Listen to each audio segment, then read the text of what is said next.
Still looks the same. Ja, we all look the same. We all look voel nie meer dieselfde nie. Ja. Nee, as elke dag dieselfde weer doen, maar ons lyk nog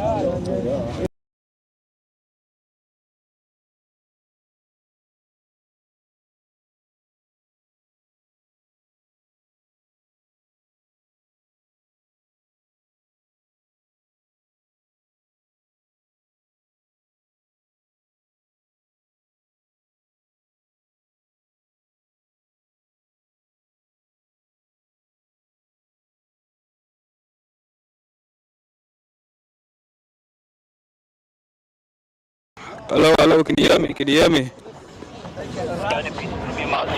Can you hear me now? Is it better? Okay, fine, thank you.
Testing 1, 2, toss time at Newlands. 1, 2, 3, testing.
welcome to Newlands. Toss time on a glorious day for cricket. It is the Multiply Titans, the Momentum Titans, against the World Sports Betting Western Province. Well, I have the party with me, the very, very experienced Mr. Shahid Vadvala, who will oversee proceedings as the match referee. Then I've got the home captain, Carl Verena, and the visiting captain, Neil Brunt. Carl has the coin and he will spin. Tails. Tails is the call. He's a tail. We're going to bet. You're going to bet. Tail it is. A good one. Neil, you want to toss your decision? We're just going to bat first, a little bit dry, so hopefully runs on the board. Yeah, you look at situations and where you are on the log. It might be a bit disappointing with the side that you have where you are at the moment. Yeah, for sure, always disappointing to be down the bottom end, but hopefully a win today can get us back up there. Just need to play some good cricket and play it for longer periods.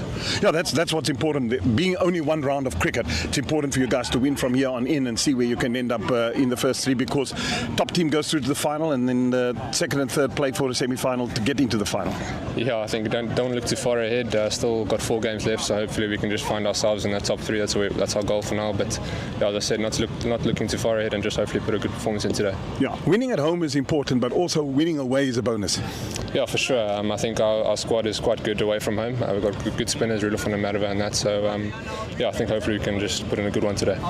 Play well and all the best. Thanks. Cheers. Good luck, bro.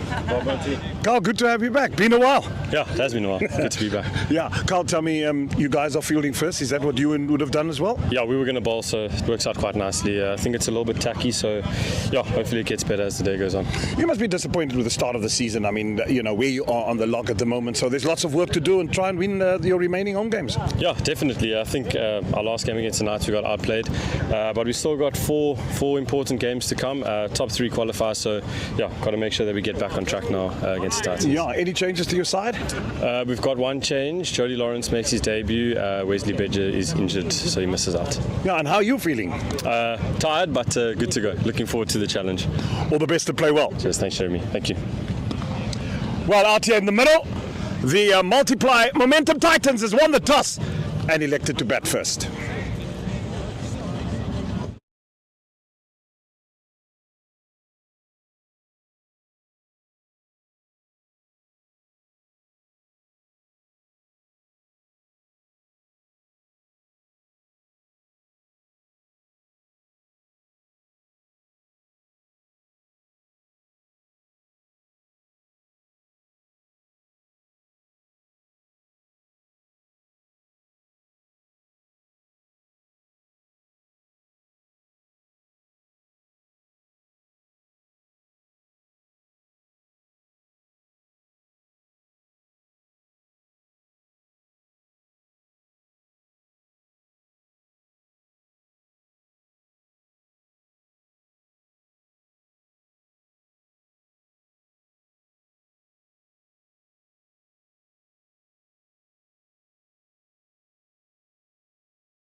beautiful. Better day for cricket you cannot ask for. It's a bit warm.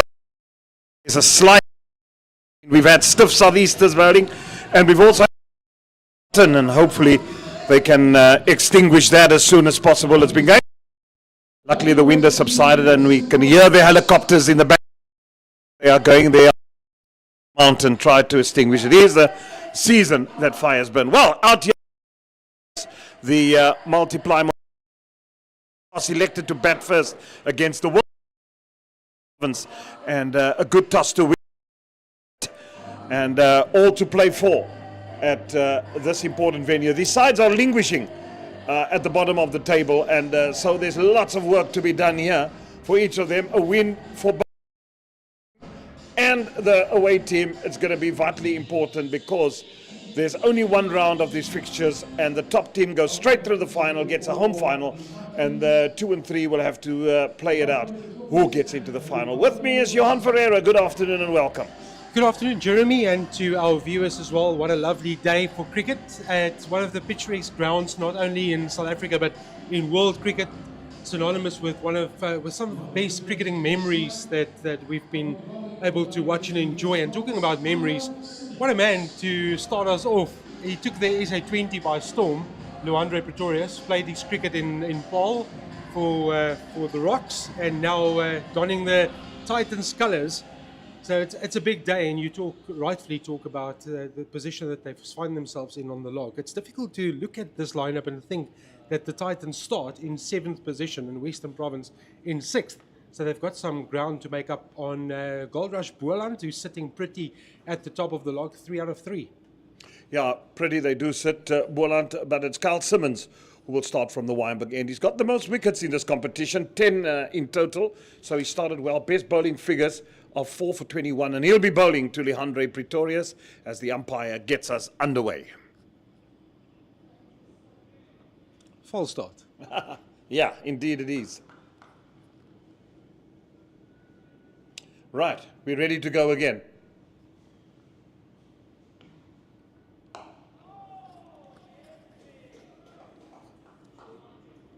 Well, 4 games happening today in the division, and lots to play for.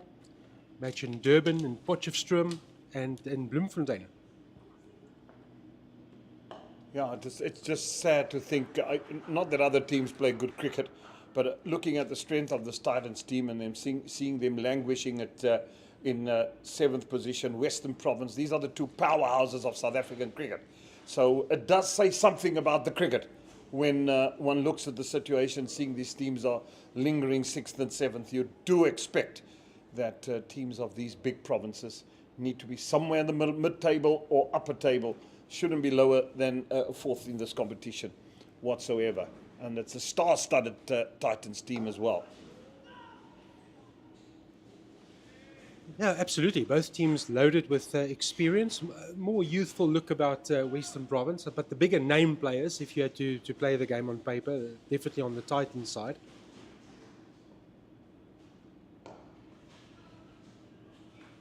Interesting choice to open with Carl Simmons. We've become, Jeremy, a couple of years ago, you wouldn't have seen what we saw play out in Paul and the SA 20. No, definitely. And what I'm referring to is all 20 overs bowled by spinners. I mean, and now here we go, 50 over per side, white ball cricket, opening with a spinner again. So it's become a weapon, also a defensive mechanism, but we're seeing more and more spinners play a part in South African cricket. Yeah, he has started all 3 games for Western Province this season, opening the spin, left-arm spin, but it's been a while now that spin is being used. I remember going back to the IPL years gone by, that when the IPL first started, they didn't use spin much, although spins came in the middle order. But South Africa with Bloemfontein playing for the Paul Rocks, and I mean the Gold Rush Rocks as they are these days. But the Paul Rocks, then when they won the Mzansi League, Bloemfontein opened the bowling and very successful. And hence Carl Simmons having 10 wickets that he bagged thus far, because players sometimes do tend to go from the Calvin Grove end. There's Dane Patterson who will run in. He's been a stalwart of Western Province cricket for many years. Yeah, I agree with you. I've seen great performances by Dane Patterson. Always challenges you, makes you play, asks the right questions, been around the block, knows these conditions, knows the opposition, and always gives 100%. He's just that 100%er. Yeah, you're going to get nothing less. Played a county cricket there at Nottinghamshire, Northamptonshire, and been very successful on the county circuit that he has been. Bagged quite a bit of wickets. And when you play in England, you bowl a lot.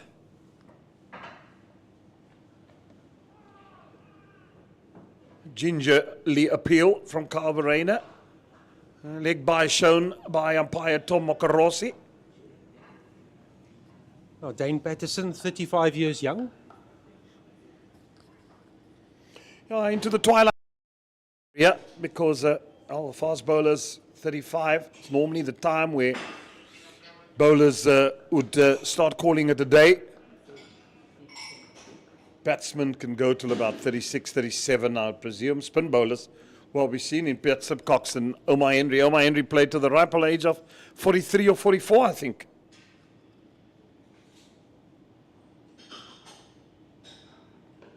The longevity is certainly there. I saw in this week, just off subject from cricket to rugby, but Ma'a Nonu playing for Toulon at the age of 42, making a comeback because they have some injury concerns. So playing professional rugby at 42, and the cricketers, as you mentioned, Jeremy, the spinners probably have a bit more in the tank. They don't have the challenging run-ups that Dane Patterson has to go through. They run up 2 or 3 paces and turn over the arm. No disrespect meant.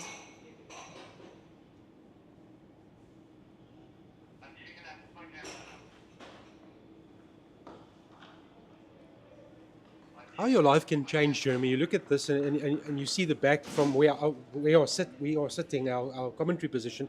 You see the back of a Luandre Pretorius, and you just think about the memorable moments and what he did for the Royals and the SA20, and how his life has changed considerably in a couple of weeks. Yeah, that does happen to a cricketer. When you're good and you start, he's got all the shots. What I've seen is not only that he can give it a good old whack, but he's played some control innings, and how much hasn't he learnt from someone like Joe Root?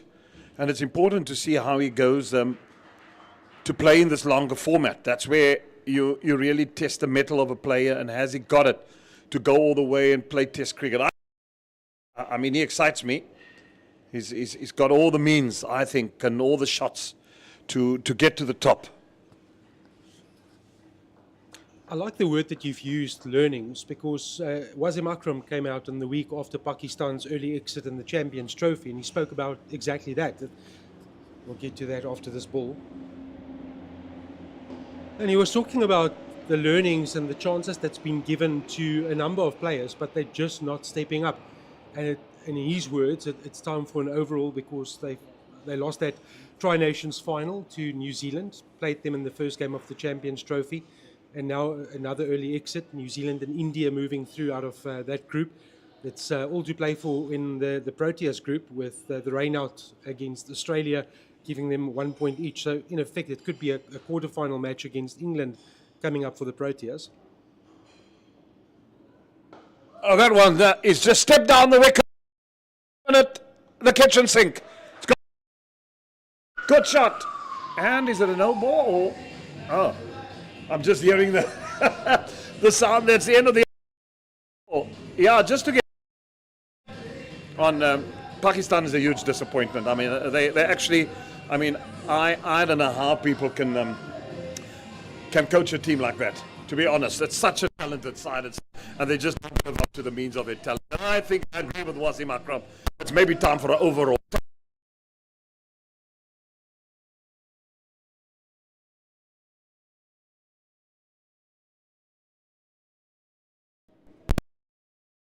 In your home country, your conditions, ICC Champions Trophy, you fought for so long, and then to perform the way they did, unacceptable.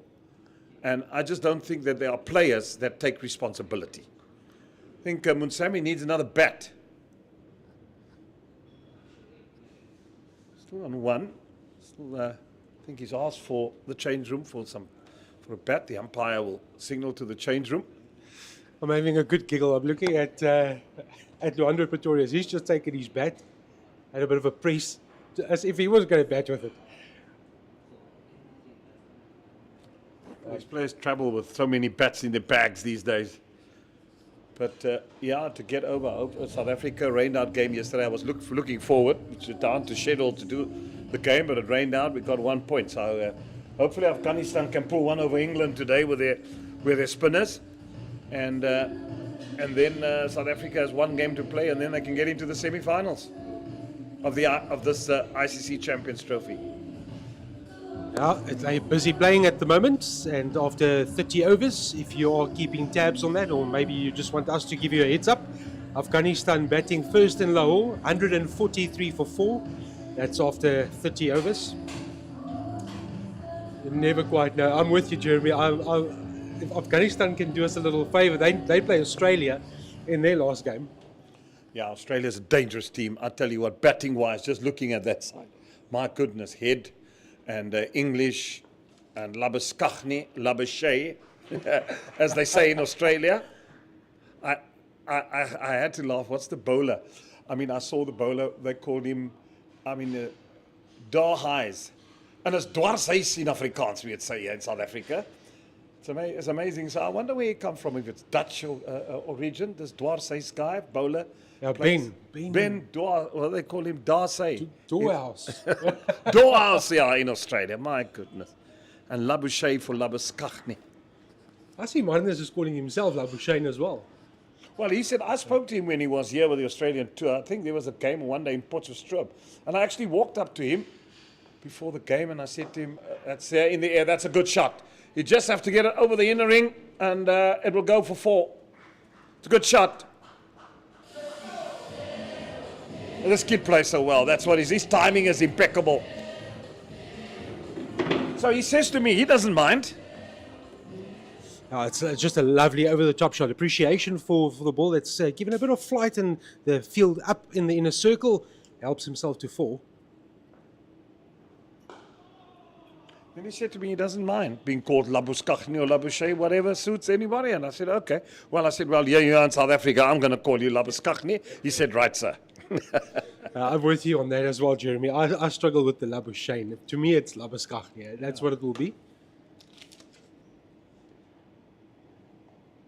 He just gave a step towards the leg side, that Leandro Pretorius, but Carl Simmons followed him.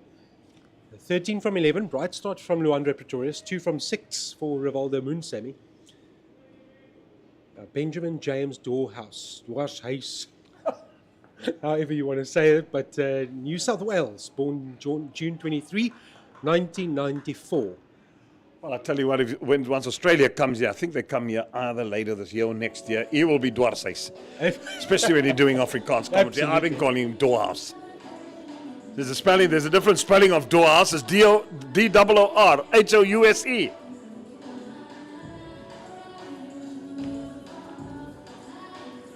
It's been a good start for the men from the Titans. 3 overs. They're batting at just over 5 and over. That was the shot of the over. It's going over the top, knowing that the men were up in the circle.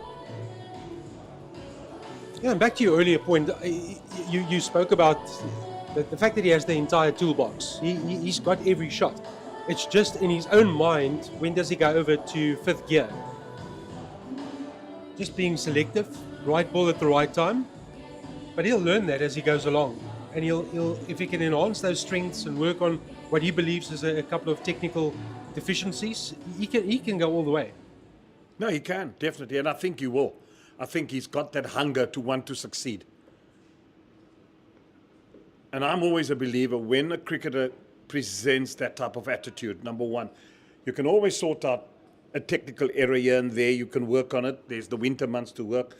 I was happy to hear that in the winter months he's going to go and play club cricket in England. That gladdened me. That just shows where his mind is. And he's saying to himself, listen, if I master the artistry of playing all 3 formats, I've already proven in T20 cricket, and I'm sure there have been sides in India that want him to come to the IPL. He's turned that down. That shows me massive maturity. He's saying, listen, let me complete my all-round game. And I just love to see that, and that he's going to play club cricket in England. I think the same thing only now to me has Dewald Brevis shown signs of coming of age. Everybody raved about it, and I'd said then when he was 18, be careful with this kid. It was baby AB all over the show. I mean, he fell apart for 2-3 years. That's happened. He's now 23, and he's now showing the signs because he's come back and played more 4-day cricket. And I like the form of Dewald Brevis. I like the way he played at the My Cape Town at the moment. So we just need to be careful how we blood cricketers. It's not an 80-minute rugby game, this, and we're not in for a match. We're here in for a long haul in terms of cricketers. When do cricketers really develop? When do they start picking batsmen for Australia? Look at the ages, 26, 27, 28. That's when they pick them. They play a lot of Sheffield Shield cricket. They learn the trade. They play under 19, and that is why I'm a big believer. South African cricket, and all one is trying to say is to enhance the betterment of cricket, should have 8 sides with a B team, and the B team players play, and each franchise, if there's 8 of them, whoever they might be, you contract 24 players, contracted players. The rest of the B team players are experienced players to help the youngsters through, and also be there and have a cult system like we had after Unity in cricket. To me, the system after Unity and how strong it was when Unity was formed at the United Cricket Board of South Africa was the best cricketing system that we had in South Africa. And I need to be convinced otherwise, that anything else that came after that was good for cricket. I'm not a believer of that, because it's nicely played. You had Griquas, they were strong. They won the Standard Bank in 1999. You had Border that was strong and played good cricket. They also won a trophy or two with what you had.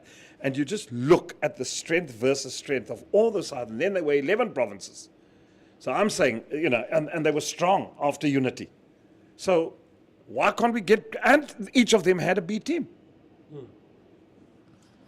No, absolutely. I like your reference to Australia, because they rack up a serious amount of runs before they get their first taste of Australian cricket.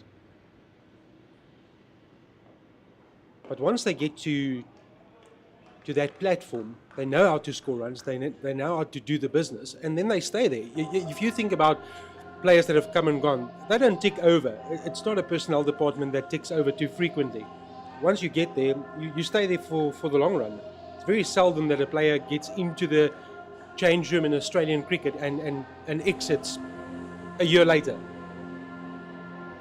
And you know, also the hunger of wanting to play at a place called Newlands. Newlands shouldn't just be given to players because they need to come and play here. There must be a hunger and a professionalism about saying, I want to come and play at this iconic place. So you let them play club cricket, and let them play at Stellenbosch and Constantia Cricket Club and Western Province Cricket Club.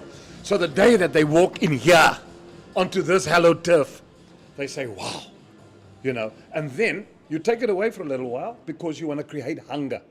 And once you create hunger with people, you're going to see how they perform and how they... So there's a bowling change. Onke Nyako, thought he bowled good the other night when we did the Super Sport. He was good with his lines, he was good with his length, and he certainly bowled in good areas. But that's what you got to create, you know. Johan is to mold good cricketers.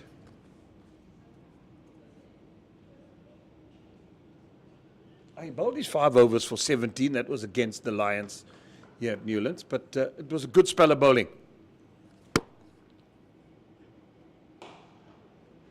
And because he kept the pressure, that allowed Carl Simmons to bag 3 for 40 in his 10. It's a couple of good overs that's been put together by the home team. Just a bit of a consultation between Munsabi and Pretorius. Munsabi just struggling to get going. He's 3 of 13. Pretorius walking down the track, maybe just saying, that's okay. There will be good balls, there will be good overs. Let's rather protect our opening stand, see off the new ball as best we can. Be mindful of the fielders that's in the inner circle. If there's a scoring opportunity, then take it by all means, but don't force it away. Don't give your wicket away.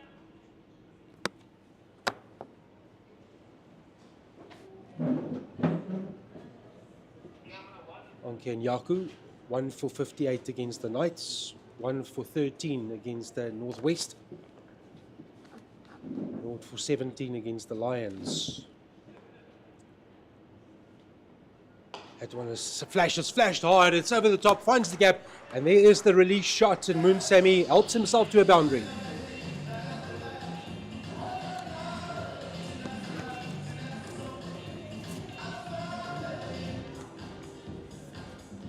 Well, that will settle the nerves. It was offered outside the off stump, allowed to release his arms, and he made the most of it, that Moon Sammy.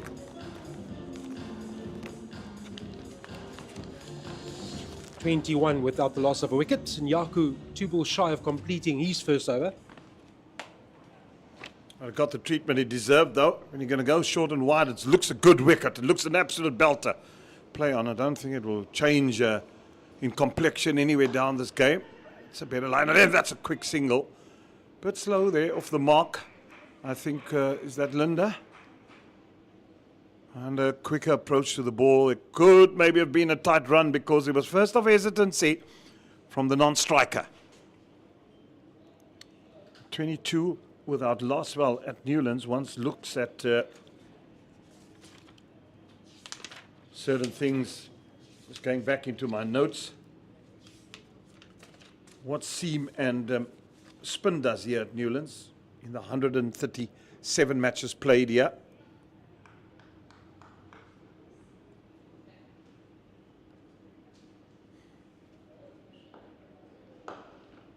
Runs per over from spin is 4.33 and from seam.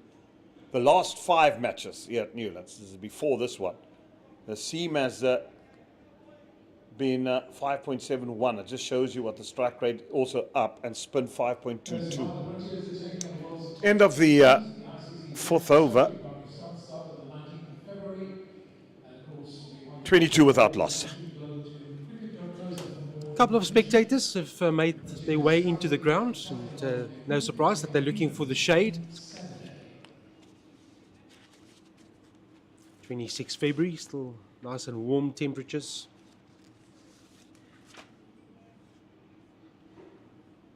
Those final couple of weeks to get those tans in. Oh, it's an outside edge, and short third man had beat the out because the fielder at slip is more in the second slip position than a first slip, so that even eluded him. But it nearly carried to Linda, that one of Munsami. Munsami just looks the tentative of the two. But sometimes it's important that you bat through difficult periods. Well, the magic number here, batting first in 136 day-night games. This is the 137th. 243 runs and more has been won by the side 24 times and lost 3 times. So that gives you a good indication that 240, 250 on this wicket's a good score, batting first.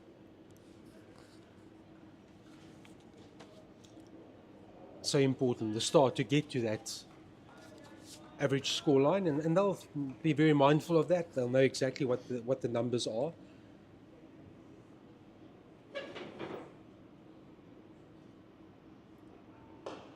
Nicely driven. That's a good shot. Well fielded as well. And again, just a good appreciation of where the gap is. And when you go through a difficult patch with the bat, the best thing is to get off strike. Watch it from the other end.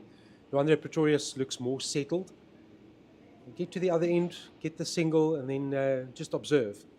Take some learnings out of what you find from what the bowler is doing.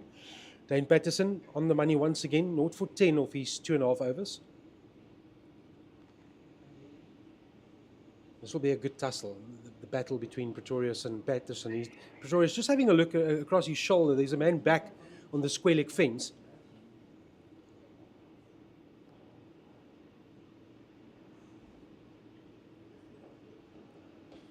I just pulled away. Has the beating of fine leg. Will the man come around? No, he won't. And that's not the best of deliveries from Patterson, especially when you got the man at square leg, and then you've got your fine leg in the circle, and you bowl the ball like on leg stump. Easy pickings for the batsman. They're great. It's not good enough from Patterson, and Luandro Pretorius has the beating of the man in the inner circle and gets forward. Interesting to watch Luandro Pretorius. He has this twirl with the bat as the bowler starts his run up. Oh, that's a good shot again. You see the stride, it was defensive, but the stride forward, the shot is a shot of positiveness. Might not have got it through for 4, but the intent is solid. And when it's there to be hit, he will give it the kitchen sink, Luandro Pretorius. Now have a look at this twirl. You'll definitely see it. As Patterson turns, Pretorius will look up. He'll twirl his bat. There we go.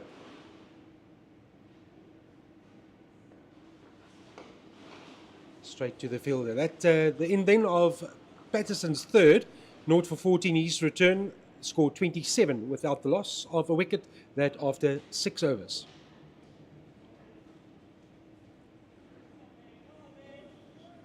Well, Jeremy, little nuances of the game, and everyone has their own way of doing it and what they feel comfortable with.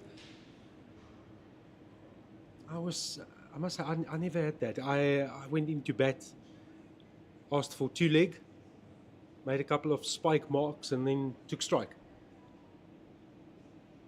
What did you bat on? 2 leg, middle, leg, off? Where did you go? Yeah, I also batted 2 leg at times and sometimes middle and leg. Oh, that's just a wide swinging outside that off stump. Didn't get, it would have just been an outside edge because he wasn't behind the ball. He played a little bit away from the body. Yeah, 2 leg was mainly my stance that I would take, the crease.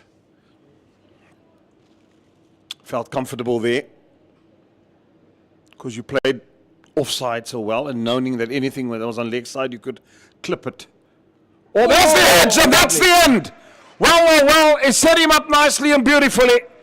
He tried to have a go outside the off stump. The delivery before, little bit fuller, little bit straighter, movement of the straight, outside edge, gone, 27 for 1.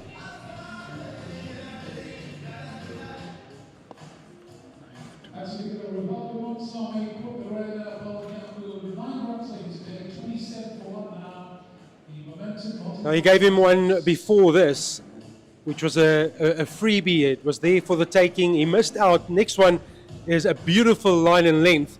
Just shapes away, does enough, gets the edge of the Moonsamy bat, and that is the first wicket down for the Titans. Rivaldo Moonsamy walks back, never really looked settled, hit 1-4 in the previous over. Thought that could break the shackles somewhat for him, but 9 of 20, his contribution. Here comes a talented young man. Keegan Peterson played for the Proteas as well. He's in at 3. Well, he hasn't been in the best of form lately. He needs to get form. He needs to get himself right up there. Still to think that the number 3 batting position in South Africa is up for grabs. He hasn't basked himself in all that glory. Has had a lean trot. But good players normally come back. And he's also got quite an array of shots. Good young player with a good talent. But he needs to score the runs to get himself back into reckoning.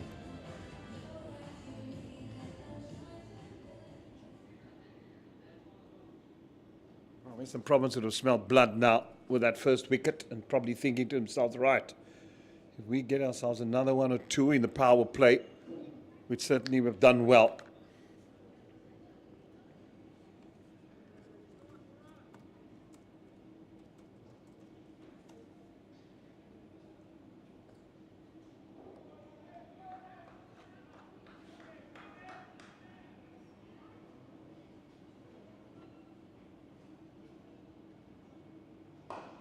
First one is fully shove a length, and Peterson goes for the expansive drive. So he has moved around the country, Jeremy. I remember his time with the Dolphins, and he's been with Boland as well, and now calling the Titans his home. As I said, played for South Africa as well, and at the age of 31. It's getting on the wrong side of their age, and also as a player, when you move from province to province so many times, I get worried. It's not a good sign for me, because that means you're not settled as a player. There's maybe too many external factors that is in the way of you performing in the middle. And maybe that's a part of the reason why his form is not where it should be. Settled players don't move around that much. Yeah, I agree with you.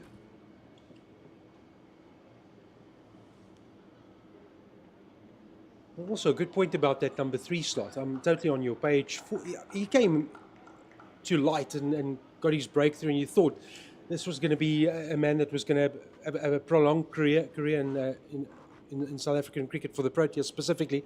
14 tests behind his name, 704 runs, highest score of 82, batting average of 28.16. Now that's the problem. At number 3, you can't have a batting average of 28. Know the talent that he has, and I mean he's been in and out, but not good enough. That level, number 3, average should be 40 and above. It was slightly aerial, but the misfield allows Peterson to get off the mark.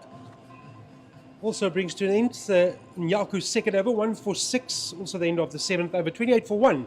And I'll leave you in the capable hands of Jeremy and Eugene Molion, who will have his first stint behind the mic. Thank you, Johan. So yeah, work to do for the Titans. A few school kids in. 2:30, yeah, it'll be the end of a school day. And, nice to see them coming in. Come here under the trees, do your homework. There we go, they've got their books out, their work.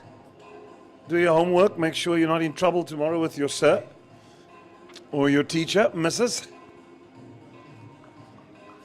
Good afternoon, Mr. Molion. Very hearty good day to you, Mr. Fredericks, and to our viewers, wherever you find yourself watching this broadcast. Pleasant, warm day here in the Cape Town once again. Yeah, absolutely. Warm day indeed it is. Patterson. Oh, that was airborne for a little while. Very difficult to get on the follow-through to try and catch that, but I tell you what, that was close. Played too early there, Peterson. Yes, he did, and I was looking at that first 7 overs and so many questions I want to try and get through. Try and get through this first 7 overs. Just let's start with the bowling of Western Province. There's been a distinct game plan here from them. From what I've seen, is to bowl very straight on this pitch. They don't want to give the Titans too many width to free their arms up.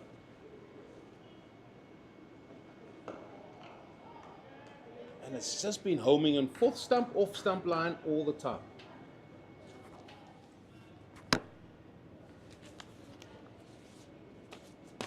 Well, the big thing is we spoke about earlier, about 243 being a magic number here at Newlands to get first, batting first. And this is the 137th day-night game, talking day-night specifically. So you've got to look to bat for periods of time. It's not a T20 game, plenty of time to bat, and you can get yourself in.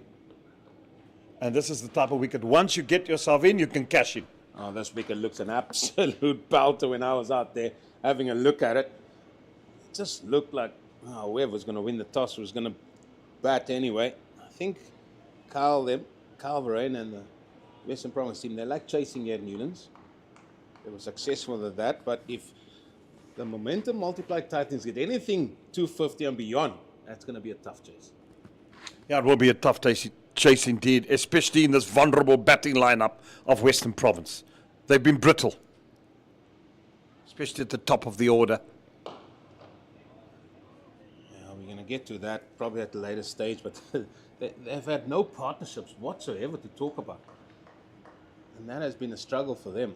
In case of Titans, though, last 2 times they've been playing where they've conceded 300 and more runs every time they've bowled. So that would be a concern to them as well. And that's always in the batter's head as well. Listen, we need to score maybe more than 300 because our bowlers have gone for 300.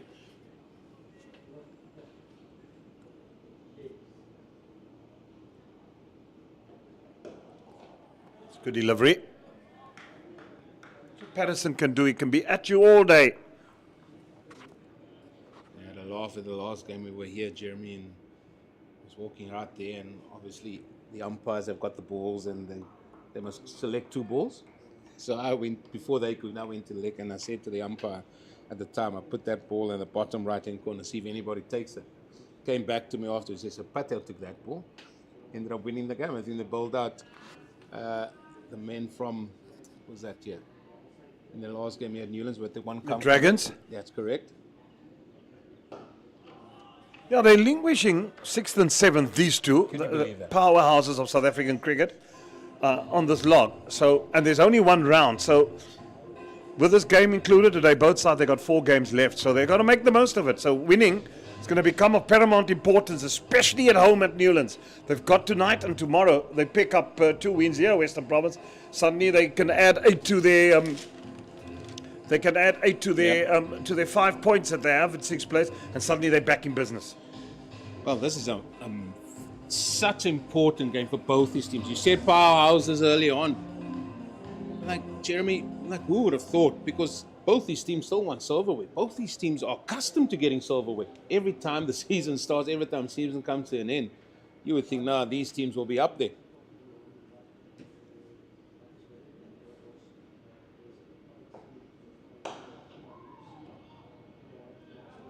Yeah, that's why it's so important.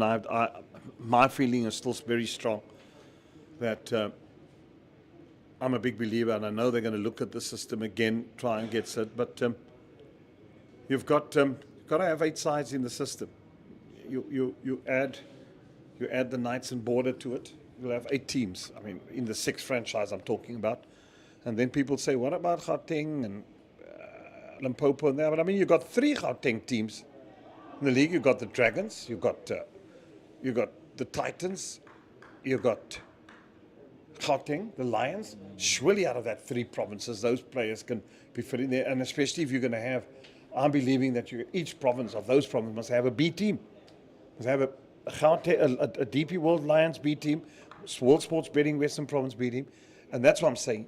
And then the 8 must contract 24 players, of which 6 left out plays in the other players play in your B team, and you have 1 or 2 experienced guys that are probably working. They play to help along the youngsters. Like we had after Unity. To me, the system was perfect. 11 provinces, all had a B team, and cricket was strong. And that's all we want to get, because you want to compete against the best in the world. You've got to make sure that the systems within these systems, this provincial cricket, is strong. And once this is strong and you're competing out there, we'll have world beaters. Then we can compete winning a World Cup. We can compete winning the Mace. We are there in the final now. We've played some good cricket, despite all the odds. That is admirable. But how much more better can we be when our systems can be so much better? That's all I'm saying. Yeah, it's all about the pathways to getting success. It's all about talking about the processes. And if we get those processes, I think the silverware will sort themselves out, don't they? Absolutely. Well, this is the look of 2 teams sparring here for me, Jeremy. They are sparring because they know the importance of this game. Titans, Western Province. Oh, that's a good shot. It's in the air. Has it gone all the way? No, 1 bounce over the fence. There we go. Just a little bit fuller from Nyaka. And bang. Said about sparring, sometimes you let your guard down and you let the roundhouse come in. Tossed up outside off some with a little bit of width. We haven't seen a lot of width on offer. There was width, and he just went with it, and this youngster is very good at that. He doesn't mind playing the ball in the air. Good shot. I just know, and we know that when he came to play T20 at the Royals and how good he was during the competition. One just wonder, and I suppose, well, that's short and wide, and it's getting the punishment he deserved. He bowled a slower, wider ball, and well done by Pretorius. He just waited for it. Didn't play it too early, timed it beautifully. Width, and more width this time again. He just simply guided this through the offside there, through extra cover. Not a full-blooded shot. But as I said earlier, Western Province tactic was to bowl gun barrel straight. That time, 2 balls wide out off stump, boom, bang, bang, falls.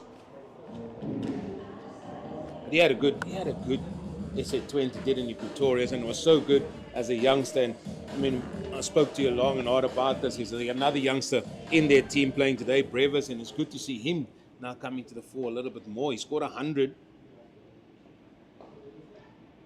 Oh, that is just pure old timing. That pure old timing from Keegan Peterson. That's what we come to know him. Yeah, that was good timing. I mean, he just leant into it. Head was still over the shot. And the roll of the wrist beautifully through the shot. Worthwhile having a look at this again. Nicely played. Yeah, and you're talking about the young Andre Pretorius and how well we can't stop raving how well he did in the T20 SA 2020 competition. One just wonders because there's a lot of information that he had to absorb from so many people around. Oh, that's class. Just a nice gentle push. Won't go to the boundary for 4. Gets hauled in. They turn for 2. They're looking for the 3rd, but wisely Peterson sends Pretorius back. But just a nice, good, old-fashioned off-drive. 2 of the old-fashioned shots. We also saw the leg through mid-wicket and then the straight drive. Beautifully played all along the deck. But this is what made him such a good player. Got him into the Protea side. And I just heard you speaking to Johan about it just briefly. And can he get to those things again? And maybe he just needs to say, listen, I'm going to bide my time for the next 2-3 years at the Titans. Yeah, and just be settled and stop saying right now, move on where the next paycheck is. I mean, that doesn't help you as a cricketer. I know it's all about rands and cents, and but you've got to stay at a place to be settled somewhere. If you're moving around province to province, you first of all put so much pressure on yourself because the expectations, when you move around from province to province, the expectations of you doing well, and when you struggle. And as I said, to me, this number 3 batting spot in South Africa is still unsettled. He was the incumbent. He was the man. He needs to score runs. So fluent when he gets going. Such a good player. Jeremy, we can watch players. Yeah. A lot of them. And he has come in here at number 3. He was batting at 4 for most of the season for Titans, and he's hit every ball in the middle. You just get a gut feel. Maybe he's feeling it today. Yeah, and get a big one. That's it. You know, you got to get yourself a knot out and say, that's how I bat. That's how I show the selectors that I'm worthy to be picked.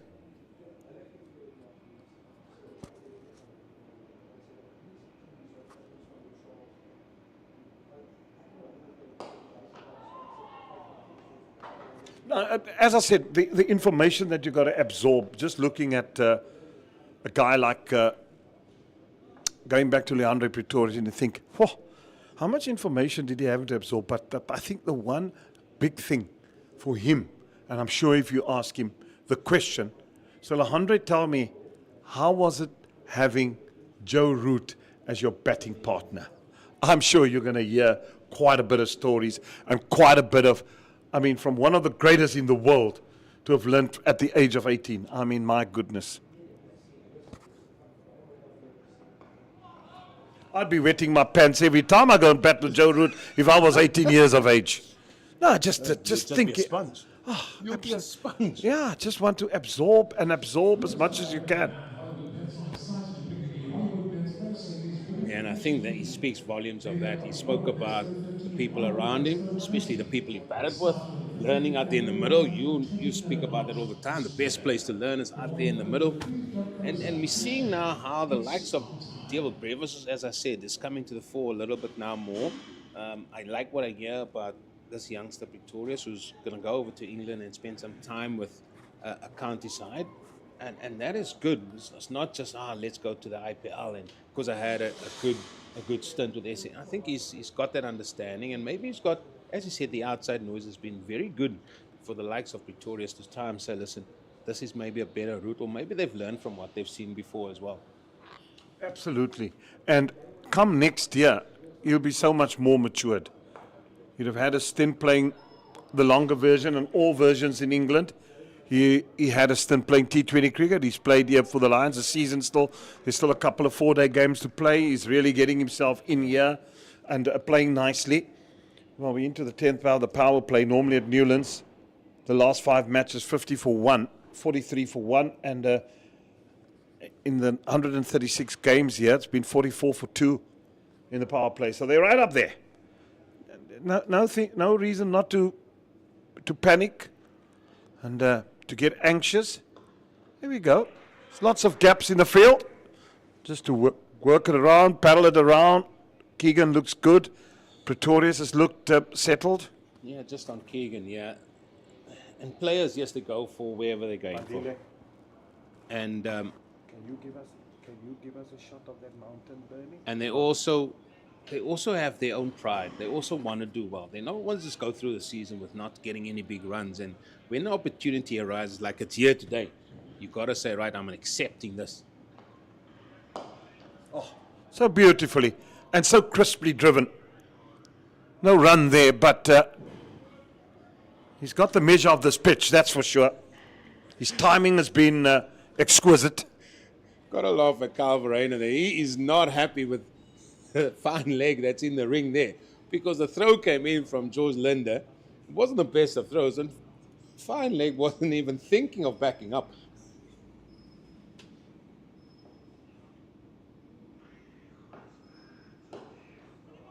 I tell you something. Sometimes on these hot days, we've played cricket in this hot sun in Cape Town. That sometimes tend to just burn part of the brain cells and then make you tired and sleepy. You do become sleepy, and then you dozy on the cricket field. Especially if you've got a big brim hat, wide brim hat on. Dark sunglasses, no one can see. Sorry, Cappy. These things happen. We're all human. Nicely punched. Well, these are ominous signs. I'm going to call it the early doors for these two. They've hit the ball in the middle of the bat. A couple of overs ago, Leandro Pretorius might have given an edge there. Just diving down the leg side was Carl Verheyen. Not too sure if it was. But these two are looking in very good nick. Very good fettle, as someone also said.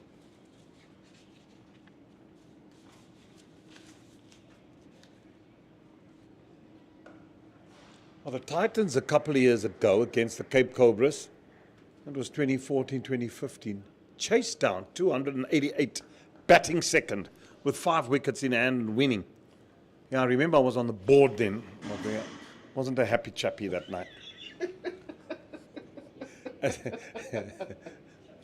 Oh, you must have thought that halfway. 288? Happy days, Happy boys. days, Western Province. Cape Cobras, as they were known then, yeah, our beautiful mountain. It's been scarred a little bit by some fire around into one of the gorges. There's still some smoke. I don't know if our cameraman can pick up more to the left of camera as I'm sitting, that there was quite a bit of burning that took place there for the past 2-3 days. And the helicopters have been non-stop trying to put the fire out. So hopefully they succeed. And thank goodness today the wind is not as strong as it was yesterday. It was howling yesterday here in Cape Town, the southeaster. Change of bowling as Pongwana's into the attack now. Tall, fast bowler. It's a good, very important spell for him as well, one feels. That's how it is for all these Western Province men. But just a little bit on the fire. I saw it for the first time on Sunday, Jeremy. It was like just on the side. And then with the wind that was always blustering around Cape Town, it seemed to have spread around.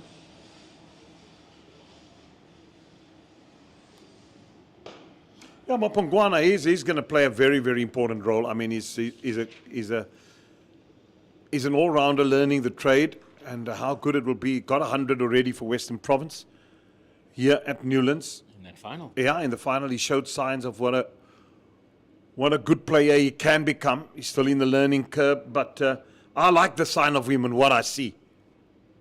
So I really do hope for his sake that he can kick on from where he's left off. He went over to Pakistan also just to fill in for the 3 games against New Zealand and Pakistan, South Africa, prior to the ICC trophy, and now has come back.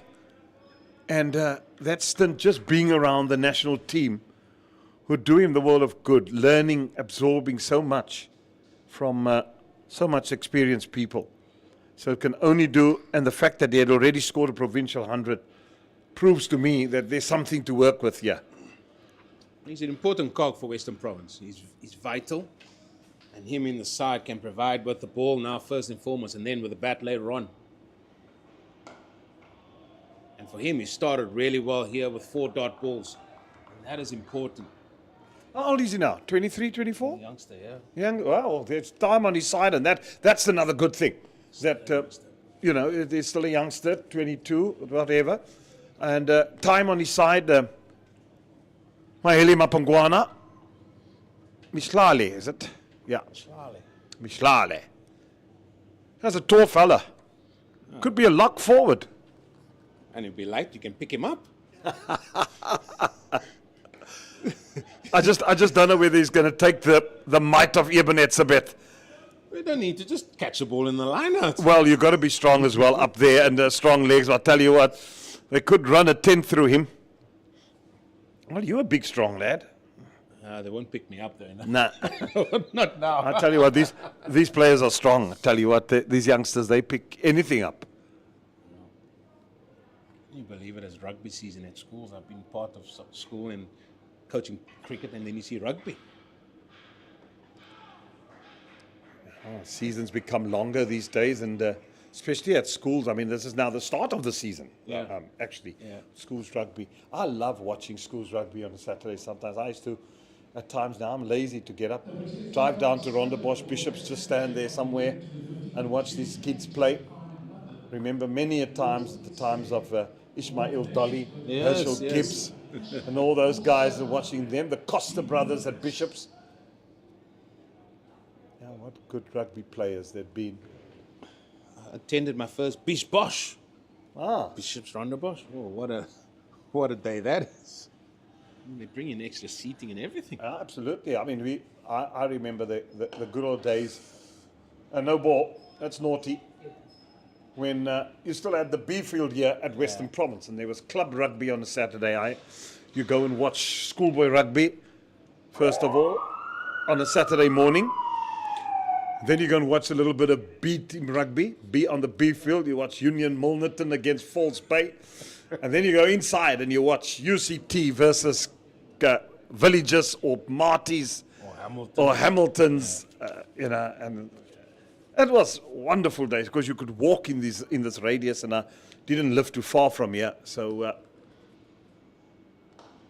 it could be caught, but it won't be given out because it was a no ball. Yeah, free hit it was. Caught some of the folk unaware, sitting on the grass embankment there. Pulled it well, slow ball wide outside that off stump. So the planning is good.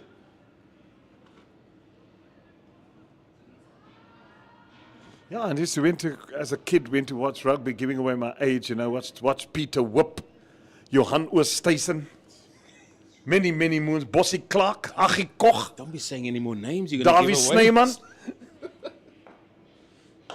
Henry Oswald de Villiers.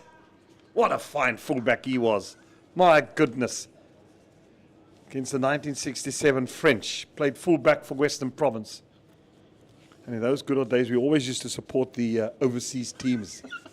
Because we only had a place to stay. Supported the All Blacks. 76. British Lions of Willie John McBride. Nicely played again. You just bring back so much beautiful memories of this iconic place. 50 up now. Yeah, just coming back here to the cricket. He said there's a massive spell that's for Bongwana because his last outing he went for 62 in his 9 overs. And the problem for Kyle Verreynne as the captain, only one of those men bowled 10 overs, and that is Kyle Simmons, who bowled his 10 overs for 53 in the last outing.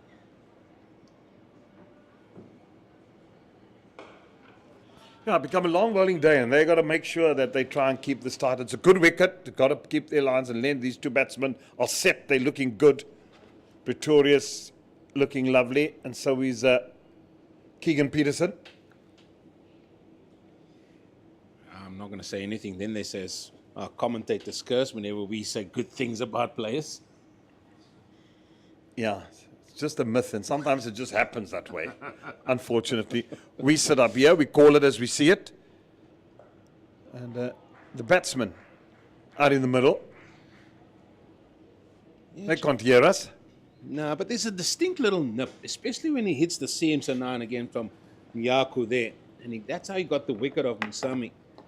And even then, just saw how Keegan Peterson adjusted himself there to play that late and guided down to third man. I mean, if this kid had another 2 or 3 yards of pace on it, it would have been a bit of bother. Yeah, he's using whatever acumen he has in his armory. Oh, that's a good shot. Straight drive. Beautifully fielded. Only the single. It's the young Jody Lawrence, who makes his debut for Western Province today. Apparently, I believe he plays at Durbanville Cricket Club. Durbanville Cricket Club, yeah, that's where he is now. And then he was at UWC where he finished his teaching degree. Yeah. So there's a teacher in the house. Never smiles though. I mean, what teacher would that be? I mean, you can relate. You've been a teacher.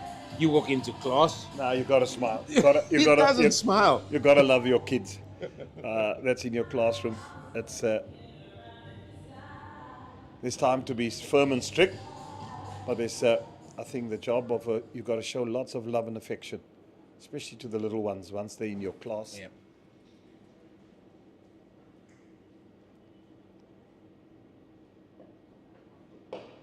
Every day to me was a joy when you used to teach, to go to school, to be at the classroom, because you mold lives of people. And it was fascinating the other day just getting a mail from one of the ex-pupils just saying, thank you for the example you set, and we learned so much from you. You were so careful, you cared, and you instilled values.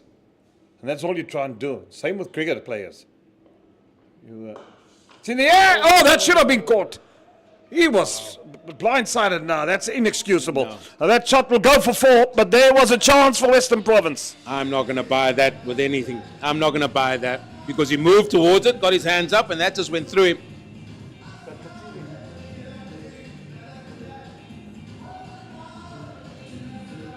Well, no, that's Onyaku. Dropped that. He should have caught that. Was powerfully struck, but he moved there and he got his hands up. That went straight past him. Yeah. I'm not going to buy that, Jeremy. I'm not going to buy that. That's a chance gone. Pretorius dropped. Where could he end? He was dropped on 33. Remember that?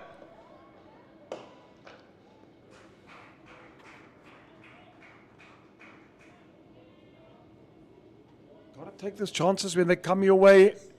Especially guys like him. I don't care what his age is. Especially guys like him that can take the game away from you very quickly, can score very quickly.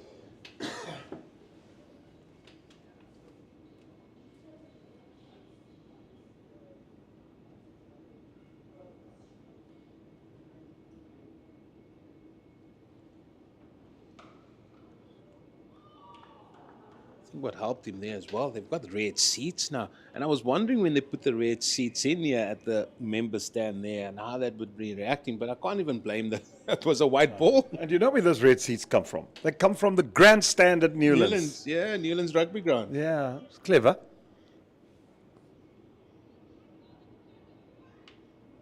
Piece of history, those chairs.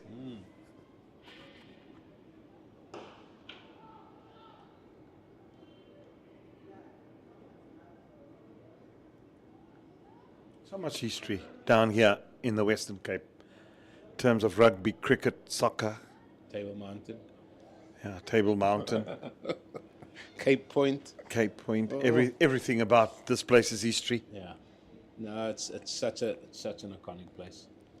And Newlands Cricket Ground will always be that for us as well.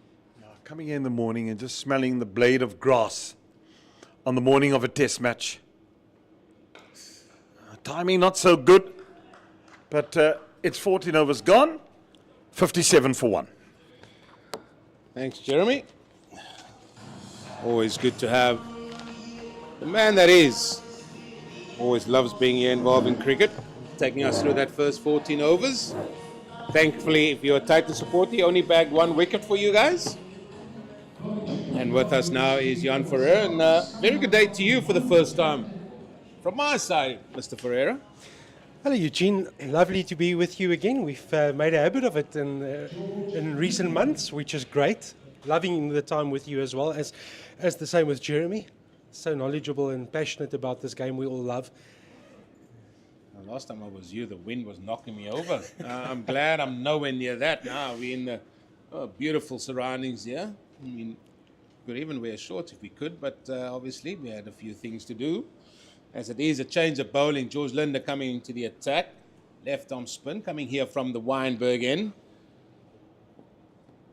It's been an interesting first 14 overs or even first hour of play. That's width on offer. Work for the sweeper to do there. It's just going to be 2-1. And it just seems like these two teams are sparring, Johan. They just don't want to give an inch a little bit. They know this game is vital. A win for any of these two teams will take them a long way. Yeah, difficult to think that the Titans find themselves in 7th position on the standings. 2 defeats, yes, 1 no result, but 2 defeats, part of their first 3 matches. Only the Dolphins below them. Well, that's a lovely freebie to get. It doesn't matter what your score is, you'll welcome that all day long. Yeah, I think they can't get any rhythm into their play, the momentum multiplied Titans, because of all the rain that's happening up there in the north and even in the Durban area. But I think the one thing that they would like to make right is with the ball. They've conceded 300 plus, as I've mentioned, in the last 2 outings. And sometimes that, as a batting unit, can play on your mind thinking, hey, we've scored 300 and still we're in a losing team.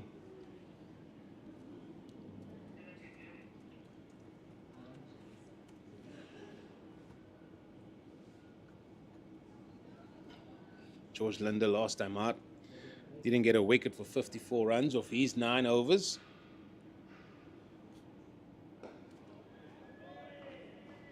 And he is such an important part of this Western Province team.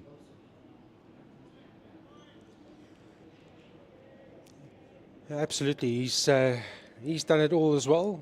Been around the block. Test cricket for South Africa, 3 tests, 9 wickets. Powerfully hit straight. There's been this definite plan from Western Province to bowl very straight to the men from the north. And every time we've seen width and offer, the Titans have really sort of cashed in on those.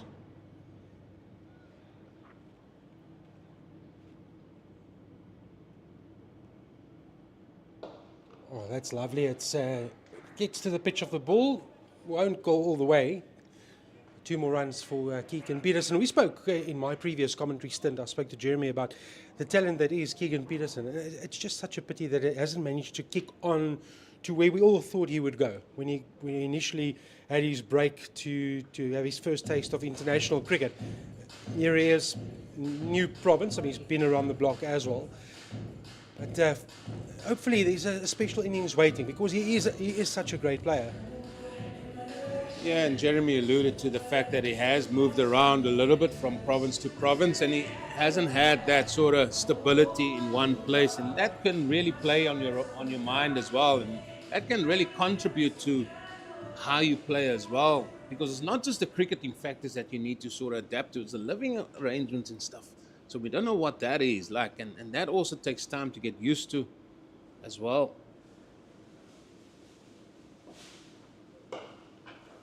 And in my time here, like with Western Province and all that, the players knew like what time they had to leave and how to go and how to drive. They knew when practice was, and they just so in a good routine all the time. And if you do that, now you change provinces a little bit. Sometimes it takes a while to get used to those routines as you move around. And there's all those factors that also contribute. There's not just what we see here, the batting and the bowling part of it, the playing side of it. There's the other parts as well.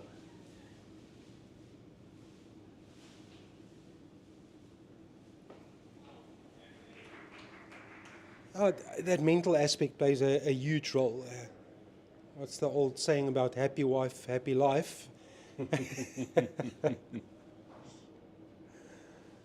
in the cricketing format, happy change room will translate into your own individual performances. So everything makes a big difference. Yes, cricket is a team sport, but there's a lot of individuals.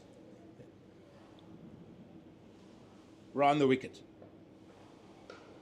And that's played past point. Man on the sweeper boundary's got work to do. He stops it, and they come back for 2. Carl Simmons out there on the sweeper boundary.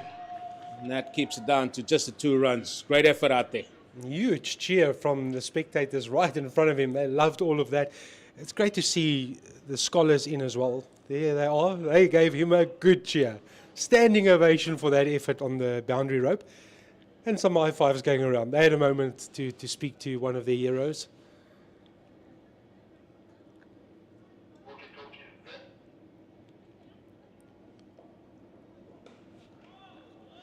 Looking at the scholars, it's the best time for you to come and sit and enjoy some of the best names, big names in South African cricket. And it takes me back to some of my memories and sitting on the grass banks at Supersport Park, Kaberga, St. George's. Watched a lot of cricket there as a youngster, and just to get an autograph. Now it's selfies, Eugene. It's all about selfies and moments that you capture and you put it on social media. It's down the leg side and will be called wide. But my reason for going was I wanted to be a professional cricketer. That was my biggest dream. But I realized that I was probably going to have to turn to something else to make it in sport. But I could still go and watch cricket and sit between the band members at St. George's Park and appreciate and enjoy the music, and then walk out after a day's play and stand and wait between the bus and the change room for a Kepler Wessels and a Dave Richardson to come past me and sign my autograph book. Oh, beautifully played down the ground. I mean, that has just simply been the shot of the day so far from Pretorius, all along the deck. He's just got that aura about him here today as he moves into the 40s. And he is that character. He's going to become the new hero, the young man that people associate with. What a shot that is. One of the best shots to watch. And Pretorius, he's got the aggressive game, but he's just shown there. When he keeps it on the grass, it's just as attractive. He's got an aura about him. He really has. Almost that presence like a Graham Smith used to have when he played. Like one left-hander to the other. And that's not me. And then you spoke about commentators' curse. No, I knew that wasn't going to happen. He gets beaten outside off stump, but that's cricket. And you're only as good as the last delivery, and that was a peach to finish off another over. Pongwana going for 15 from his 3. Pretorius on 42, Peterson on 17 at 71 for 1. Well, they're enjoying the last of the shade there because that sun will keep moving across and they'll probably keep moving backwards. And those people on this side, they'll be enjoying more of the shade on the railway seats. Well, there's something for Kyle Verreynne to think about here, very early doors here. Is he going to continue with Pongwana, who's gone at 5 and over? The men in the lighter blue, they will be happy with that. Overall run rate is 4.4. So there's something for them to think about here. This will probably be the final over that's going to take them to drinks, and then there could be a little bit more of a discussion with that. Well, we've seen 5 bowlers, and 4 of the 5 have gone for 4+ per over. They need someone just to quiet it down slightly. That's a quick single from Peterson. And that's the point I'm saying. It doesn't give me a feel that Kyle Verreynne knows or who can give him that sort of control. Even now when the power play is finished within the second power play, now who can give him that control to just go at 4s potentially maybe? He's still leaking a few boundaries here.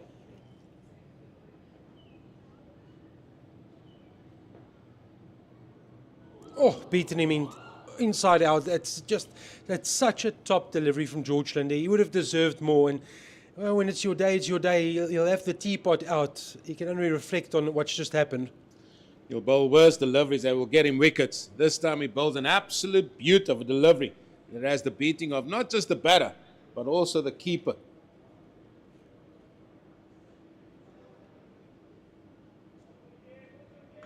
And that just hits that little patch there where the bowler's follow through has been. So we've got to keep an eye on that as well. If you hit those patches, looks like there's a little bit of assistance to the bowlers, especially the spinners. And now he pulls out the reverse sweep. Now he's got Pretorius thinking. Maybe a little tussle that's brewing here between a very seasoned campaigner and someone that's making his way in the domestic scene. Took it by light and by storm in that SA20. And here he is on the big stage.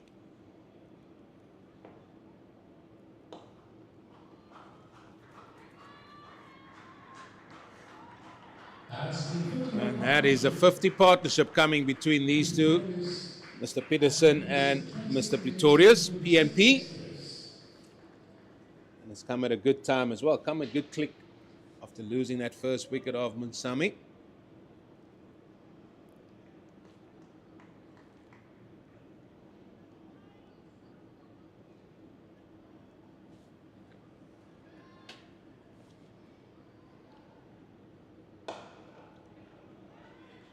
I said it before, I say it again, these two looking fine, Vettel.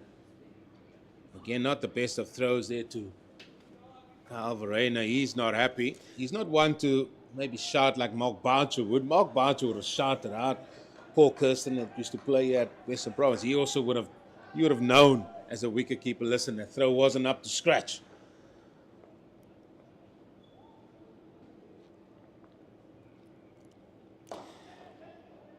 So let me tell you, as a keeper, you hate that because you've just conceded 4 byes. So you're playing in your mind, you're thinking about the fact that you've just let 4 past your gloves and your teammates will be ripping into you and asking you, what more do you need? You've got 2 gloves on. Why are you not stopping that? Now you get one on the bounce that hits your arm and you'll be looking up and you'll be thinking, right, it's time to reset this over. Run to the other side, all grumpy as keepers sometimes do. Looks up at the sky to Calvarena, and then you start getting into the verbal. So you'll reset, you'll take your mind off it, and then maybe climb into the opposition batsman. But at this stage, they're so set. Pretorius will probably come out and say, "Okay, you can have a word or two." Just catch the byes. Why not just stop the byes there, Johan? We're also just human, Eugene. I'm only teasing. Lovely. We've seen a lot of straight batted shots. Full maker's name of the bat being presented. Yeah, and that starts for me with the plan that Western Province had. They want to bowl straight. They want to look like hitting the stumps. They don't want to give width because they know the minute they give width to these boys, free their arms up. They can go over cover. They can go through cover. I mean, they can go straight down the ground. They've shown it.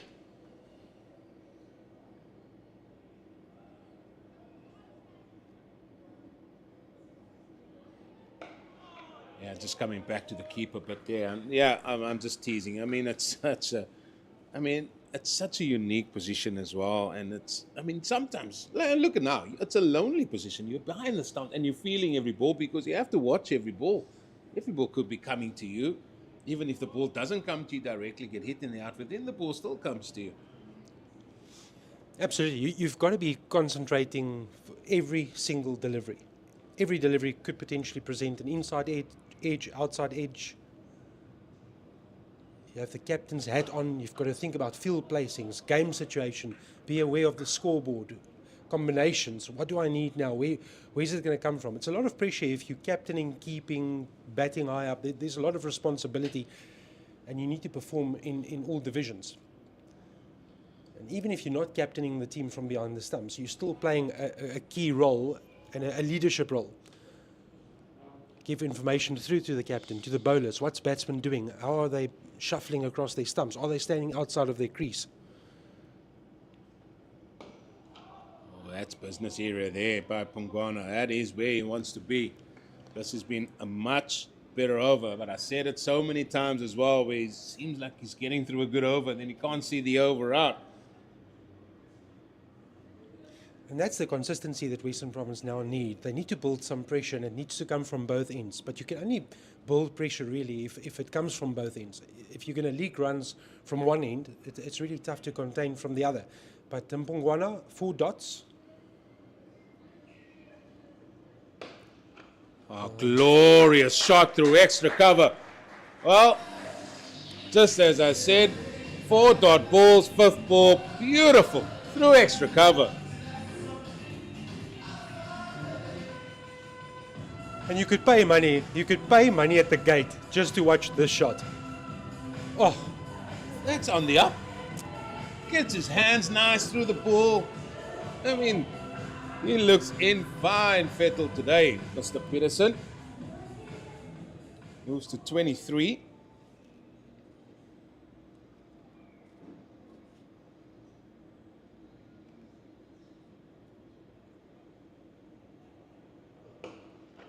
much better again, but like you said, that one delivery, that one bad delivery, although it was a great shot, not so much the bad delivery, but it presented the opportunity. And Peterson said, I'll have some of that, and we'll also have a bit of a cool drink or a sip of water. It's been a great start by the visiting Titans. Luandre Pretorius as well, set on 43, Peterson on 23 or 45 deliveries, and it's taken the Titans to a position of strength after 18 overs. It's 82-1. Titans batting first in this match against Western Province. There's a summary. Pretorius then 43 of 43, run a ball at this stage. The only wicket belonging to Onken Yaku, 1 for 23. He picked up Rivaldo Munsami, the wicket to fall earlier today. 82-1 after 18 overs.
And we're back after a little bit of a drinks break here, where it is the Momentum Multiplied Titans 82 for 1 after 18 overs.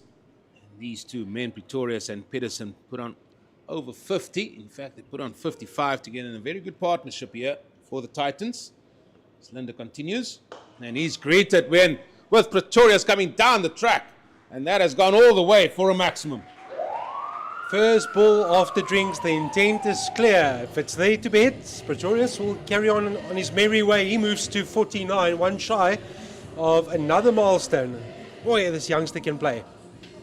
Can he ever? I don't know what was said at drinks. He's just come down the wicket there.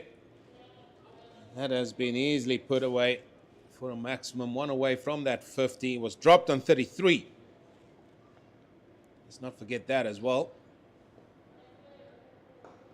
And there is his 50. Easy as you like. And that has been a well-compiled 50 by the youngster. Coming off 45 deliveries. And in that, he has scored all around the park. 6 fours and 2 maximums.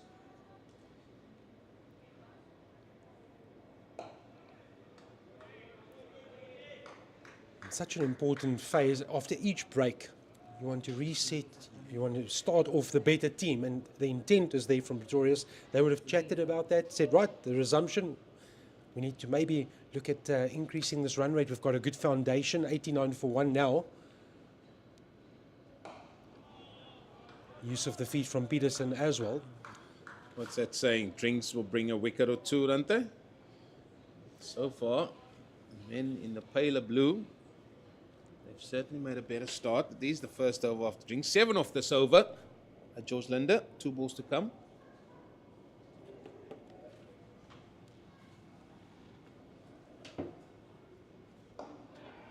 Yeah, you'll also say that identify danger men in this bowling lineup, and from a batting perspective, maybe the message is that the Titans feel Linder, you don't want to allow him to get into a rhythm and settle in on a line and length. So maybe try and hit him off his line, try and make him think, and throw it back to Western Province and say we're going to keep ticking it over. You need to find someone that's going to contain us. Reverse sweep, smash towards the boundary for more. He had a sight of the previous over from Linder, didn't he?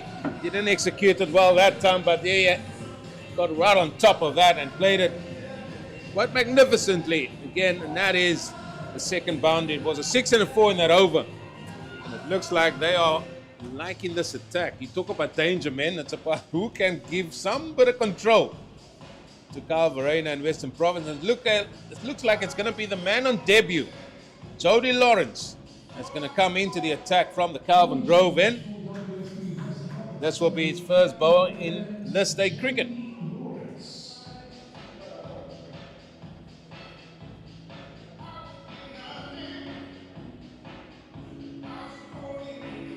What a time to get the ball. 94 for 1, 2 set batsmen. Beautiful pitch, beautiful conditions. Right, Skip, I'll have a go. Yeah, I think there's nothing wrong with it, and I think there's nothing against that. I mean, things can only go well for you. Make a name for yourself, Jody. If you get wickets, if you make a breakthrough, everybody will remember you. If you don't, well, it's okay. You've made your debut, you've had a feel. But he's bowling to 2 men, well set here. Keegan Peterson, 24, 48 deliveries. Pretorius, 54, 46. He's already made 21 more runs after being dropped by Nyaku.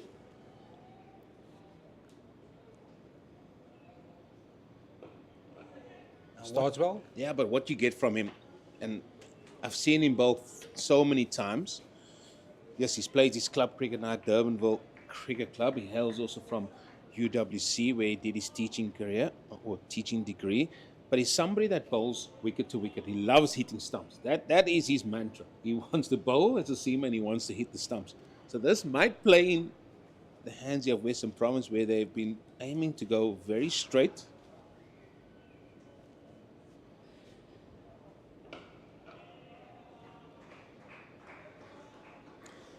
It's the opportunity that presents itself now, and to your point, he can only become a hero.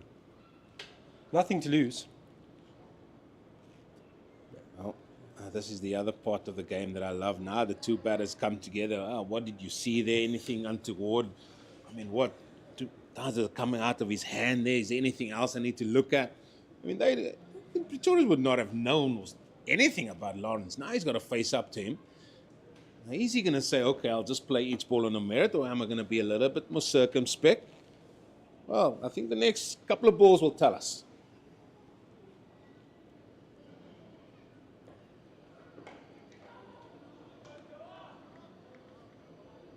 Just hitting his line and length. Also remember, he's got this pickup shot, Pretorius there. I'm just looking there at that vacant deep mid-wicket boundary area. Mid-off in the circle, long on the boundary for a man bowling straight. So let's see what the plan of action is, but it's a lovely tussle already between these two. Oh, he beats him outside off. Jody Lawrence on the money. Maybe it's that little bit of extra bounce there that the tall man possesses. The tall man, I should say, and beats him there. Now that is going to play in the head. And I said the next couple of balls will dictate how Pretorius is going to play this.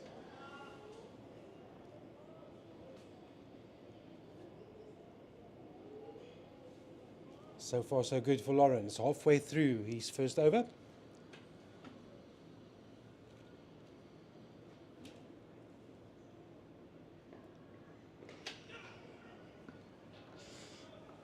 Down to the protected third man area. What has been the difference from what we see Jody Lawrence do from all the other seamers? He's staying over the wicket to the left-hander. So he can go across him, which he has done.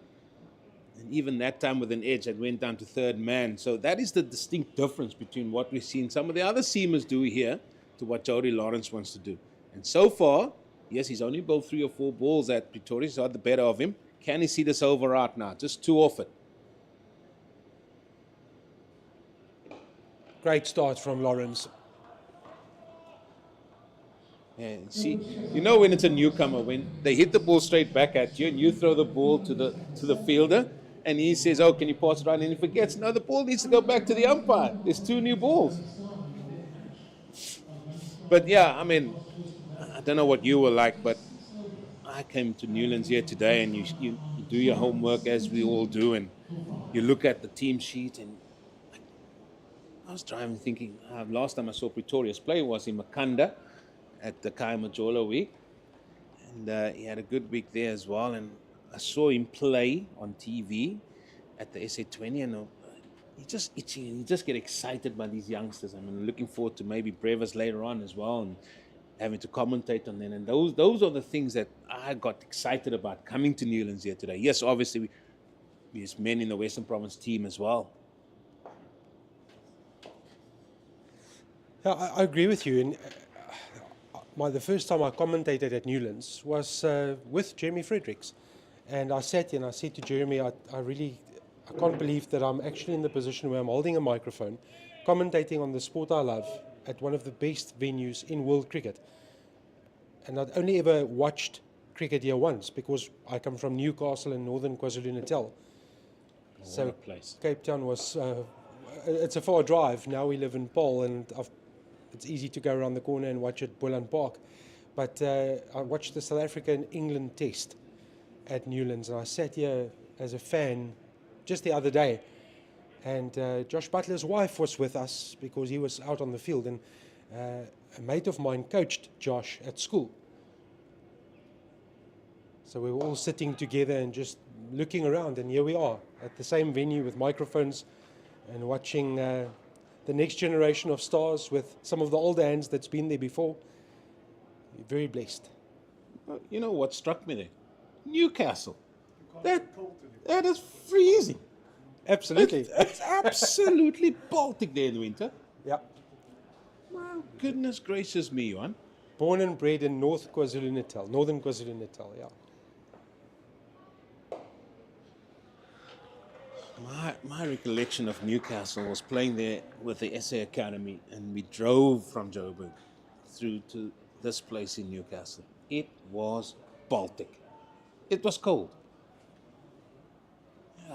Probably played at Arbor Park, Oh, was the venue. listen. That's the Premier Cricket Field in Newcastle.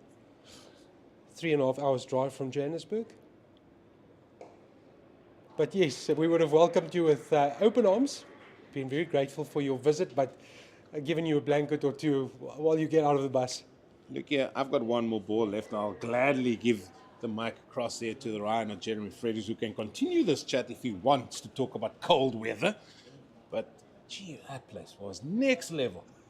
Absolutely next level. Anyway, one ball to go of the 21st. Red Balloon is the score, 99 for 1.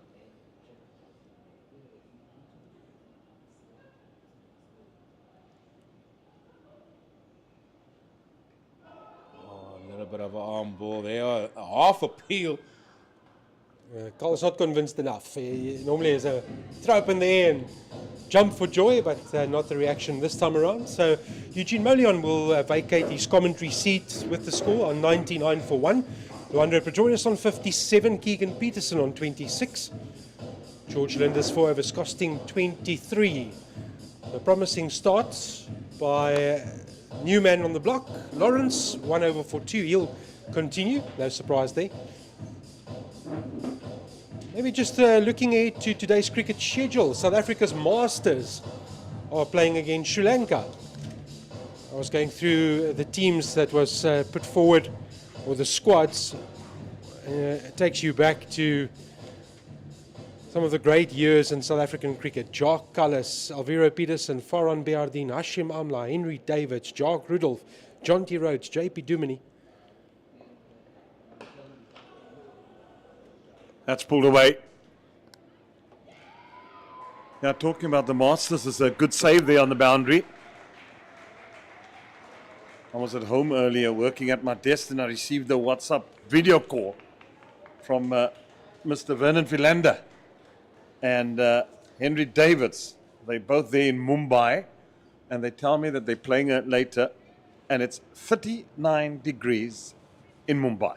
Hot. I remember landing there one night at 12 o'clock at night when I was still on the board of the Cobras going to the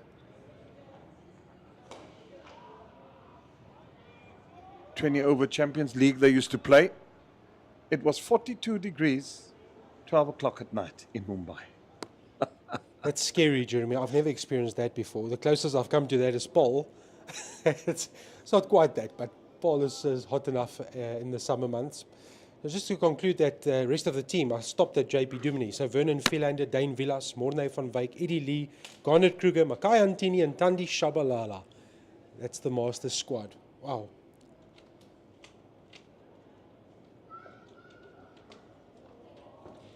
I hope the physio team is as big as the squad. They'll need to be. Because they need to be. Lots of rubbing having to go on there. Yeah, playing Sri Lanka today, captained by one of our broadcasters, a man that loves South Africa and one of the cricket voices that visits every year, Kumar Sangakkara. That's quite a big tournament. This Masters tournament happens every year.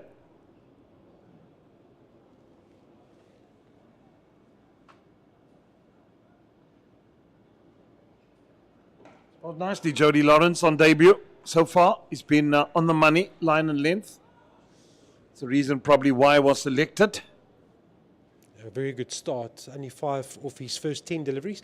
Calvareno with some football skills, part of the normal warm-up routine that they use before they get onto the cricket field and get the pads on. Well, they say you can't take cold to Newcastle, isn't it? There's a saying that goes that way. I know Newcastle can be cold and warm. Flooding there at the moment, Jeremy. Yeah, it is. I've seen parts of it, and even Botswana and the flatlands, and Fani de Villiers tells me yesterday as well, up in Lapalela, wherever it is, lots of rain has fallen there in the north. Weather patterns have been, I mean, normally in February in Cape Town, you don't hear or smell the southeaster. I mean, yesterday we had a gale force of note. It was warm, But I mean, the Southeastern never blows in February. Let me tell you that. February is probably the best month to come to Cape. February, March, and probably parts of April to come on holiday to Cape. Not December. This was the time to come here. A lot of foreigners that stay down the road here at the Vineyard Hotel. Johnny Lawrence, very impressive in his first 2 overs, 0 for 5. Pretorius on to 60 of 55 deliveries. Keegan Peterson on 26. Very good position this for the Titans, 102 for 1. Run rate of 4.7. Now they're in an excellent position, the Titans. Western Province has their work cut out because these two are set. And the longer they stay in, the bigger this total is going to become. Pretorius has looked good and has batted well as always. Shows the talent that he has. Keegan Peterson, all his experience and resources now he's drawing to, and he's looked good from the get-go when he arrived at the wicket.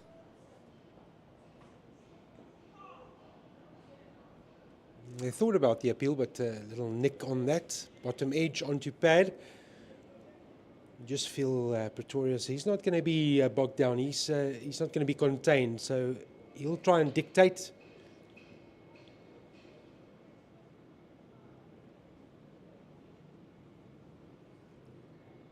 It's an important game this for both teams in how far they want to go in this competition. Use of the feet, down the ground she comes.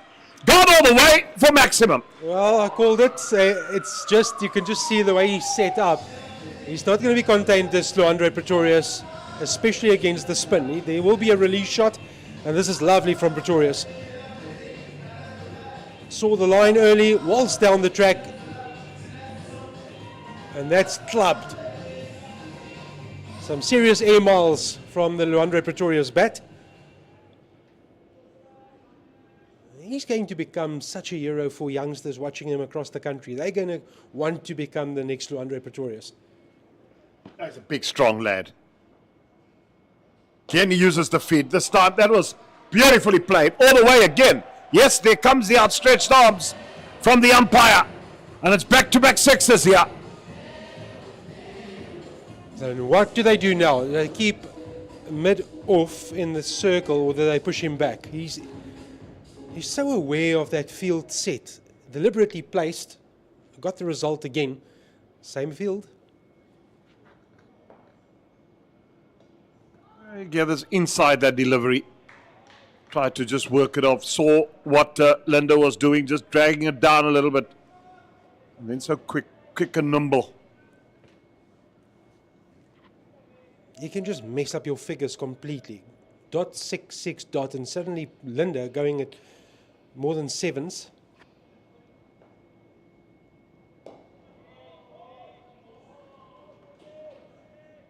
Well, the damage has been done in this over. 12 off it, 1 to come.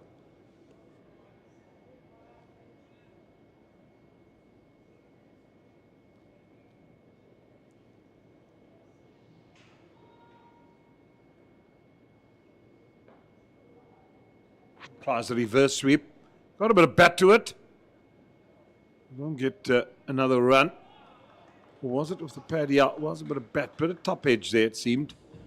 Didn't have all the power behind it to go for 4. But an expensive over from Linda. His 5 is 0 for 36. Not the first time. Well, we'll just look at that second 6. Had more than enough legs to carry that boundary rope.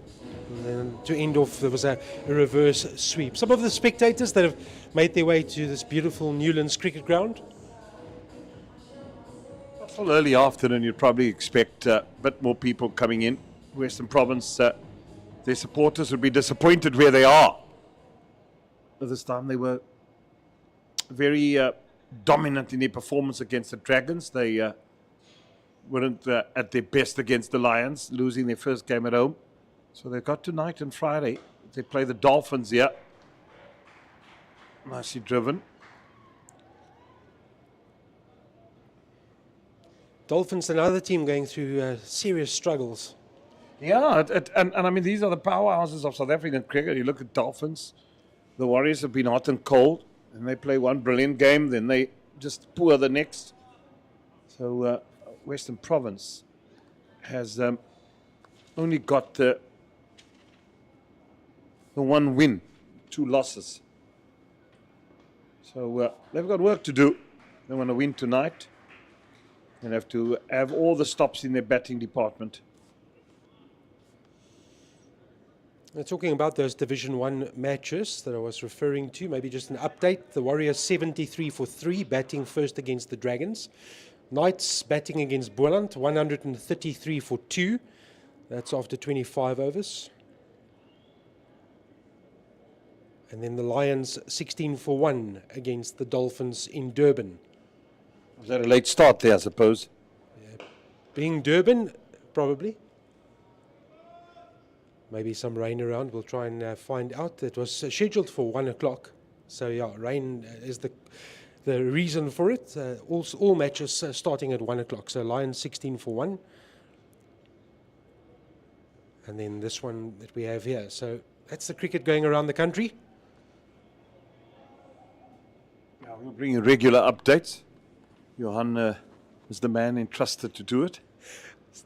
Given myself a task. Slapped.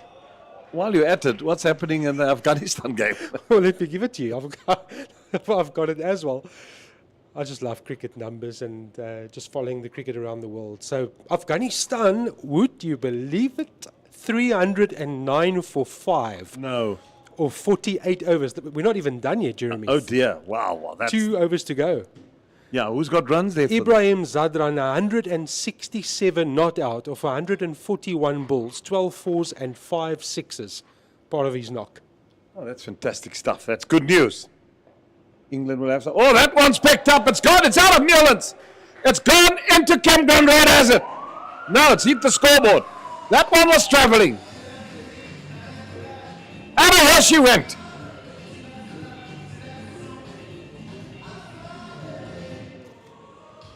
Well, Jody Lawrence has been economical and something had to give, and it's the power hitter that delivers for the Titans. Just look at this, bang! Well, he knows he's gone straight enough because that's what Jody Lawrence is aiming and trying to bowl wicket to wicket. He thought enough of this. He got inside of that, picked that up, and just gave it the kitchen sink. What a top shot.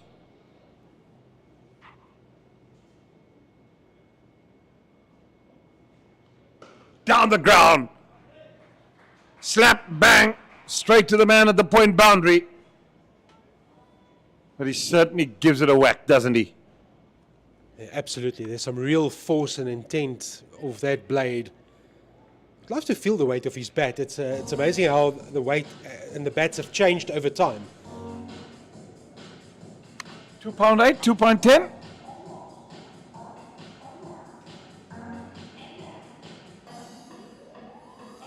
Left-handers like heavy bats. I remember picking up Graham Pollock's Duncan Fernley as a youngster. Gosh, I nearly fell over.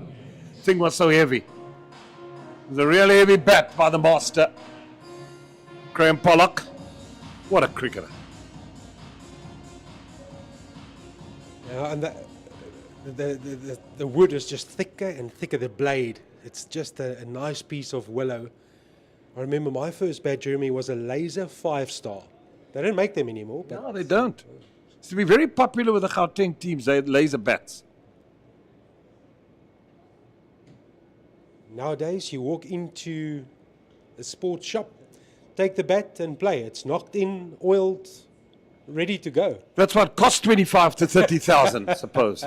Jeepers, I mean, I couldn't believe it when someone told me. I still said, no, probably 5,000 to 6,000 for a cricket bat. And I think it was Eugene Molian that said to me, I know, when last have you been into a sports shop? I must admit, very, very long time ago, I don't go and pick up cricket equipment. I used to play, yes. There they are. School kids coming in from school. Good to see. This is where it all starts. My 9-year-old daughter came home the other day and said, Dad, I want to play cricket. And I had a bit of a nervous twitch because I know what the equipment costs.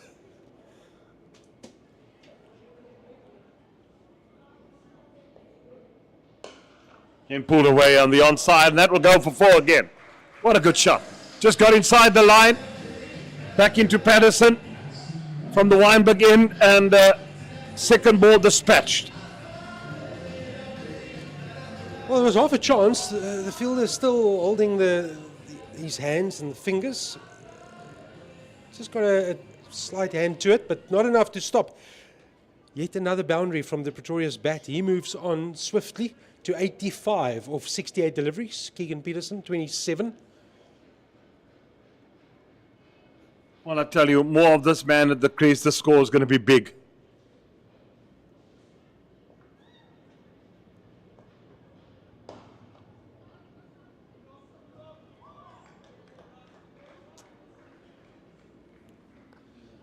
And so Patterson busy with his 6th over, 0 for 24.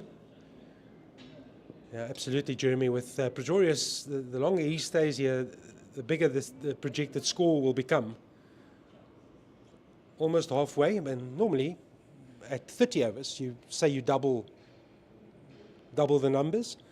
128 is already looking ominous for Western Province, considering the data that you gave us earlier. Short, pulled away, 1. Man on the square leg boundary, cut that off. Meter what, right or left of him, it would have gone for 4. But the Titans are in an absolute commanding position here at Newlands. Turning on the screws. Run rate of over 5. It's a good way to go. 9 wickets in hand. 2 set batsmen at the crease.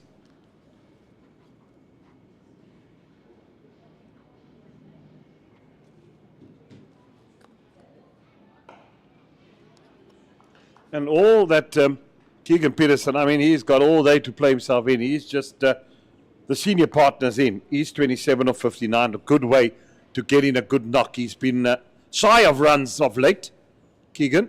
So what a good way. The senior partner's doing all the work. He is the man in charge.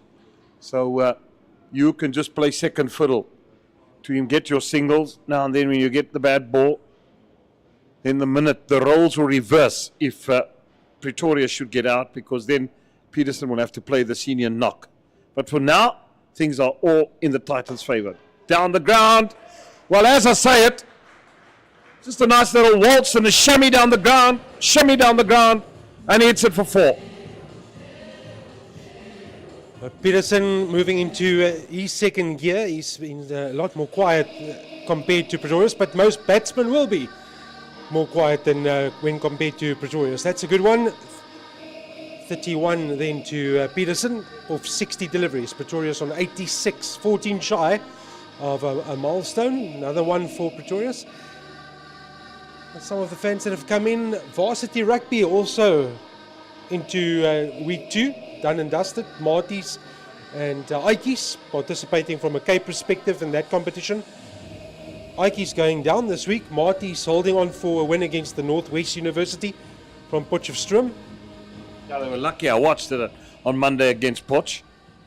Some silly mistakes also done by the Marties in their attack in playing to play. But what wonderful to watch student rugby, irrespective of who won or lost. I just thoroughly enjoyed watching both universities play. It was really a festivity of rugby, and so good to watch on a Monday night. It's amazing how wonderful whoever, I know Francois Pina, very instrumental in this Monday Cup varsity. They used to invite me to Stellenbosch every Monday. I used to drive from Plumstead. Now I don't get invited anymore. I said to the coach last time, since Billius had left Stellenbosch University, I don't get invited anymore. So I don't make the trek down there. So I don't know what, you live out that way. I mean, you... I do. I have to put you on the accreditation list. Go the accreditation way, Jeremy. Broadcasters get the invite automatically, but yeah, it's a great place to watch, and one of the popular destinations in student town Stellenbosch. Lovely to sit and watch Varsity Cup rugby there on a Monday night. Well, maybe it's a good sign that I don't go there, because after Varsity Rugby, what's the place called? New Bar. I had to leave my car there many times and get an Uber to drive me to Plumstead because I've had too much of the good old samples of Stellenbosch.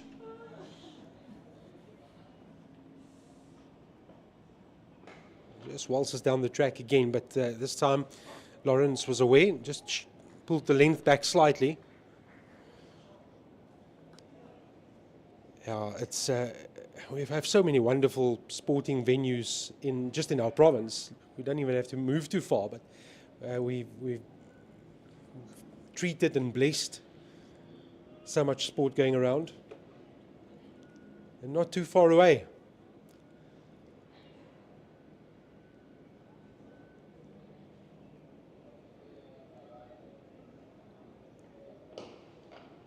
I'll feel that straight, yeah. So let me tell you what has transpired in the first half of the Afghanistan-England Champions Trophy match. Afghanistan finishing on 325 for 7, helped by 177 from Ibrahim Zadran with 146 balls, 12 fours and 6 sixes. He was dismissed before the end of the 50 overs, but England need 326 to win. That's going to be a good chase.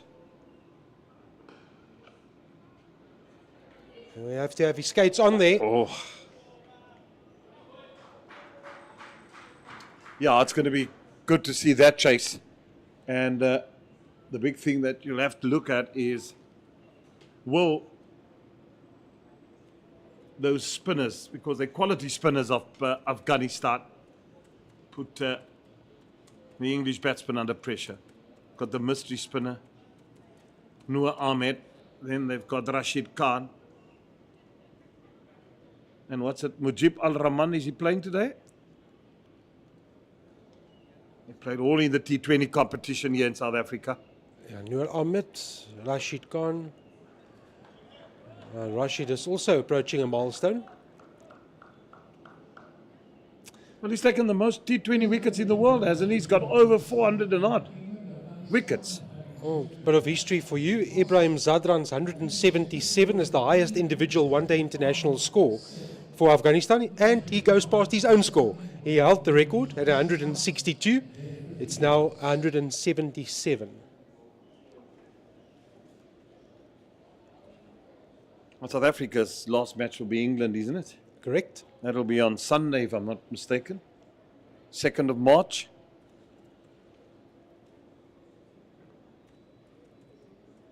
It's a quick competition.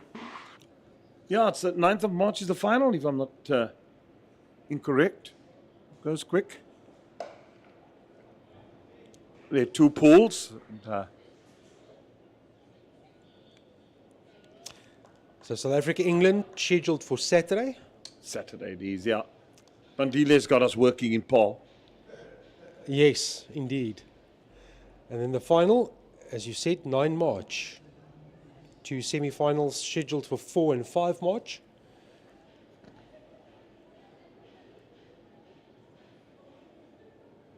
And that's going to be an interesting chase. 300 odd. That's picked up. Will that be caught? No, it's going to go all the way for 6. Well, he just picked that up so easily, so effortlessly, and he moves on now into the 90s.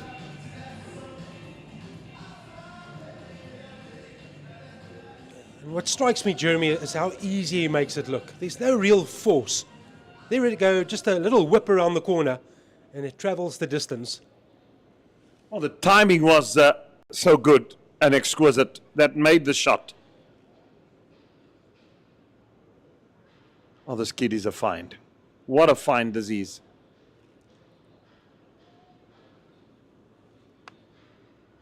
They've kept the fielder in exactly the same position. They haven't moved him more squarer. This time it's flat-batted baseball shot from Luandre Pretorius. And that's 4 more. Well, he's 3 short now of 100. And how well hasn't he played? He's absolutely bullying this Western Province bowling attack.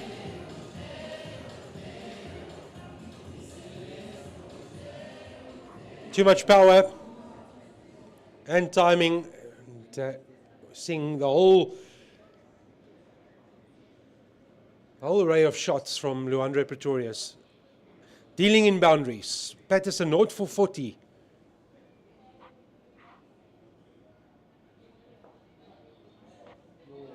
Short again, and an appeal from Carbarena, to which the umpire is unmoved. I nearly said the scheidsrechter. You can be forgiven.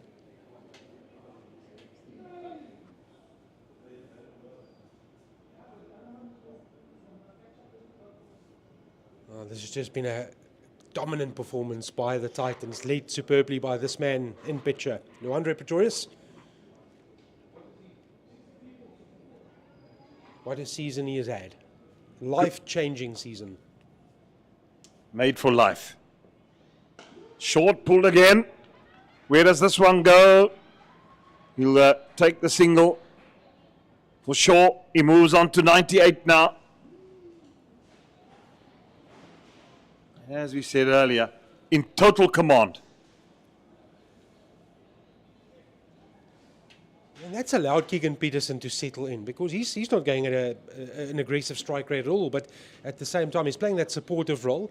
Yes, he's faced 30 more balls than the runs that he's had, 33 against the 63 balls that he's faced so far, but gradually he'll catch up if he's allowed to stay. That's messy. Sorry, yeah. Jeremy. Beg your pardon. Yeah, that'll be widened. This is what happens. Now you're thinking, I need to try something different, and then you make these sort of errors. And with all his experience, Dane Patterson, he's got to bowl the extra ball. 13 off his over. Most accurate bowler for Western Province this afternoon, Carl Simmons. He opened the bowling, 2 overs for 7. Patterson going at 6.1, Nyalku 4.6, and Pongwana 4.8. Oh, that's beautifully executed. Will only be a single. It's a good shot from Keegan Peterson. He moves on to 34 now. 27 overs gone, 149 for 1. Just to complete the bowling analysis, Linda going at 7.2 and Lawrence at 4.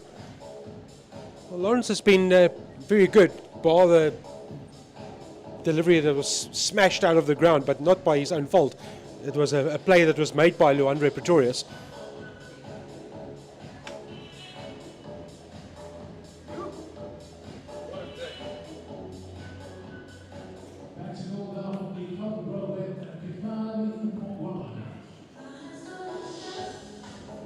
Students, there's a college at the back there, so they're all on the steps. You can watch the cricket from there, which they are doing. Probably break during classes. You actually have a great view from there. We can see their position, their vantage point. They've got a clear view of the ground.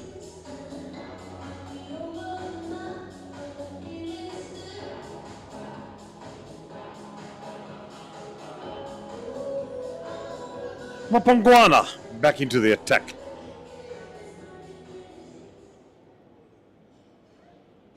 It's gone for 19, he's 4. Good running. Good running just to get his part on strike. That's what you do now against this Western Province team. You've dealt in boundaries, and now you're suddenly just in the gap 1. 150 up on the board as well. Just for a split second, he would have thought, oh, it's very tight, and it just had enough to beat the fielder and get Peterson onto the other end. And now it's built up, it's set up, Jeremy. Are we about to see another 3-figure score from this dominant young left-hander that's taken South African cricket by storm? And how hasn't he? And his performances has been magnificent. Oh. Beaten him outside the off stump there.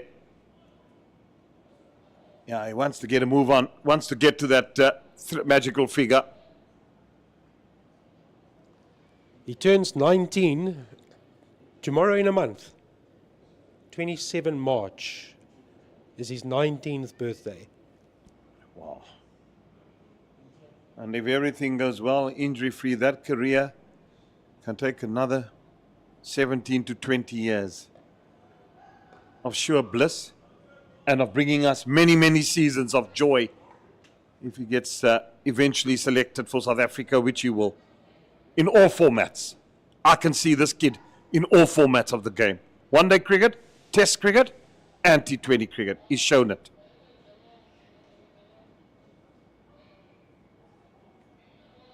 I think he'll be playing for South Africa T20 cricket soon, sooner than anticipated. Come the next season or two, I can see that happening. Just opens the blade. Will they come back for a second? They will. No, the ball goes for 4. And what a knock. It's been polished. It's been classy. It's been extraordinary. It's been absolutely fabulous to watch. This young kid, at the age of 18 and a couple of months, 102 he gets in 190 minutes of 81 balls, including 10 fours, 6 sixes, and he's been absolutely a joy to watch. Impeccable. From Potchefstroom to Cape Town, Supersport Park to Newlands. It's the Luandre Pretorius show. Born and bred in Potch. A very wide stance he has, Luandre Pretorius. Reminds me a lot of the older Graham Pollock became, the wider his legs went. So I want to leave you, maybe something you and Eugene can discuss in your commentary stint. Are we seeing that coaches are branding players and they are saying that you only fit into a certain box? Is there space for the modern day cricketer to be selected in all 3 formats? Does the program allow for a modern day cricketer to be selected in all 3 formats? I would be curious to find out what you guys say about that. As we finish yet another over, Mpongwana 0 for 25 of his 5. That's the end of my stint. 155 for 1, the Titans batting first against Western Province. Yeah, I think the answer is simple in terms of that, Johan. Just my opinion to that. Eugene Walks, we saw the fumble there. Is that the modern day cricketer can play all formats. That is, if he shows the patience, the charisma, the character, and the brain work to bat for periods of time. Because it is needed in Test cricket to bat for a day and spend a day at the crease. We've seen this youngster. He's now been at the crease for 2 hours since 1 o'clock. And he's shown the temperament, and that's another thing, that he can play long innings. And to me, he is an example that can play all formats. Another example, and he's come of age now, that has shown it. He hasn't shown it before, but is showing it now, is Dewald Brevis. I'm very, very impressed how he's playing at the moment. But there are certain players that are suited to Test cricket only. So I wouldn't play a Keegan Peterson, for example. Wouldn't be in my T20 team. He'd be playing one-day cricket, Test cricket, if he gets back there. So yeah, in our current Test team, look at the players there. Verreynne's got the ability to play all 3. He's shown that. We look at the South African, Dezorzi's got to work on a lot of technical flaws and sort that out. He's got the talent, no doubt about that, but technically he's not sound. Stubbs, they've tried him at number 3. I'm not convinced still that he can bat at number 3 for South Africa. I'm still convinced that 5 or 6. Rickleton has shown he can play all formats as well. He's shown the temperament to bat for 2 days, getting 250 here. So yeah, there are certain players of the modern day players that can play all 3 formats, but not everybody's suited to it.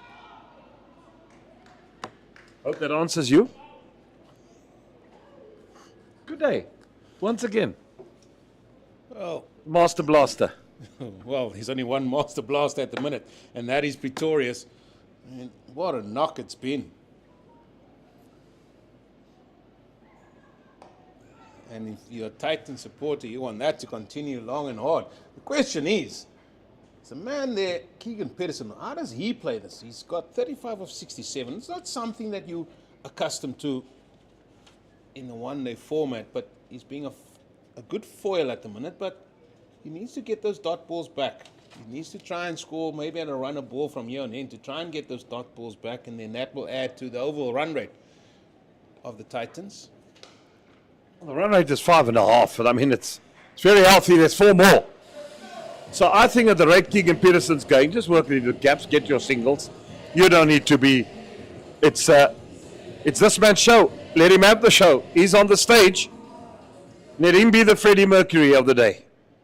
Well, the Titans will also be thinking who to send in next if a wicket should fall now, because they're in such a commanding position here. Well, you got a guy that can go along with it. He can come in at 4. Brevis, what do you want to do different? Well, that's what I'm saying. Yeah. Are they going to do that, or are they going to send Neil Brunt in? I'd send him Brevis next. You've got to just keep that impetus going.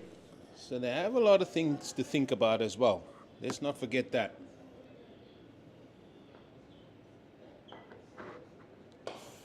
Drag. Brevis is also knows this Newland pitch. He's had a very good T20. So, yeah, Western Province under the cosh here. I mean, that's for sure. Well, there's still 21 overs still to go, and we're 1 over away from where people say, oh, well, let's double the runs here. And if we do that, we're heading for 320, 330. Yeah. Afghanistan got 327 against England. I heard that. And I just had a little bit of a chat to Mr. Vincent Barnes there, and he says, England will win by 5 wickets, which I said to him, I said, listen, I don't often disagree with you, but I'm disagreeing with you today. Well, it'll be the spinners of Afghanistan that can cause the damage to the England batting lineup, I think. And if Noor Ahmed and Rashid Khan is on song, they're going to have their work cut out. If not, England would coaster in, I think.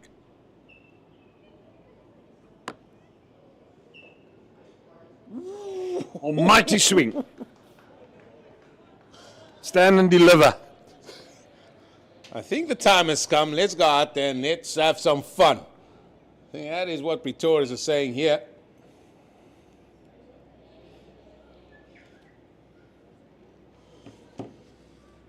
Guan has bowled well. He's 3 overs, gone for 14 thus far. He's into his 4th. If I'm you, Jeremy, I'll hold on to your hat here. We are going to see some shots played here. We are in for a very entertaining last 20 overs.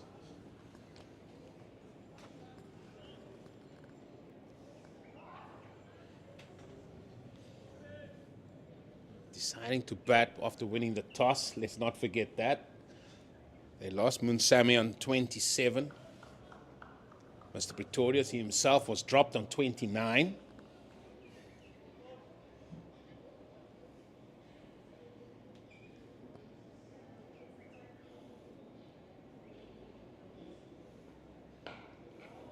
Advanced down the wicket. That was clever bowling from Mapangwana, who saw Keegan Peterson advancing down the track and then just dropped it a little bit shorter. Didn't go that full length that he has been going to him. Yeah, it's just going to make a change in the field.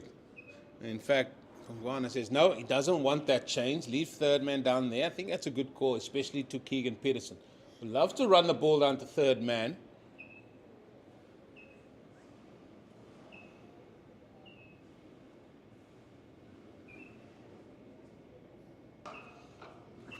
Cut away for 1, short and wide. Don't mind you bowling there, as long as you got the protection on the offside. And already we're going to be talking about the fielding of Western Province yet again. Mr. Fredericks, when we were here the last time with you, we spoke a little bit about their fielding, and they dropped a catch, a little bit, a few fumbles in the field, not stopping the boundaries, and that's something that they can ill afford, especially looking like they're going to chase a big total here.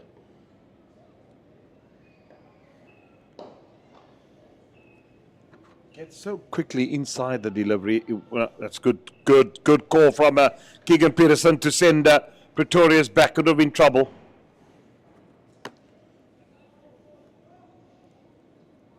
Easiest of days for Western Province, aren't they? Got a toilet, yeah. Yeah. And they're a bit under the cosh. They are. They just got to stay with it, yeah. They have to stay with it. It's a game here. It's a big game. With these two teams, 6th and 7th in a log, where there's only 1 round of matches to be played, only 7 matches. It's not a lot. Can't just say, oh, we'll lose 2 or 3 and get back into it. Especially with only one round. And the other thing is also, end of the over, 163 for 1. The mindset cannot be, look, it's a belt of a wicket. We got the batting, we got to do it. The mindset must be, we got to take wickets, we got to put them under pressure, because the more you release the pressure towards the Titans, the more difficult your task is going to become batting second here. The wicket won't change, that's for sure. It's too good a wicket to change. But you always know, you spend time in the sun, you've been out there for long periods of time, it's a quick turnaround, it's a quick changeover, and suddenly you lose 1, you lose 2 wickets, and suddenly there's a flutter in that change room. Carl Simmons back into the attack. His previous 2 went for 7, that's what he bowled. 3 overs for 14, I beg your pardon. Yeah, and this is a surprise to me that he hasn't bowled many more. Because the last time out here against the Northwest, he got 4 for. The match before that, he got 3 for 40. And then last time out as well, as we said, he got 3 for 53. So he's a wicket taker. And that's what Western Province need here. They need somebody to break this partnership, because this partnership has gone on to 138. Yeah, I'm also surprised. I mean, he's a top wicket taker. He's taken 10 wickets in this tournament thus far. Top of the pops there. Oh, that was round arm. Ease is going to go all the way. With ease and grace, as they say. Clears the boundary, and it's another maximum. Easy as you like. Yeah, he came with a round arm delivery. He said, okay, here we go. Let me bully you down the ground. Here we go. Bang. What is this round arm stuff? Ball to purchase and turn. You've just beaten 1 outside the off stump. Yeah, round arm stuff. Now that's short down the wicket for 1. Oh, I'm going to steal that. Bowl to purchase. Bowl to purchase. Of course you got a ball to purchase. I'm got to get that ball to turn. 100%. Maybe just looking to slide that on across him, but that slid nicely into the middle of the bat for 6. Oh, that slid into the arc. Yeah, they've got it all to do here. Carl Simmons, can he get the wicket? Can he get the breakthrough?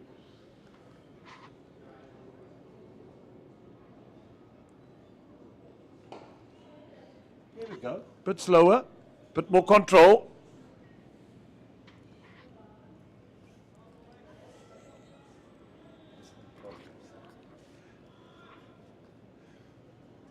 Oh, they can't go quiet, Jeremy. They have to still be up there.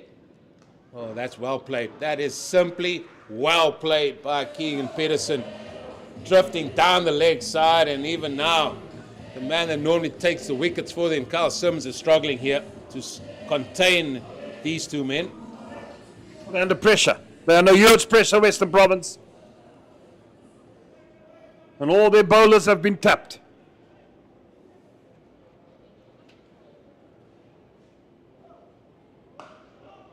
Have to get way again. We'll come back for a second. Yes, they do. It's good running, good cricket, more pressure. The rain has been, I beg your pardon, Simmons have been expensive. Partnership now, 151. Yeah, coming off 151 deliveries, 13 fours and 6 maximums between these 2 men. And that has been good. If you take into consideration that Peterson has scored 43, about 70-odd balls as well, just shows how good Pretorius has been batting out there.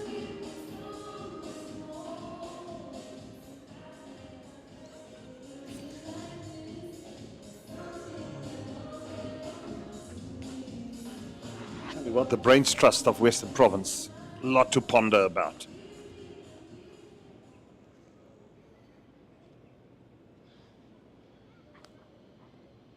Not over yet. Still got to stay in the fight. That's important. Well, there's too many men outside the boundary here. Or outside the ring, I should say. They've got 4 outside in the ring. They need 5. Now they've got to think who they're going to bring in. They're going to bring in the man by the looks of a deep mid-wicket. In fact, no, they're going to leave him out there. So, he cannot be a little bit wide outside off stump, and he cannot be full, because he's going to be hit over mid-off, who's just come into the ring. Big gap at mid-wicket.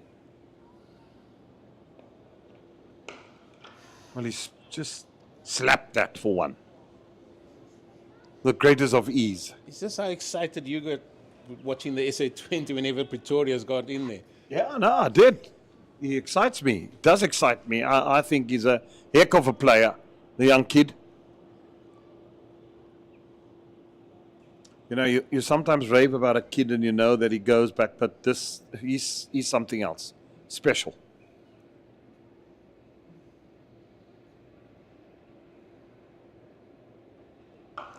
Short pulled away. Again on the onside just for a single. Yeah, probably when we were playing, it was probably the likes of Herschel Gibbs that maybe people were raving about, but he brought it to the field as well, and he took it to higher honors. You said earlier about Brevis, he was one that people spoke highly of, but he just didn't make it because maybe there was too much of an early push. But we're seeing his improvement, especially this season as well, with the bat in hand, and that has been good to watch.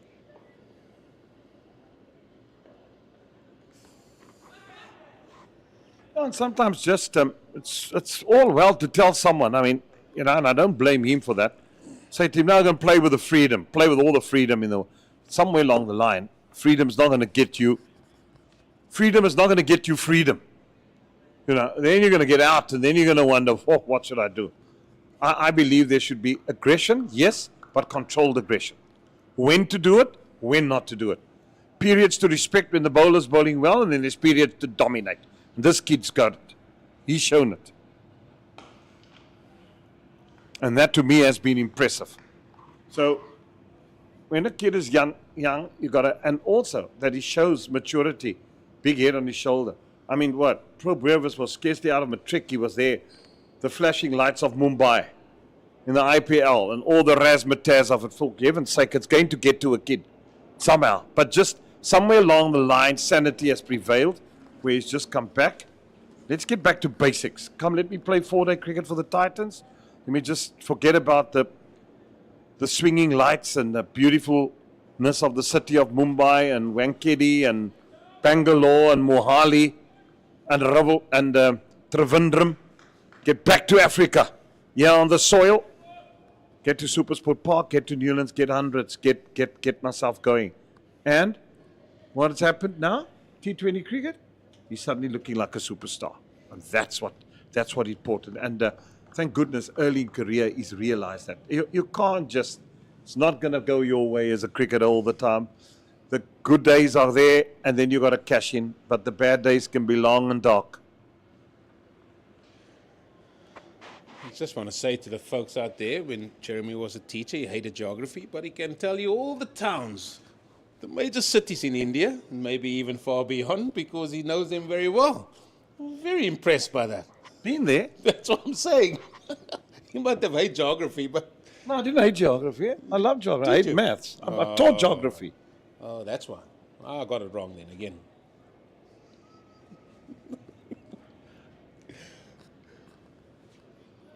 Yeah, Well, maths wasn't my forte, that's for sure.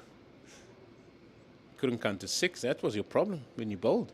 You always wanted to say after 5th ball, can I have my cap? Umpire said you got 1 ball to go and ended up having an argument. No, now you're lying. Absolute lies. Don't try and crook the world out there. Well, if people think that Jeremy can't argue with anybody, please send the answer on a postcard. It's an argument, it's debates. Healthy debates. But when it needs to be argued, I will argue. There we have it. Yeah. Just ate into our over it when we were bowling, though.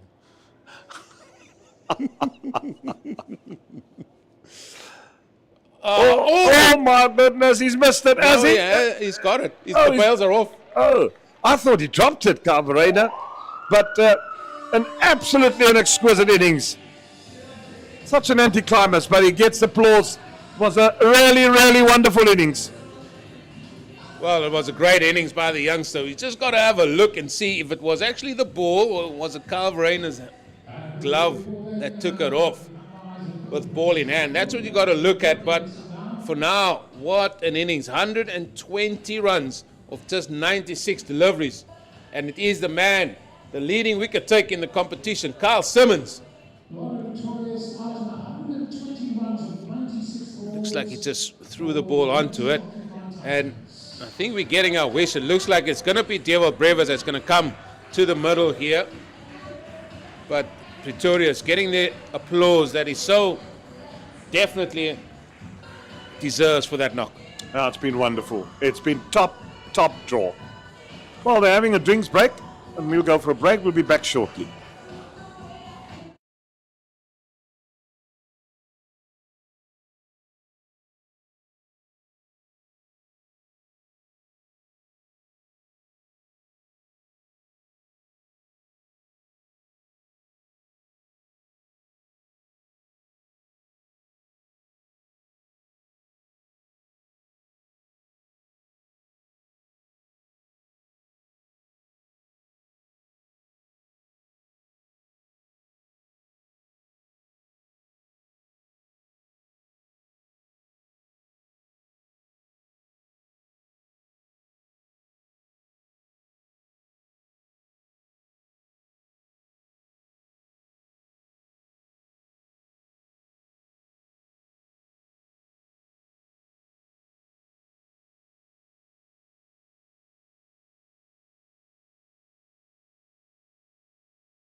Well, the departure of Leandre Pretorius has brought Diego Brevis to the crease. Another star-studded player who's had a fantastic season as well. Got 116 last year against Western Province. That was at Centurion. Got 100 early on in this competition as well. And this season thus far, if you look at Brevis' strike rate, he's in 13th position batting-wise. That's why they're lingering down at the bottom. But, I mean, he's got 105 runs in the competition. It's the highest of 102. So the other two times he was dismissed cheaply. Yeah, that 102 came against the Battle of the Yekske River there, against the Lions. He's another man who's on the up. And what a platform for him to come in here.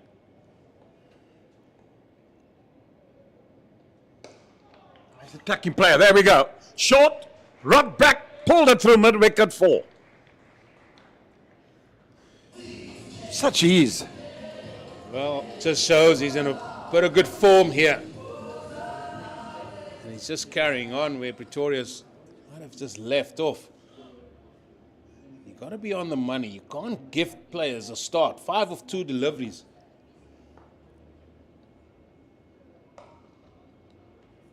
Just runs are just coming so easy for the Titans at the moment. And they are in total command. Now 33 overs gone, 190 for 2. I mean, Captain Neil Brunt also got to think about, listen, maybe I should keep myself down as well. You got Dayan Khalim who can also hit a long ball. You got Petlaqueo that can come in left-hander. You can have a right left-hander option out there. There's so many for them to think about again, for them to get up to a good total. Yeah, they got all the options at hand. I'd be tempted if a wicket falls now to tell Pretorius and Dilipet, you go up. Left-hander, something different, and we know when he gets in, you can give it a bit of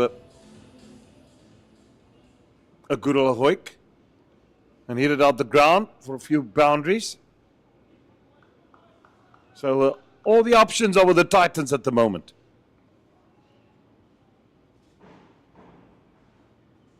But he's held a steady ship here. Mapungwana. Yeah, he has. If you look at the over a runner of 5.7 and you are just going a tick above 4.5 at the minute, you'll say, oh, I'm happy with that. Can I just see it through for the last 3 overs and then I can park somewhere?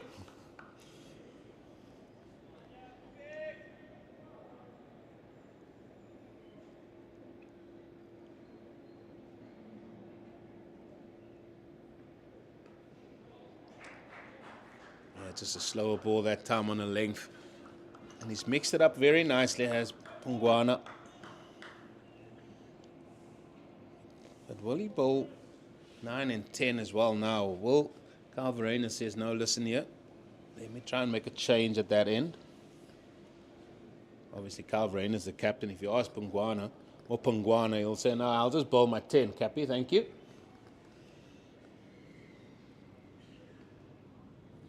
In a good rhythm.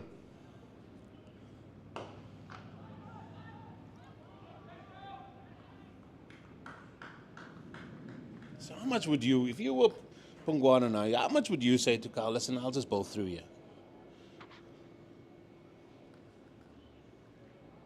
Yeah, just keeping the runs down. That's what you want. Put a bit of try and transfer the pressure a little bit. Because the Western Province has been under the pressure with now you've got rid of Leandre Pretorius. You've got a new batsman in. You've got a set batsman in Keegan Peterson. Yeah, he's set. But he needs to also look at his personal run rate now, even from this point on. I know he's nearing a milestone himself. 48 of 81 deliveries. You wouldn't say that in this format is where you want to be. Obviously, Pretorius played such a good knock that allowed him to just go about his work as you see today. Yeah, now he becomes a senior partner, so now he's got to look to up the ante a little bit. And that we don't mean by hitting 6s and 4s. You can up the ante by saying, right, run a ball. It's nicely placed. Yeah, well, he's going to be the casing point. Everybody can bat around me. You guys can come in, wheel the willow, and I'll just go about. I'll give you guys a strike as quickly as I can, and you guys can see how you go about it. Well, that could also be another tactic, which nothing wrong with that. That used to be your tactic. I'll just give you the ones and you guys blaze away. Yeah. That's, And then when there was 5 runs needed, old Jeremy plays for the old Red Inca.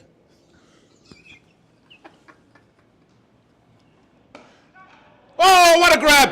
What an absolute fantastic grab that is by Edward Michael Moore. That is a fantastic catch. Well, Peterson just looking to up the ante. And there we go. 2 wickets in quick succession. And the 2 in batsmen out now. He'll be livid with himself. But what a grab from Moore it was indeed. What? Oh my. When you come to a ground and something special needs to be done to get your team back into it. And then all of a sudden a ball that was presented with a little bit of width outside. Batsman thinks, I can get my hands through it, but how's that for a snaffle? And well, special catches like that can change the complexion of a game. That was superb. Oh, we've seen some fantastic grabs in one. We've seen Brevis, some fantastic grabs in the 2020 competition. And I've seen, what's the guy from New Zealand, Phillips. Oh, he plucked one outstanding catch. In walks, seems like Neil Brunt, the captain. Captain of the side, joins Dewald Brevis.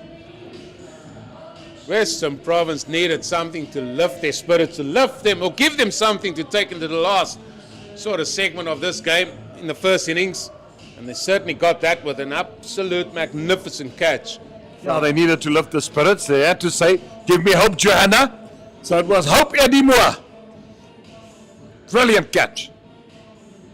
I went to him this morning or this afternoon as well, and I said, listen, are you English or Afrikaans? He says, no, he's very much Afrikaans. I said, but everything about you suggests you're English. He says, yes, even my middle name is Edward Michael Moore. Yeah, I know, he's an Afrikaner boy. They're from the Eastern Cape. Yeah. Oh, Tide must be in, Jeremy. Tide must be in. Tide? Tide must be in. Oh, man. So you haven't seen the ball beating the bat for a while. It was that magical catch. And the 2 men out now in, that probably could just be the change of the moment. It's a good shot. Brevis, yeah, Brunt will have to know his wits about him because Brevis likes to, besides hitting boundaries, likes to run hard between the wickets.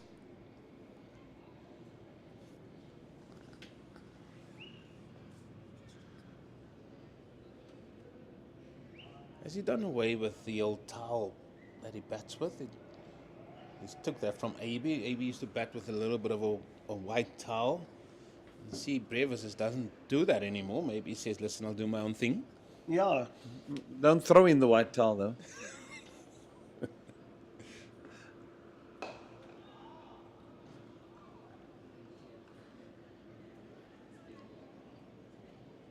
Well, I think Linda also got the nod to say, listen, you can come up from the Calvin Grove end because let's see if we can get through a few overs very quickly here. Well, how's the running here? It's good work in the outfield. Keeps it down to 1.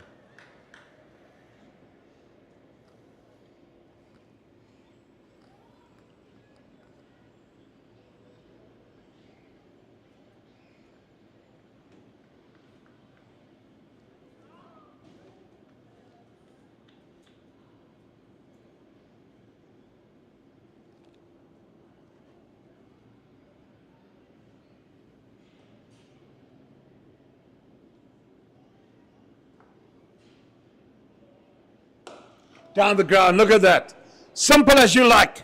200 up with that blow. How easy did he make this look? Young Devil Brevis just stood nice and tall, knew he had the power, and just with ease. Oh, simple as you like. Straight boundaries are not the longest here at Newlands, but that cleared it by comfortable margins.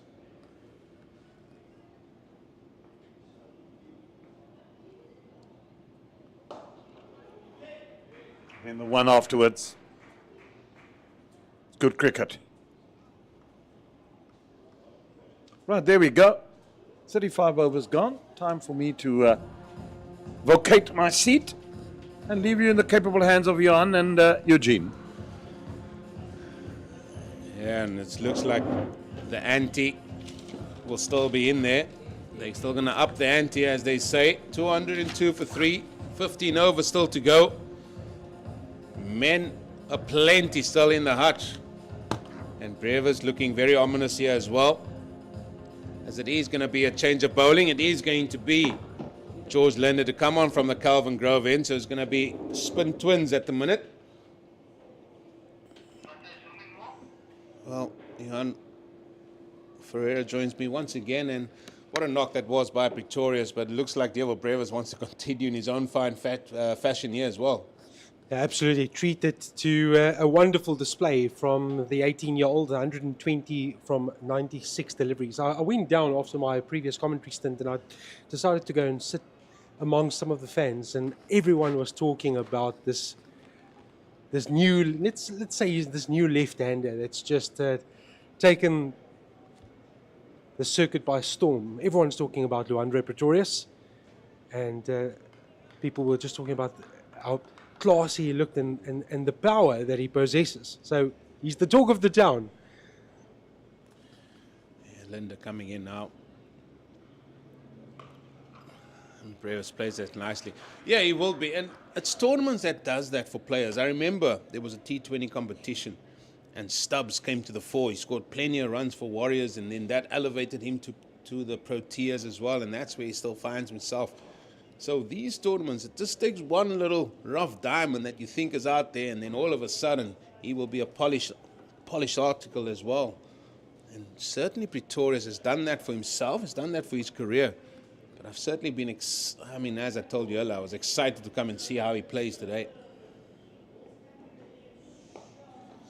And to your point, you look at this Titans lineup and you struggle to find reasons for them being in 7th position out of 8 teams. And the privileged position that you are in, where you can replace a like for like, it worked out today in the sense that Luandre departed and Devil Brevis walks in, and as an opposition fielder or captain, you think you've taken one destructive player out of the game, and you look up and here comes Devil Brevis. You've got to do it all over again. I think if you look at the wickets column, that is the main key there. No matter who's going to come in here, they are going to up the ante, and they want to try and score very quickly. That is the key in this match now. Yeah, earlier, Jeremy alluded to that 243 average first innings score. It looks like the Titans will pour on plenty more than that. So they're going to put themselves in a prime position. Bowlers will still need to go and do the work. It's still a great track, great conditions, but the Titans are ticking the boxes as they move along. I think the wicket would suggest that it's a very good wicket. It's a very good pitch. So that 240, as Jeremy himself alluded to, I'm not even looking at that. I think Western Province should just say that looks like a very good surface. They back themselves here to chase under the lights. And certainly for them, I wouldn't be looking at anything of what the past score is. Whatever the Titans are going to get here in the end, you're going to say, right, this is how we're going to try and get to that total and try and work on the processes to get to that total. Absolutely. You can't think too far ahead. That's pure, it's just an academic number. The past has got nothing to do with the present. He got a little bit of bat on that. That is coming down here to the boundary and the Weinberg again. The dive comes in. That's great work by the man on debut, Jody Lawrence. But they come through for 3 runs. That's well run by these two. Well done, Jody Lawrence. Enjoying his time out. First opportunity, man from Durbanville Cricket Club. I thought he bowled nicely. Absolutely. 4 overs, 16 runs. He was impressive. I know he got hit for a big 6 there to the Oaks. But he's kept his head, bowled nicely, beat the bat a couple of times as well, especially the man that of Pretorius.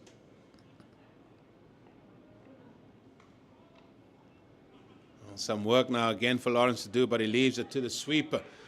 2 more runs at it. And the runs are still flowing here, Johan. And the Titans, they are still growing and growing to a big target here. Now, the value of teamwork in a batting combination. While you're settling in, Brevis will play his aggressive, natural game, but work the ball into the gaps. There's plenty of it. Keep that scoreboard ticking over. Take 6 without risk. If there's a boundary option or boundary hitting delivery, make the most of it. And suddenly a 6 turns into a 10, and you're just taking the game further and further away from the opposition. Nice to see young and old in attendance. Yeah, it looks like that's maybe a team that has come down, maybe after a net session. But a change of bowling here from the Weinberg end. Jody Lawrence, that man we spoke about just briefly a second ago, he's going to come in from the Weinberg end for the first time.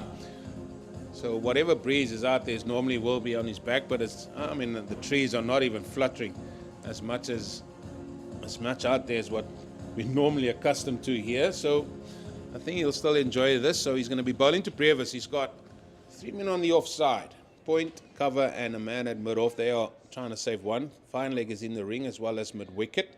So they've got a long on out, deep backward square leg, and a man at the 3rd man boundary and sweeper. Oh, that is a big swing, big edge, big dive from Kyle Verena, but it's gone for 4. Inches from his first wickets, and that's why he's standing and looking towards Verena. That was a difficult one. But gave that the full kitchen sink, the Dylan Brevis.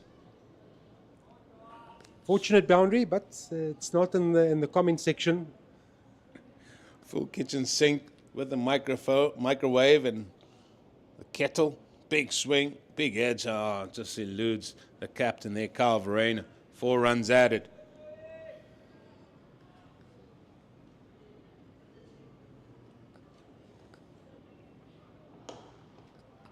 Oh, Dion, these are ominous signs here. Just by the look of that shot that Brevis played just the ball before the swing. Yes, he's got a fortunate edge, but I mean, they are just going to come in here and start playing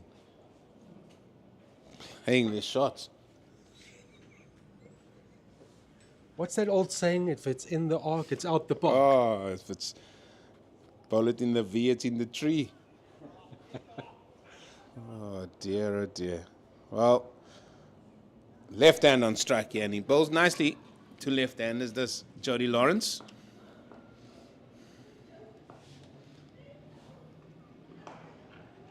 Oh, trouble. Oh, that is a single all day long.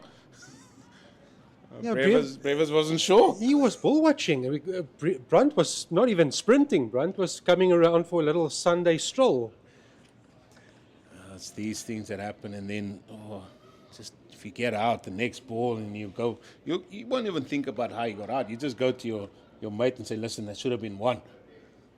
And it's trusting your partner, because in front of square, it's the player that's on strike. It's your call, and that's where the trust comes in. Behind square, the player running towards the wicketkeeper needs to call. That's the general rule of thumb.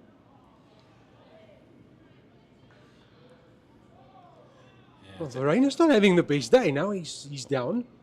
Oh no! What happened here? What happened here? He's down on his knees. He's sitting back down now, and this doesn't look too good.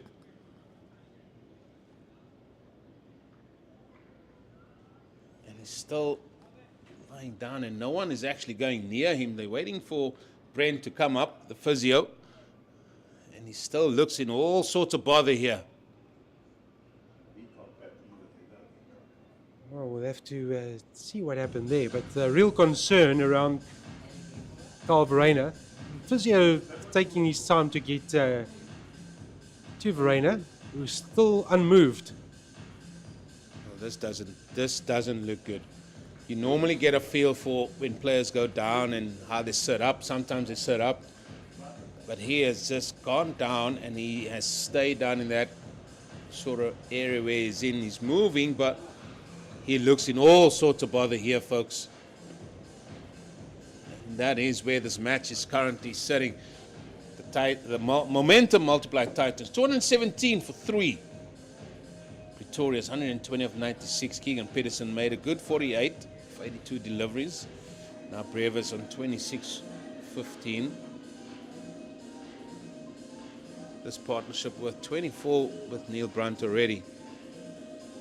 Looks like it could be his ankle, or it could be his knee. We're not sure. Well, thankfully he's sitting up. Well, there's some real discomfort for Carl Verena. And for Western Province, they'll need him to play a role with the bat as well later today. This could be a double blow.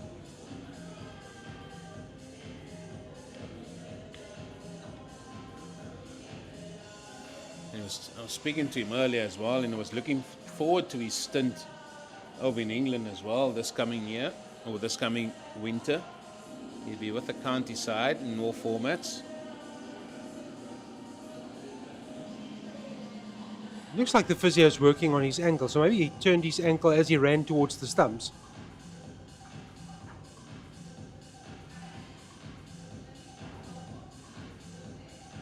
There's a break in play, as obviously player welfare is of utmost importance.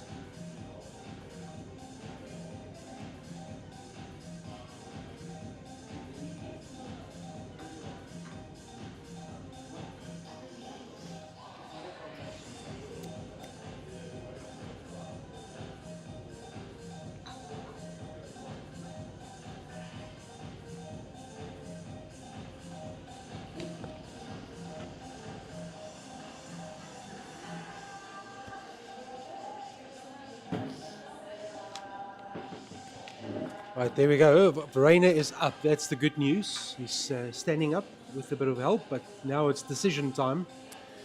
Yeah, while they do that, there you are. And let's go and see what's also happening elsewhere in this one-day cup, because there's quite a few fixtures happening today as well. So we turn our attention there to the Dolphins and the Lions. They eventually got on there. Lions are batting first, 73 for 2 after 19.3 overs. So that game has been shortened as well. Looks like that will be now a 43 over game. The Knights versus Boland. The Knights are 196 for 6 against Boland, who find themselves top of the table. So a win there for Boland will sort of strengthen their bid to remain top of this league. And then the Northwest Dragons versus the Warriors. The Warriors are batting first, 153 for 5. They're after 36 overs. In Division 2, SA emerging players are 105 for 4, chasing 259 for victory. So they got it all to do in that one. The Northern Cape Heat are 143 for 8. So there's only 2 overs left. It looks like they've lost some time there due to rain there in that one against the Limpopo Impalas. And then the Eastern Cape, the Nyati, are 117 for 2, chasing 325 for victory against the Tuskers. And then the Rhinos, the Mpumalanga Rhinos, 70 for 2, chasing 204 against Eastern Storm. And it looks like Carl Verena is actually being assisted off the field as well, and that is bad news for the World Sports Betting Western Province team, not just for his keeping, not just for his captaincy, but also for his batting. Now, this is a massive blow to Western Province, so they need to give someone the gloves behind the stumps, and he is in real pain. And then, of course, Eugene, there's the small little task of England and Afghanistan in the ICC Champions Trophy. Afghanistan 325 for 7, thanks to Ibrahim Zadran's 177 of 146 deliveries.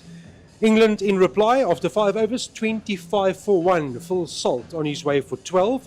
So Ben Duckett and Jamie Smith currently at the crease. England's required run rate at 6.71 to get through in this encounter. And they'll rely heavily on the likes of Joe Root, Harry Brook, Josh Butler. They all need to do a job this afternoon with bat in hand. Well, young Daniel Smith is going to be coming onto the field as a replacement. Well, I should say a sub. It's not a replacement. It's not a head injury. It's not a concussion injury, we should say. He hurt his ankle. What's your take on these? You're a keeper. What is your take on these shin pads now that keeper's wearing? Yeah, so I'm having a good look at what's the changeover as we speak. And it's literally shin pads that they are putting on instead of their normal keeping pads. Yeah, again, it's the modern day cricketer, Eugene. I never had that luxury of choosing something lighter and easier to put into my pants. I had to rely on the old traditional keeping pads. But whatever suits the mobility. I mean, from a keeping perspective, you need to run around, you need to be agile, and if the normal pads stop you from doing that, go to something that just keeps the blow to a minimum. If you miss it with your gloves, a lot of my mates always said, you know what, you shouldn't wear pads. If you miss it with the gloves, take the hit on the shin, you won't do it again. But it's not as easy as that. When you play on pitches that club pitches, one's up, one's down. Trust me, you don't want to tempt fate. So I would rather have the pads on. But this is a true wicket. But the modern day professional cricketer, they've got that luxury. The club cricketers don't. There you wear padding, helmets, arm guards, anything that can protect your body. Looks like we're set to resume here in the 37th over. The height is not your friend there, Mr. Lawrence.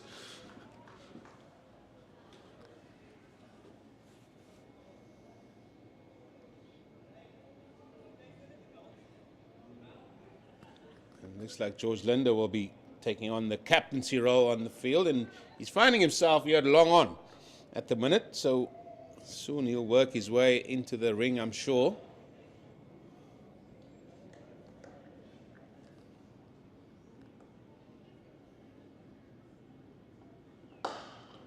Lovely straight drive. It's going to sting. Lawrence will feel that. Well, Johan, the defending champions of this one-day cup, they've got it all to do here. They need a victory to help them get into the top 3. It's only the top 3 that will go through. Number 1 will obviously go straight to the final and host that final. 2 and 3 will play off. And there are big names there, and everybody playing 3 games. Top of the pops, the Gold Rush Boland find themselves 14 points, thanks due to that 3 wins from 3 games. I think 2 of them came with a bonus point as well. At the moment, Gold Rush Boland in prime position, 5 points clear of the Northwest Dragons and 6 clear of the DP World Lions. That is Linda into the attack, bowling his 7th over, 0 for 45. Brevis on strike. It's been a quick 27 of 18 deliveries. Gave himself some room.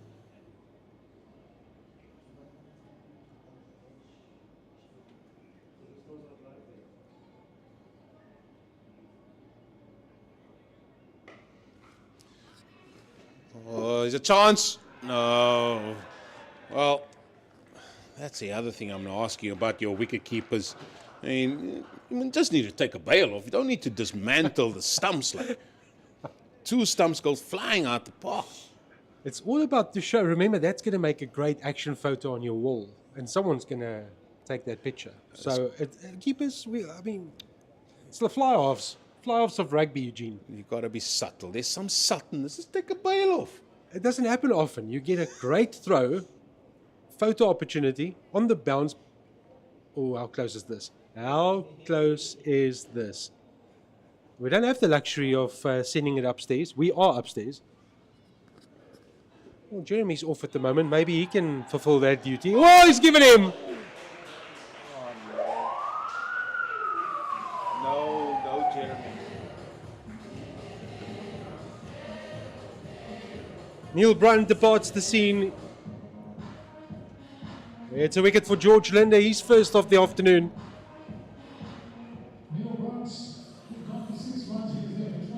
Well, we don't have the luxury of having seen this head on. We're sitting behind and our cameras are behind as well.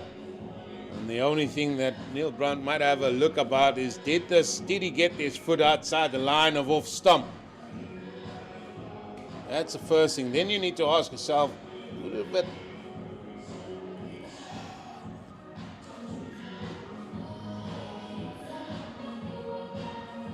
Well, the only decision that matters is the one that the umpire gave. And it's 219 for 4. Just shows if it's not going for you, you don't get the decisions going your way as well. As Sibonelo Makanya makes his way out to the middle, average of 24. And he's much better than that, I can tell you that. He's a good player and he can certainly do a job with the ball as well.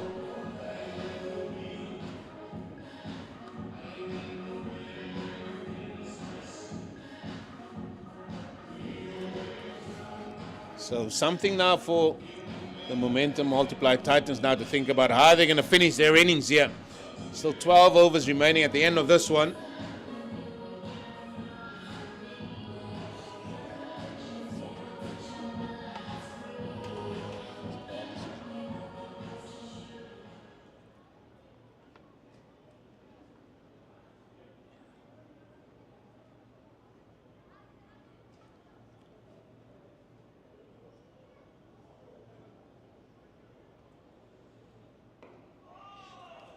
Bongo Musa Sibonelo Makanya, born 7 March 1996 in Durban. He is at the crease. Also been around the block, played SA Under-19s, SA Emerging Team, Joburg Super Kings, Dolphins, now Titans.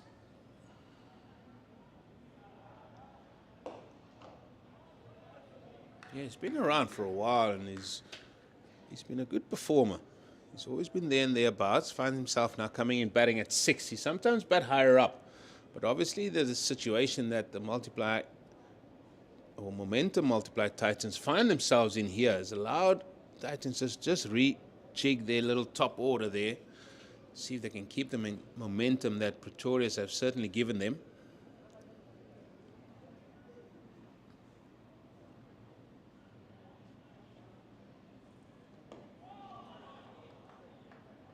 End of a wicket taking over for George Linder. Only conceded the one for 46, then off 7, 219 for 4.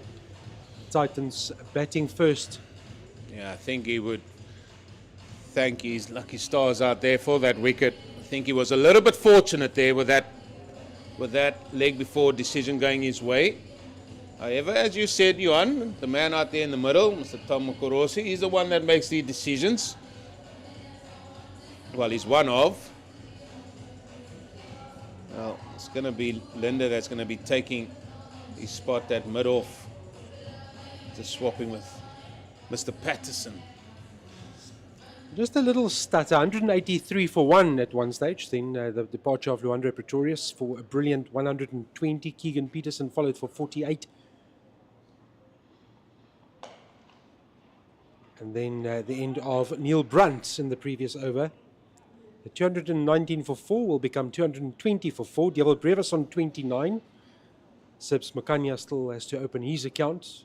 And facing up against the man that's desperate for his first wicket, Jody Lawrence. He might be desperate. I think he's just enjoying being out there. He loves playing the game. He gives it his 125%. He's a good character to have, is Mr. Lawrence. Straight at the stumps once again. The line that we spoke about, the line of attack, the preferred line of attack. I like the look of him. Started well. Take that huge 6 off the equation and it's 18 or 5.2, but there's no ifs and buts in cricket. It happened. Lesson learned. Stronger for it.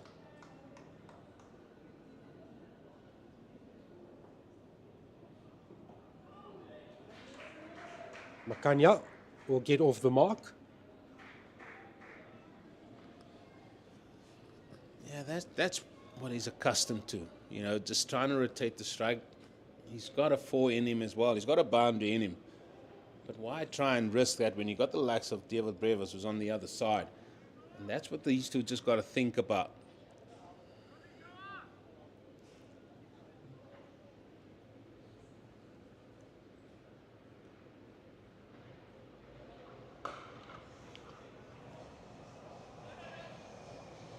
Just be a single. But yeah, I've been impressed with Jody Lawrence. Almost show that he belongs. Hasn't been too flustered about the occasion, running out at Newlands against the powerful Titans lineup. A lot of explosive hitters in this team. I would love that wicket column to indicate one for his first match. That's what you work towards, and as I say that, he just puts one down the leg side. You guys keep reaping him, praising him, and then the next ball something bad happens now. Johan, we need to work on this. You know what? I every time I do it, I think, what if? No, you I just don't want to said, be that guy. You just said now 2 seconds ago, this is not a game for ifs and buts. So you just say it and just say, it is what it is. Yeah, I know, and they can't hear us. That's the thing, Eugene. They can't hear us. Well, but yet we keep doing it to them. Show them the replay, then they'll hear it.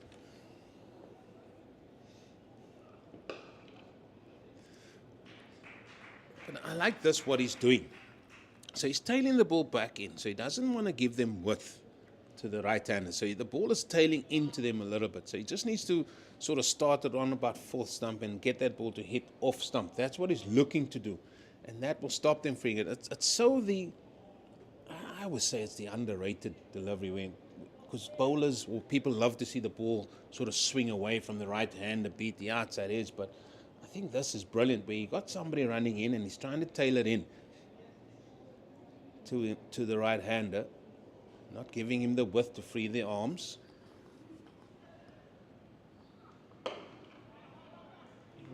That's perfect. That is absolutely perfect. Getting the bounce as well, which he has shown he's got the ability to do that. 6 overs for 28. I like the aggression as well. Just reminding the batter to stay in the crease. And they'll be loving it at Durbanville Cricket Club. It's always open there. They'll be sitting, rooting for Jody. It's pizza Wednesday.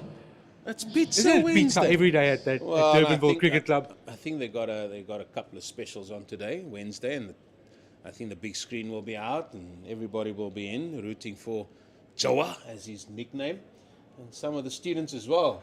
So maybe just finishing a lecture or two there, sitting on the steps. I mean, they don't have to pay the 30 rand, is it? The 30 rand? Maybe it's cheaper for students. Well, slip in place here. Captain's decided, listen, let me try and build some pressure. And it is to the new batter, Makanya, who's on strike. Beats the inner circle. Has it got enough legs? It does. First boundary off the Makanya bat. And more importantly, it's a boundary of the first ball of the George Linder over here. Good feet. And so far the Titans batters have shown they've got good feet about them to get themselves in the position to play an attacking and aggressive shot and placing it in the gap. Linder's been very expensive. It's not normally the man that goes at sevens. Quick single. And the value of the early call and the trust between the two. Pretorius never looked behind him, knew that Makanya was making the right call. He only had to get to the other end. You love talking about the trust when batters are running away. You run out a few times in your career. Yes, absolutely. No, that's why you're talking about trust. I'm trying to figure it out. I can tell you, let's go to Durbanville Cricket Club. Adrian Engelbrecht, captain of the 5th team, called me through for a single last season. It was hit to the inner circle where the player was fielding 5 meters from us and started calling me and forgetting what the age category that we fall under, Eugene. And I wasn't even halfway, and the bells had been whipped off. So Adrian Engelbrecht is the reason for my comment. I was wondering where this comes from, because every time we see somebody runs and it's all about trust, you said, the trust. And I mean, you don't trust him for anything now, don't you? No, he's a good mate of mine, so he'll excuse me for singling him out this afternoon. Even if he goes to the bar and get you a drink? He'll probably run me out again when I come back.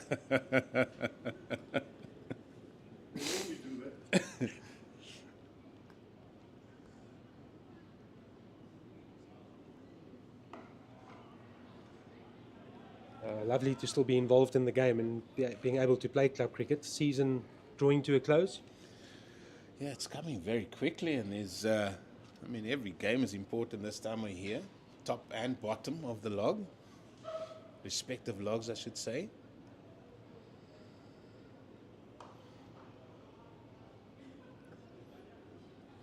Get another single to finish the over. 1 boundary off it and 3 singles. 1 for 53. George Linder off his 8. Pretorius on 31, well set. Makanya on 8, 231 for 4. And the final 10 has arrived. 10 overs to go. Yeah, so they have the luxury of having one more fielder outside that circle from here on in. And I think this has come at a good time for the World Sports Betting Western Province team. Especially when they're going to bowl to Pretorius, because I think with the drink that's come on, I think there's a few messages there as well.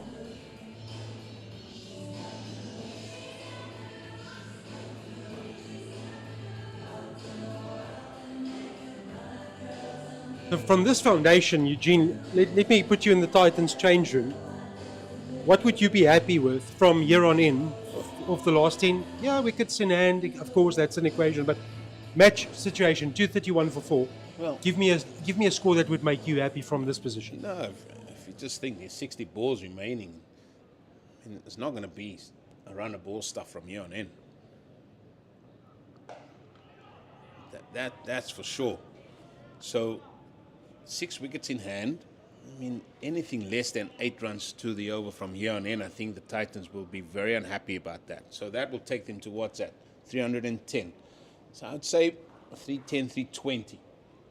If the momentum multiplied Titans, you'll be happy with that. From this position, you said from this position ideally, especially with the likes of Brevis out there.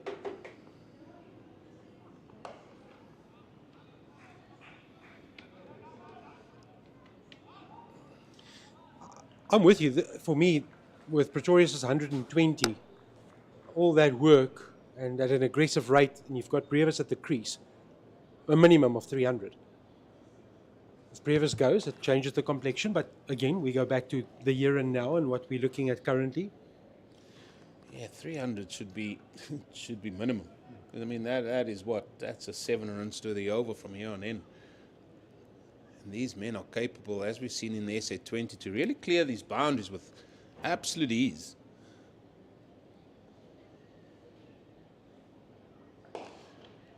But it's also like you said, Western Province know that, and they said, right, what would Western Province be happy with? Oh, if they can keep it to 60 or 70 off this final 10 overs, I think they will be very happy with that as well.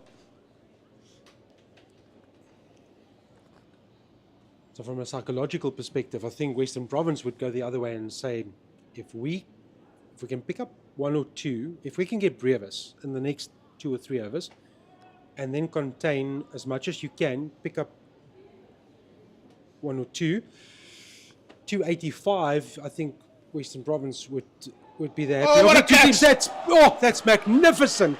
We have seen another blinder. The substitute fielder, Daniel Smith, down in the gloves. We would never have seen this 10 years ago where the sub fielder can come on and stand keeper. He has snaffled up an absolute specky of a catch as well. One-handed. And that is the end of Makanya. He goes just for 9 runs. And what a moment for Jody Lawrence. He has his wicket, and it's one he'll be talking about for the rest of his life. Oh, this is just phenomenal. That grab is phenomenal. Well, the grab and the celebration, the old Alan Shearer. The old Alan Shearer as Jody Lawrence ran down the wicket, picking up his first List A wicket. And he was well chuffed with that. I thought it was good delivery. And Makanya wanted to pull out of it by the looks of it. But he just left the bat out there. Well, you said maybe they can ruffle some feathers. Maybe they can, as it is. Andile Petlaqueo making his way out to the middle. But a right and left-hander now. Still a lot of work here left to do for the men from the Titans here. If they want to get up to 300 and even surpass that. I hope we can see that again. It's just worth seeing that again. Here we go. Jody Lawrence, put this in the memory bank. Put this in the highlights reel. This is the one that matters, the first one. Daniel Smith, Jody Lawrence will buy you drinks forever. No, he's not doing that. No. Maybe for tonight. He's not doing that either. He's not. I mean, teacher's salary. Come now. But anyway, what a moment, as you rightly said there, for, shall we say, young man. Both these young men, Jody Lawrence and Daniel Smith. Sticks, as he's called, Stockies.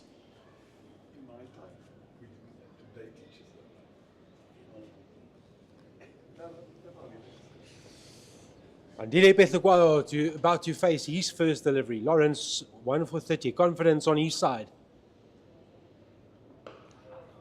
I tell you what, he's running in here. That ball, extra bounce of a good length. And when you see the man walking back as he is now, he is loving life out there. He's Mr. Jody Lawrence.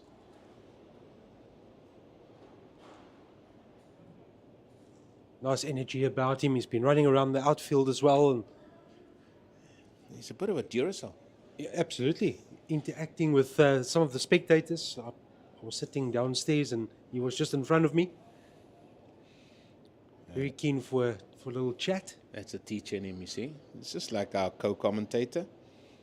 Never shy of a word or three. Oh, he's hit him. Oh, it's the helmet. Oh, he's hit him hard. He has hit him hard. And it's gone for 4 leg byes. And there will be another check. It's just protocols that needs to be followed here.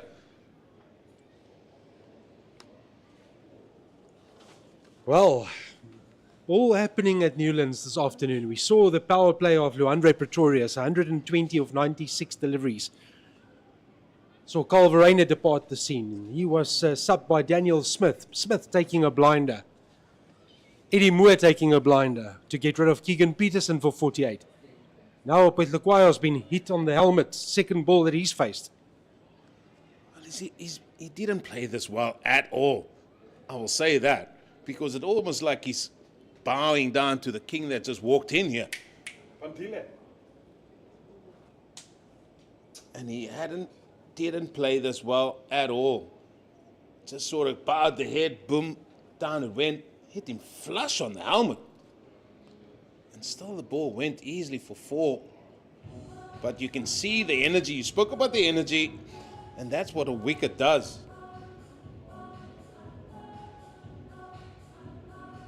And just bowed his head, and he just got into an awkward position. And even if you look at Daniel Smith, the keeper, and he didn't even worry about the ball. He was just thinking about the play, and that is good to see from the youngster.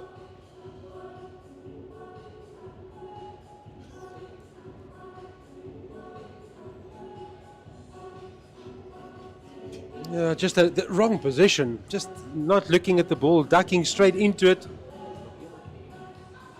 But thankfully, Andile Pretorius is okay, and we can move on with proceedings. The formalities are done, the checks are done, checks and balances. So over to George Linde to start his 9th. It's 2:37 for 5 after 41. Andile is thinking, yeah, listen, Brevis, just get one. I'd like to face some Linde for a little bit, just to get me going here. Run rate still attractive at 5.8. Yeah, well, they just lost their way a little bit. They have the Titans here.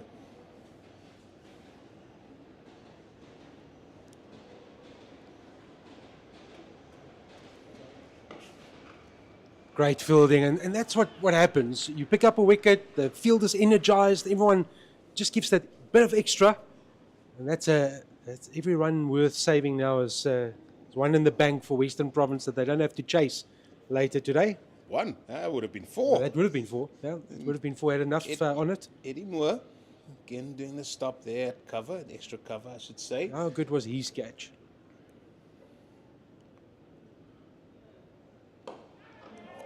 Oh, well, it's tough to call that a chance, but that it was.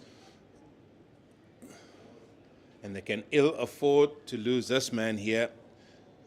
George Linde. Looks like he's okay.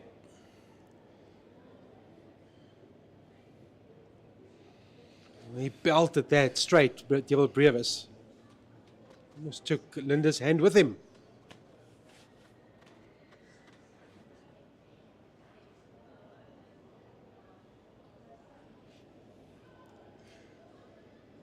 Oh, here he is, Pretorius.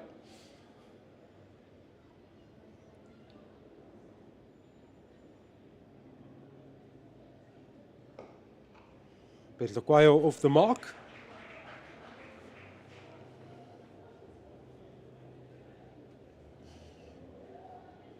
So Brevis, he started so quickly, and now they've pulled him back slightly. He's still on 33. Wickets have come and gone. Yeah. Lost a couple of partners, so he had to adjust his role. I think that is the key. What you're saying there is lost partners. So he's also got to be careful now as well, because he is the trump card here for the Momentum Multiplied Titans for them to try and push to a bigger total here, because he can't just go out now and maybe play a few risky shots, maybe try and chance his arm to clear the boundary, and then he gets caught, and then all the momentum will be with Western Province as they are trying to take that momentum away from the Titans here.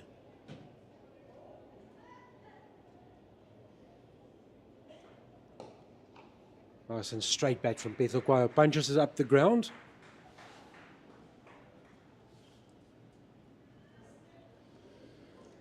Yeah, it's going to be interesting, the mindset that Devil Pretorius has.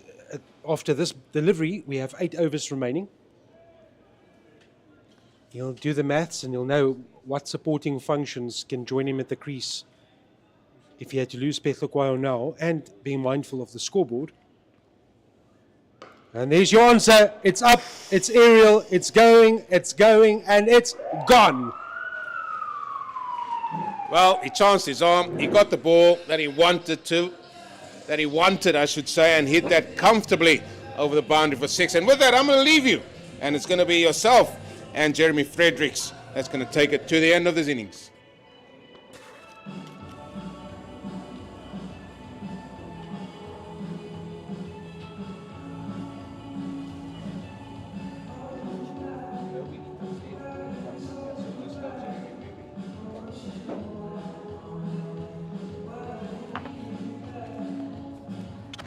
Thank you, Eugene. Thank you, Johan. That was a handsome hit, wasn't it? 247. Pretorius has moved to 40 now of 29. 8 overs to go. 5 wickets in hand. Pretorius in as well. He got sconed on the pot early on, previous over. And Lawrence has really steamed in. If he stays in for a little while, we know that he can give it a good whack, Andile Pretorius. That's what we wanted to do. They want to get the score. They put 5.9, get it to 6, get to 300. That's what the aim will be of the Titans. Flash outside that off stump, full and wide. Impressive start to Jody Lawrence's career. What have you made of Jody? No, I've been impressed, must admit. No doubt about it. He's been full of energy. He's running nicely. He's hit the deck. And his figures, I mean, just how elated he was when he got that first wicket. I tell you, on debut, when you're getting wickets and getting runs, it's always a fantastic feat. He will put that in the memory bank. And it was a peach of a delivery. Pretorius cuts away, only for 1. It was a peach of a delivery, and it was a pearler of a catch. We've been treated this afternoon, Jeremy. We've seen it all.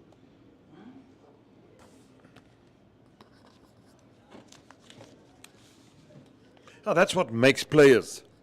That's what it's special moments like catches that Smith took, the wonderful catch Moore took. That's what makes a game. That's what turns the game around. Sure, the Titans will just be so sprightly in the field as well. They've got some good fielders, and this man batting is one of them.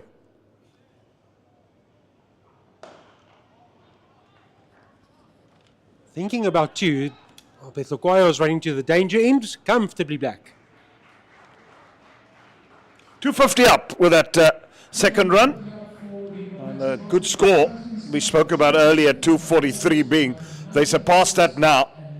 Not easy to win. They just know once that 288, once the Titans, I think Albie Morkel was still playing, when they batted second here at Newlands and got it to win against Western Province, Cape Cobras, 2014, 2015, I think. Yeah, at this very ground.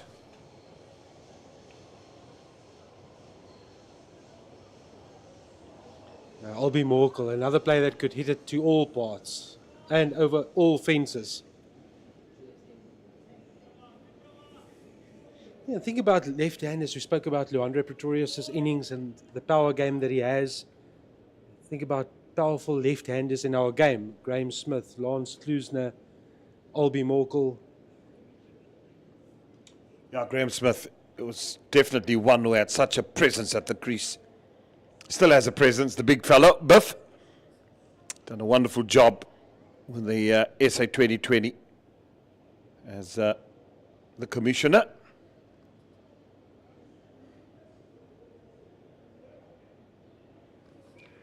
What a product it has been, and just igniting the love for cricket and getting people back to venues. Yeah, it has been indeed. It's in the air, down to third man. He should get it. Gone. Brewer's gone.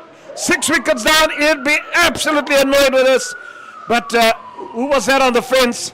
I think it looks like Carl Simmons, if I'm not mistaken. Yes, it is. He gets rid of the ever-dangerous Diabot Brewer's, gone for 42.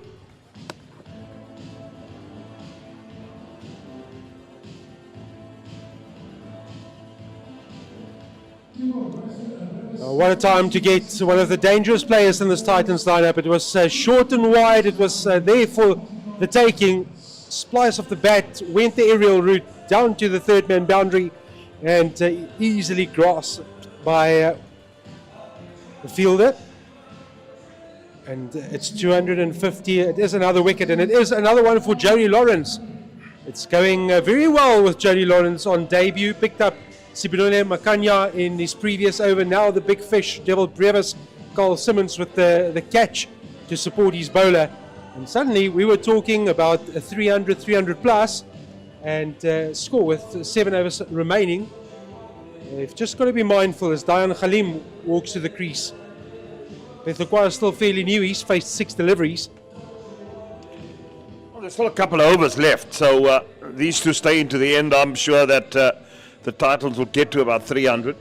That's for sure. That is if these two stay to Western Province would want to curtail them a little bit and say, right, now we've got them 6 down, 2 new batters in, let's put on the pressure, get these wickets now, suddenly we can roll them for 260, 270. That's how the game can just change. Let's have a look at this again. Invited, the shot was there, and Brewer's accepted the invite. Unfortunately, didn't get all of it. Went off the top edge and straight to third man. And Carl Simmons won't drop that. Oh, Jody Lawrence, 2 for 33. Yeah, and he will say, I got Diabot Brewer's out. That's what he will walk away with tonight. Back to good over, good energy from Lawrence. He's certainly done his job. Yeah, again, if you go to the numbers, the economy rates, Lawrence is sitting very pretty at the top of the charts, having gone at 4.1 to the over. Apart from that, Mpongwana was good, 4.4, Nyaku 4.6, Dane Patterson 6.1, George Linder 7, and Carl Simmons 7.3. The perfect start for Jody Lawrence. It has been, and what a debut he's made in his 8 overs. Been absolutely fantastic, Jody Lawrence.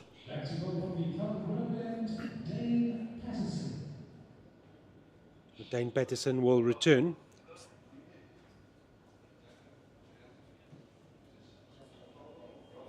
Let me bring you up to speed with what's happening across the country. Lions 92 for 5 in Durban, batting first against the Hollywood Bets Dolphins.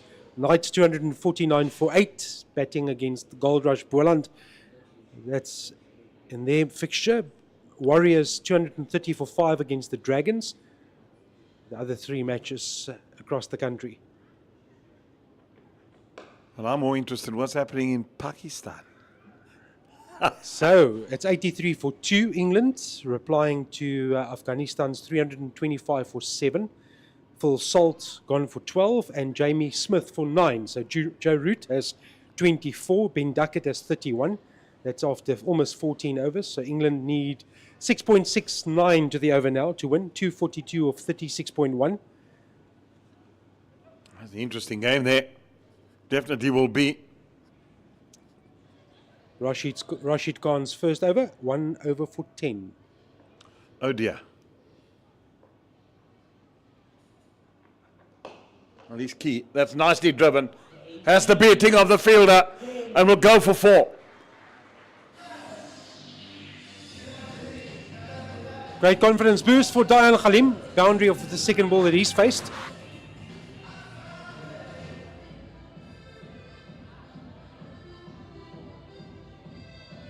Just too late to elude that.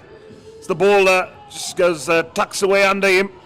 There's a tall frame, Mapangwana, to get down.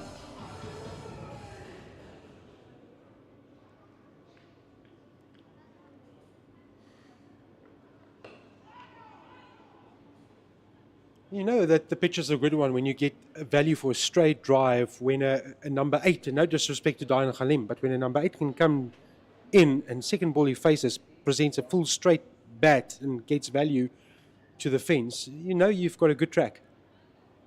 Absolutely, it's been a good wicket, must admit. It's been good for run scoring. There's been something in it for the bowlers too. We saw what Jody Lawrence did, just bending back a little bit and extracting whatever life he could out of it.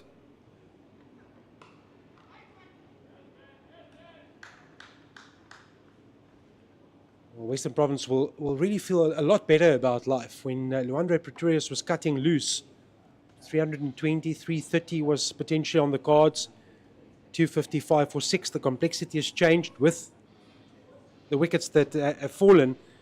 At one stage, 219 for 3, now 255 for 6. Neil Brunt, Sibonelo Makanya and Diablo Brevis departing in the space of 5 overs. Again, the straight bat off it, but Patterson does the fielding of his own bowling.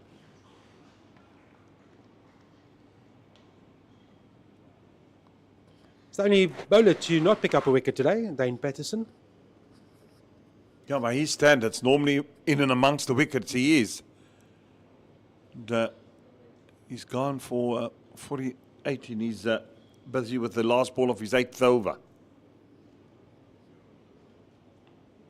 Normally a guy that toils hard, gets wickets.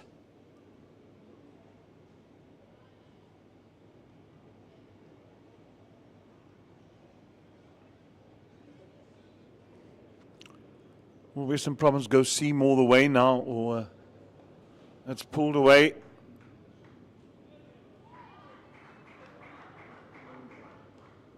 Well taken by Smith there. Had a stretch at that. He's had a blinder behind the stump since he's come on. Wonder if Verena will be able to bat. That's going to be the big concern, because I think he offers a lot in this batting lining of Western Province. Will he be able to bat? Is that ankle so badly swollen that he won't be able to tread on it? Sometimes what happens is, so a lot of ice will be put on it by the physio, and they'll definitely work, because he plays an important part in this batting lineup. With him out of it, I'm afraid Western Province will have someone will have to come in and get a big 100. Just that he offers so much, Verena, with a bat as well as a keeper and an all-round cricketer, and he gets his run so quickly, Johan.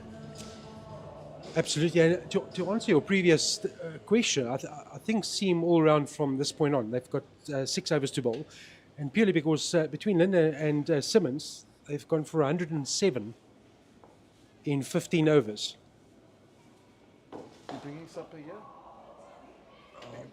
Lawrence still bowling, and why not? He's picked up 2 wickets, busy with his 9th over. Great fielding to prevent the 4.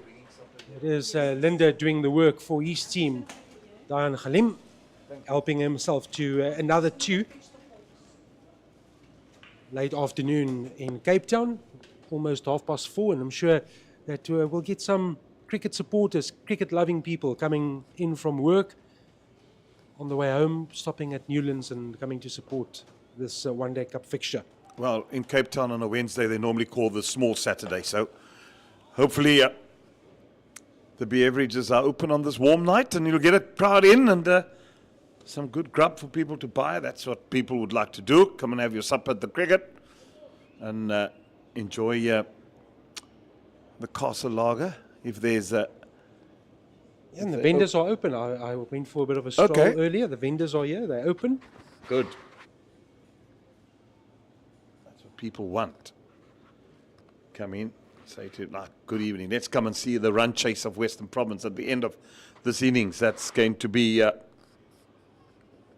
what will count. And if people see, they have a little peek, well, bold again, that there's a partnership brewing, they'll come in. I remember as a kid, and I worked here at the gates, and used to work under the oaks there at Newlands when the oaks had all those wooden seats back in the 70s and 80s. And the trains used to pass here, and used to play Currie Cup cricket 3 days. So play Friday, Saturday, Sundays the rest. They come back on the Monday to complete the game. And I tell you what, people used to, that time there was no cell phones, nothing. News used to spread like wildfire. Eddie Barlow has declared. And, Barlow made some brave declarations here. Monday afternoon, 2 o'clock, you had to lock the gates here. Last day of a Currie Cup game. Trains used to stream in here. People were hanging outside the doors as they tried to get into them. That time, this ground, the capacity was about 12, 13,000. Packed. They had to lock the gates. People couldn't get in here anymore if Western Province was on their way to victory. I mean, that's how good Edgar John Barlow was. One sad thing is that I'd have loved to have seen in the annals of cricket, he took Western Province out of the depth of despair, out of the B section, and moulded young players like Peter Kirsten, Garth LaRue, Alan Lamb, you name them. There should actually be a statue of Eddie Barlow here at Newlands, because he was one of the men that resurrected this place when it was down in the doldrums. In terms of cricketing history, It's really great for me to sit and listen to your stories, and I never had that privilege to see the likes of Eddie Barlow play. My cricketing memories start in 1992 on Australian soil in the Cricket World Cup. yeah, well, one can talk about a long host of things, and things weren't equal then before 1992. We can talk about very good cricketers that had also played in the Sagbi eras. And that had players like Lefty Adams, the Majid brothers, Rushdie and Said Majid, who's sadly not with us. And you look at players like Kulu McClawns, Georgie van Oort, and those are players that you haven't even seen, and that a lot of people in South Africa hasn't seen. I mean, I just look at the guy that's the match referee here, Vadvala. He played for Transvaal. Shahid Vadvala, his brother Ziggy. And then the nice thing is there's a young Mohammed Bulbulia playing in the South African under-19 team. Correct, opening batsman. And you look up the history of the Bulbulia family in Transvaal, you'll see the history of cricket from that era. And the first man of colour, if I may call it that, for what it is. Now things are equal in South Africa, and people are getting opportunities that they were never afforded before. Well, in the 1800s, deep into the 1800s, there was a cricketer by the name of Krom Hendricks who got selected for South Africa, may I add. And we all, the history behind it when they found out that he was not of white origin, got left aside. But I mean, what a great player. Read the book that Andre Odendaal wrote on an African game, the story of an African game. You'd find some amazing, interesting stories. This is down the ground. It's not going to carry to the fielder. So yeah, indeed, this country with a rich history of cricket and people that have been, Johan, it's just been absolutely phenomenal. You mentioned Mohammed Bulbulia, and I had the honour of commentating when he batted in the Test series against England's under-19s that was captained by Archie Vaughan, son of Michael Vaughan, and he looks a real prospect. He's got the game, especially the longer format. Absolutely. Down the ground. Where's this one gone? Out. Oh no, it's gone over his head for 6. It's down the ground, gone all the way. I thought the fielder had it. Patterson, now a little bit expensive. There's that time of the innings when everything needs to go. 4 wickets in hand, still pushing towards that 300 mark, slight step, and then away towards leg stump. Got the length that he wanted, put it up in the air, and had enough on it to help himself to the maximum. Patterson 0 for 57. Jeremy, you spoke about Patterson being slightly expensive. 269 for 6. Halim on 16. Yeah. And then just to get back another single, you mentioned about cricketers, you talk about Barlow, Pollock, Richards, how great they were, and then you talk about, people on the other side of the divide. You go down to the Eastern Cape, you look at Kaya Majola, Gerald Majola, very, very good cricketers, and people like Ben Malamba. And out of the Eastern Cape, look how good Mfanek and Gum was. He bowled high, 150, such a pity. When I look at him, he now works with us at Supersport, that when he got injured and did his femur, I can remember and I recall, that's down the ground, that's a big hit from Andile Pretorius, and it's gone all the way. Well, Pretorius says, Diane Khalim, if you can do it, I'm going to match you and I'm going to improve on your distance. That's massive from Pretorius. That's off the tee box.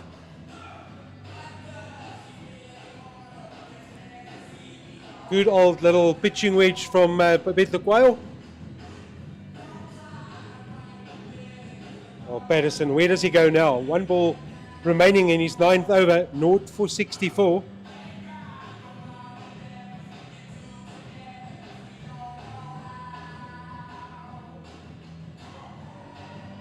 Plan's gone awry a little bit here for Western Province. They thought 6 down. I knew it with these two, Pretorius, Diane Khalim. They can be dangerous towards the back end of an innings. It's got hold of that. It's gone all the way again. Well. Pretorius has come in and so far played a gem. Back-to-back sixes from Andile Pretorius. It's short, real effort to get inside out, pull it across, whip it across, and it races up those steps onto the concrete, and up she goes. The intent is shown, and it is happy hour has started in Cape Town. 18 to Pretorius, 13 deliveries. Dan Khalim on 17, 282 for 6, and we still have 4 overs to go.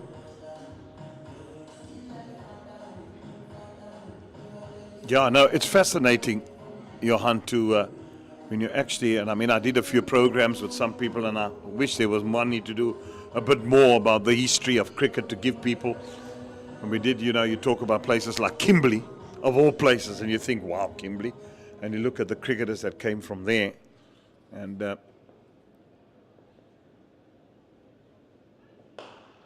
South Africa, this country is really blessed with them. And I tell you, you put all this history together into one mantelpiece, it certainly makes for some fine art.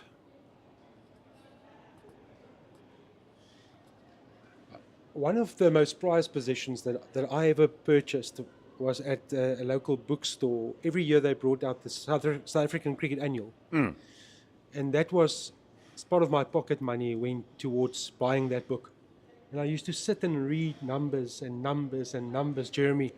And cricket is a numbers game. And the stories about those that have gone the season before. Yeah, they don't. That's a good shot. It's a good hit. Andile Pretorius is playing some innings here. No, I beg your pardon. What am I looking at?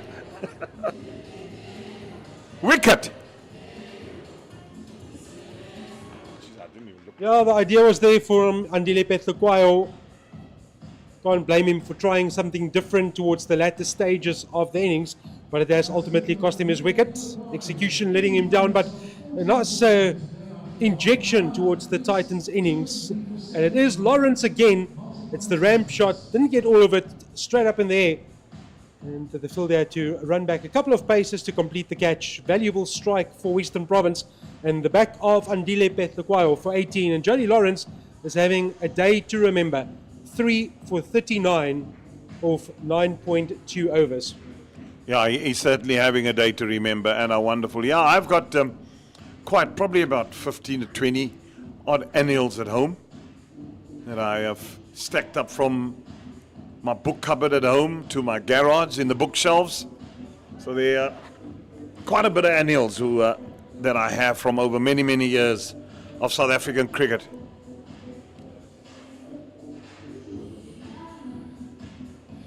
Well, in comes Matthew Boast. It's a strong fellow. Came and greeted this afternoon. A big frame. Bowls a mean delivery. Kalim's still there.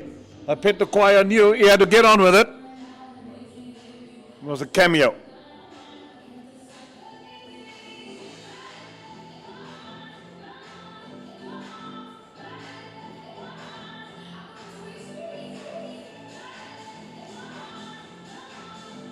I must admit, I looked the other way and I saw the shot. I didn't look at the field, chatting to you about the history of cricket. Forgot, and I thought that he had got a hold of it, but didn't. Oopsie.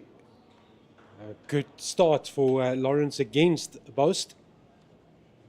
There's enough wickets on the table for Jody Lawrence to get a fifer. But he only has 3 deliveries remaining. He's going to bowl out his 10th and final over, and then he's 3 remaining. So we'll see a change next time around from this end. 3 for 39. What a day for Jody Lawrence. He'll walk away with it. That's all about grabbing your opportunities. And he's definitely done it. Once again, another good delivery. Certainly bangs it in quite hard. Very energetic. Good to see. And run up at this level. And bother batsmen. Again, worth noting, the most economical bowler that Western Province has had today, out of the 6 that they've used. And he was also the last bowler introduced into the attack. Before him, Linda, Mpongwana, and Yauku, Patterson and Simmons. Edge! Oh. In unison we say that. We say it together. And first slip would have gobbled that.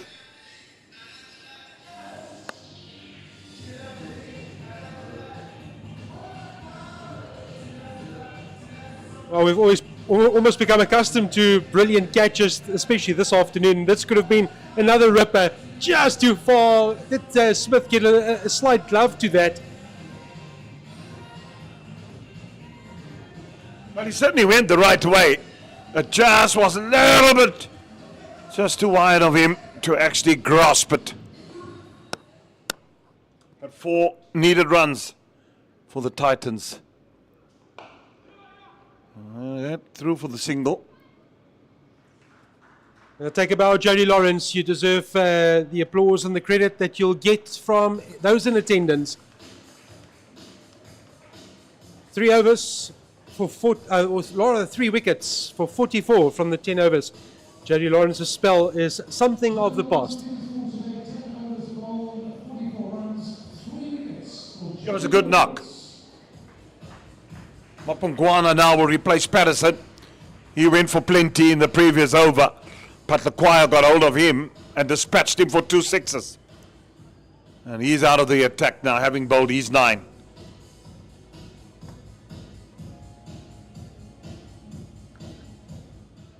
If you're keeping an eye on the Afghanistan-England match, England losing wicket number 3. Ben Duckett on his way for 38, trapped in front by Rashid Khan. 103 for 3 England in the 18th over, chasing 326. That's a huge wicket, Ben Duckett. Know how destructive he can be. Cutaways it in the gap. They look to come back for a second. Oh my goodness me. That is naughty on the boundary there.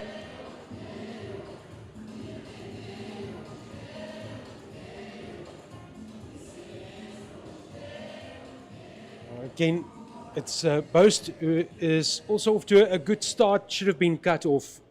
No real need for that to go over or touch the fence. Unnecessary boundary conceded by Western Province. Basics just letting them down here in the latter stages of this innings. It's put the Titans up to 292. They definitely get to that 300 mark, that's for sure. By the look of things, they're over 6 and over. They're batting at, and you can ill afford to let boundaries through like that. Sums up Western Province's day thus far.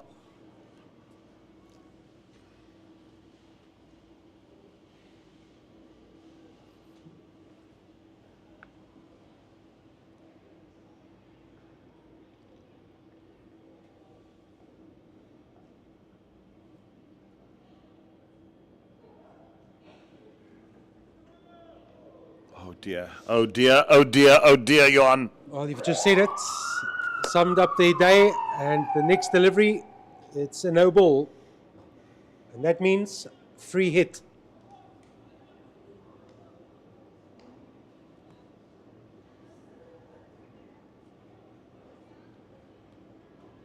So Matthew Boast can have a full go at this.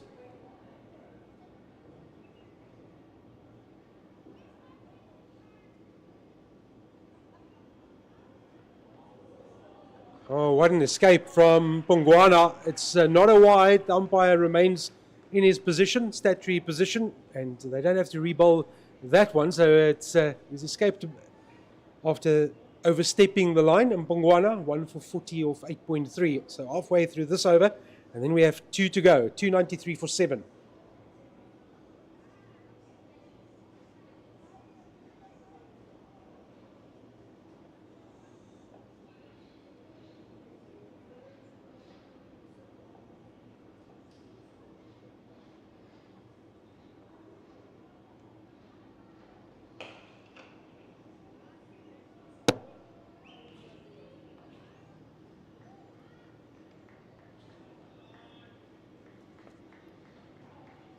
Run rate of 6.2.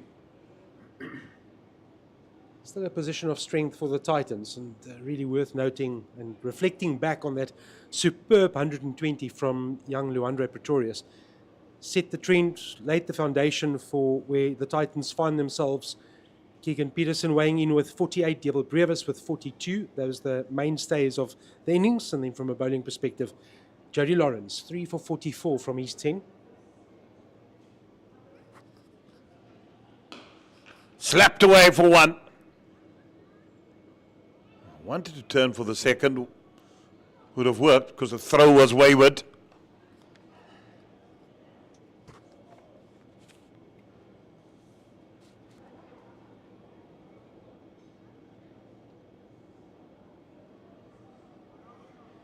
The question is, who will replace Lawrence? The options, Linda, Nyaku. Patterson, I doubt that we'll see him back. Where's that gone? Out of here, in the arc, out the park.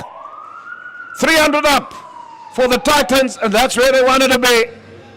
It's going to be a big, big run chase this for Western Province, and they've got themselves to blame. Remember, they dropped the Andre Pretorius early on 33 when there was a chance. And some sloppy fielding also, and some inept bowling by the Western Province bowlers. It's really Jody Lawrence that's led the fray here. So it's going to be, there's still 2 overs remaining. Where can the Titans end? That whistled off the bat, 13 off that over. What a way to bring up 300 here at Newlands. Post, 16 of 10, Khalim 19 of 14.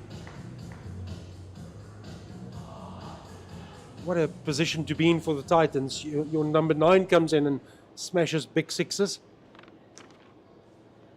And it is Onke Nyaku. That is the answer to the question. Jody Lawrence having bowled out 10 overs, 3 for 44. And Nyaku will only come back for a 1 over spell. 5 overs, 1 for 23 his return. Well, it's a difficult ask this, but you needed to turn to him, the other bowlers up, because he's just bowled the 5.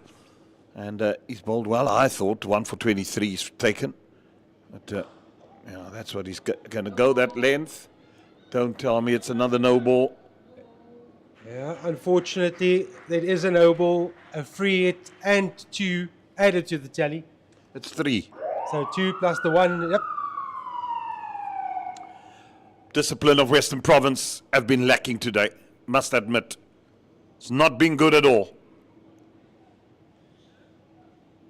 Well, we've just again praised him for his first 5 overs. Not the way you want to start on Nyaku.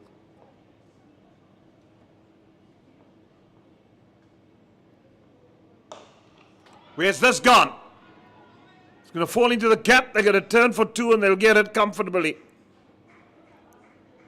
Halim not holding back.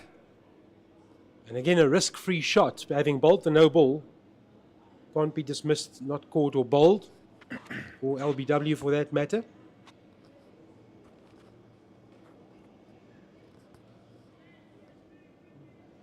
Nice little spark that's been given to the Titans in the latter stages here through Halim and Boast, and of course Pretorius before that.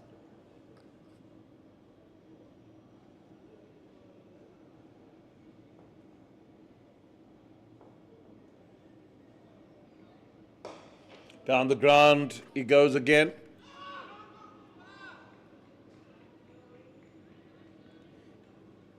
Halim not chancing his arm. Down to Patterson. Before you joined for the last commentary stint, I asked Eugene Molion if he was in the Titans camp, what would he expect as a bare minimum, or where would he be happy from the position that the Titans found themselves in? And he said 315, 320, and we fast approaching that number with an over to go. 4 balls still in this over, and then another 6 balls after that. So the Titans will feel more than happy with what they've done with bat in hand. Oh, absolutely. They're in a better position. They're in the commanding position. Now, wide ball. Oh, my goodness. No ball, wides. It's all happening here at Newlands. Well, it's woeful to say the least.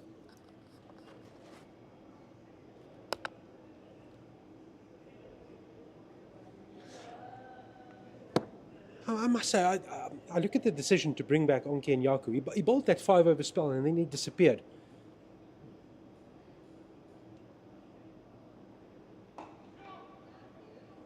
Maybe we would have expected him to return earlier in the piece, and with Jody Lawrence being on song, keep him for the back end. He looked the most threatening throughout the course of the afternoon. Yeah, then you could have given Onke another 2 or 3 overs from the other end if Lawrence was going well here from the Weinberg end, because I thought his first 5 overs were good. Suddenly how things change. Now he's going to come back. He's 1 over. That's another wide. And yeah, Western Province. Not been your day. Just adds more delivery. So wide, of course, needs to be re-bowled. It's an extra run, extra delivery. 310 for 7. It's already a very imposing target. Where will they finish?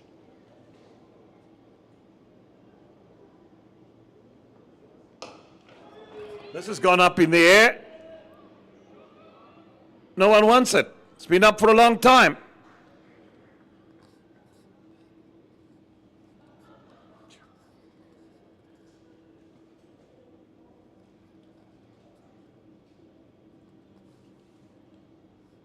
Serious air time on that as well. Everyone expected Longoff to come in and make the catch, but it dropped well short of him.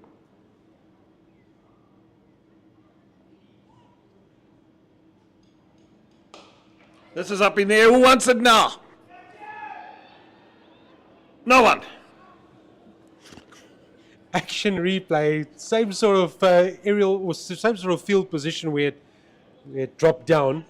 Same result, unfortunately, for Western Province. I think Diane Khalim just needs to chalk that cue a bit. Well, he certainly has the sand wedge out for 100 meter plus hit. So under clubbing at this stage, Diane Khalim.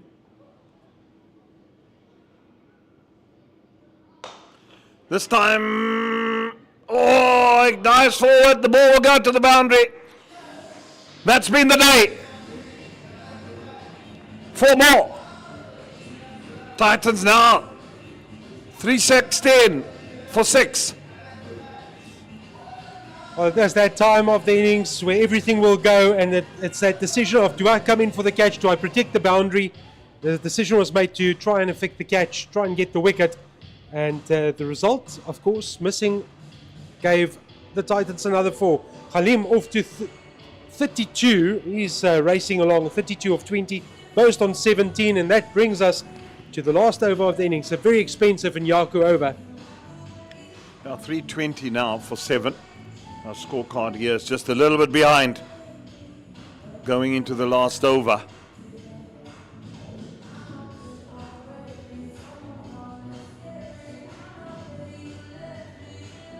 Wow, this is a good score. It's 6.5. And where can they end? They're going to go and give it the last to it. Khalim has come in at number 7 or 8. At 8, I beg your pardon, and he's played a gem. It's 32, only 20. Well supported by Matthew Burst, must add as well. And remember, if you've joined our broadcast late, Western Province could potentially, we're still waiting for news, but they could potentially be without Carl Verreynne in the batting department. If we look outside of our commentary booth, I can see Carl Verreynne seated against the wall, but will he bat? Getting the outside edge, getting Halim on strike. They come back for the second. Wow, easily. This is not good awareness also in the field by Western Province.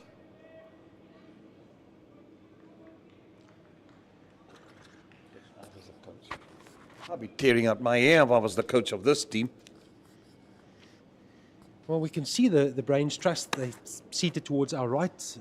And Carl Verreynne, part of that discussion that's currently happening. They need to come out all guns blazing if they have any chance of taking a W this evening.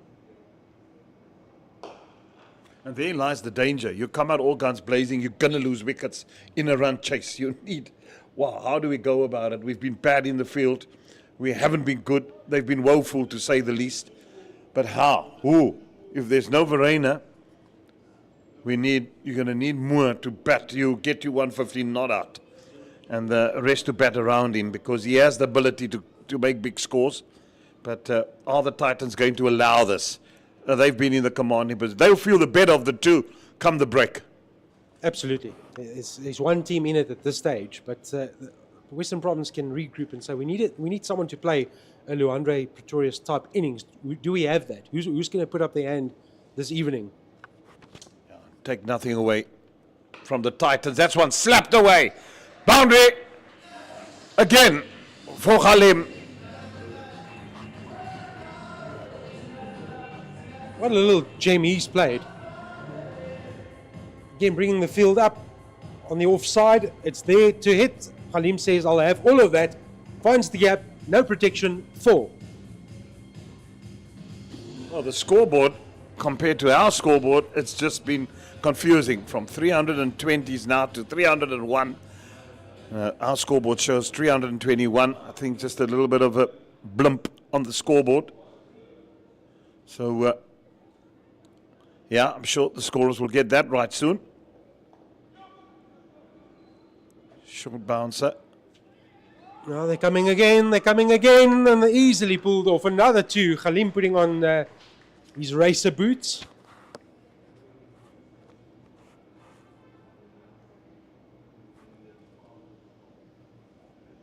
And they've just hurt them in all departments. The Titans batting lineup. Bar 1 or 2 that didn't do much from a batting perspective, from a numbers perspective. Rivaldo Munsemi out for 9, Neil Brunt for 6, and Sibonele Makanya 9. But the rest, they came to the party.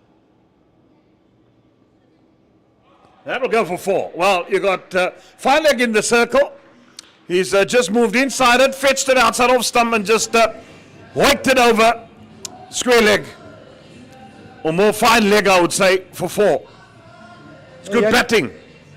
You have to question the length. It's too short. It allows that inside-out movement and the awareness that fine leg is up in the circle. You need to just get any bat on it and then beat the field, and it will be 4. So, again, credit to Dayan Halim for being aware of exactly where the field was, what the game plan was. 42 now with 1 delivery remaining. He's got hold of that too. Will that go all the way? It's gone all the way. It's a maximum. Partnership is 50. Halim played a gem of an innings here for this little while that he's been there. 337. The Titans have amassed here at Newlands at a run rate of 6.7. And it's been Titans all the way here at the moment. What a shot to finish this innings from Dayan Halim and his own contribution. Finishes with a maximum. He can probably raise his bat. He might not have scored 50, but it is worth the weight in gold. 48 of 24 deliveries, Dayan Halim. Matthew Boast must also be credited for his little cameo of 20 that came from 13 deliveries. And it finished with Tlali Mpongwa now finishes with 1 for 67 from his 10 overs. What an imposing score the Titans has left on the board for Western Province to chase after the interval. 337 for 7. Province need 338 to win this encounter. 120 from Luandre Pretorius off 96 balls, 48 from the bat of Keegan Peterson, 42 from Diabel Brevis that came off 32 deliveries, and then this late cameo, 48 from Diane Khalim, 20 from Matthew Boast, and that has boosted the Titans. It's put them on the pedestal, it's given them the foot in the door, maybe even more than the foot in the door. Can Western Province accomplish what seems to be more than a mountain to climb? Can they come out? Can they get 338? Or will it be the Titans' evening? We'll find out after the break. For now, Titans in command of this fixture.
And welcome back here to the World Sports Betting Newlands for what is an absolute mammoth total that awaits here for Western Province in the pursuit of 338 for victory here over the Titans.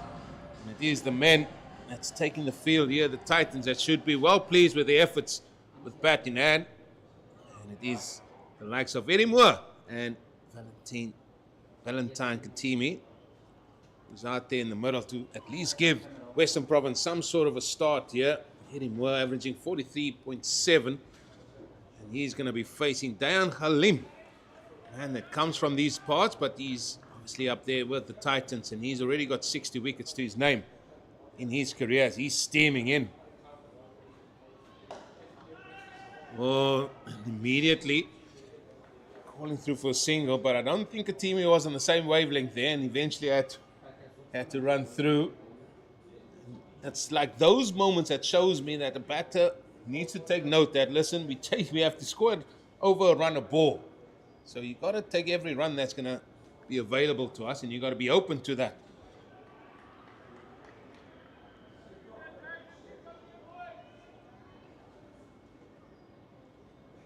Two slips in place as well for Halim.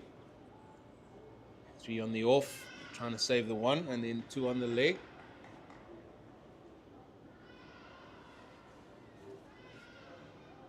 Team is going to be facing up to his first delivery.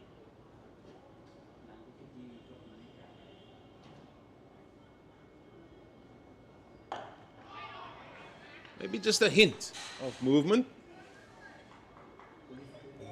We're enjoying still some sunlight out there.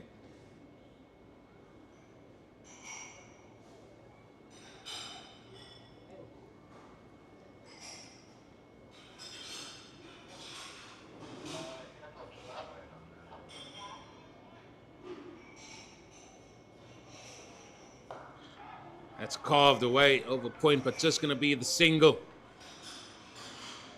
With an offer from Halim that time.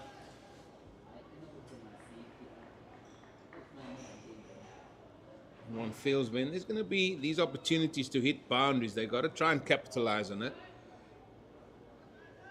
Both these teams, who would have thought, find themselves in 6th and 7th position. Western Province and Titans respectively.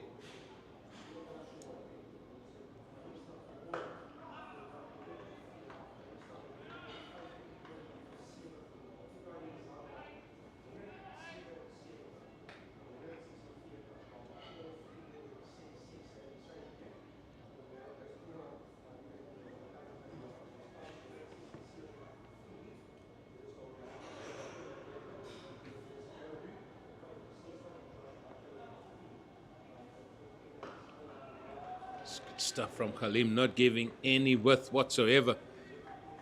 Eddie Moore does have this ball this shot of his that he loves to play off the hip as well onto that onside.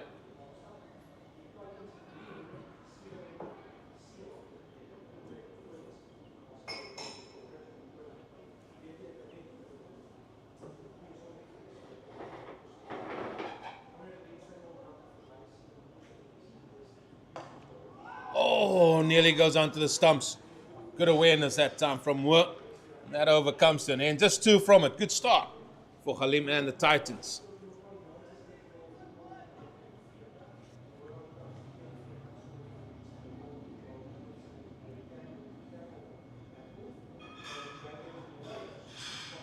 Just some other scores from around the country at the minute.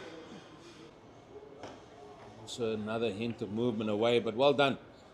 Katimi playing that in the offside. And then in the ICC Men's Champions Trophy, a game that sort of has a lot of implications for the group where South Africa find themselves in. Afghanistan, who scored 325 for 7 in their 50 overs, and England have now got to 180 for the loss of 4. These young Mr. Root and Butler at the crease for them. That one's heading to a maybe sitting on the edge of your seat type of finish. Maybe sitting on the edge of your seat type of finish there. And that's why it's called the Champions Trophy.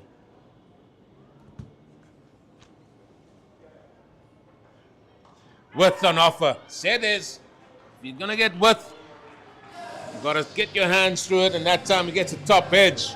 So it's gone 1 bounce 4.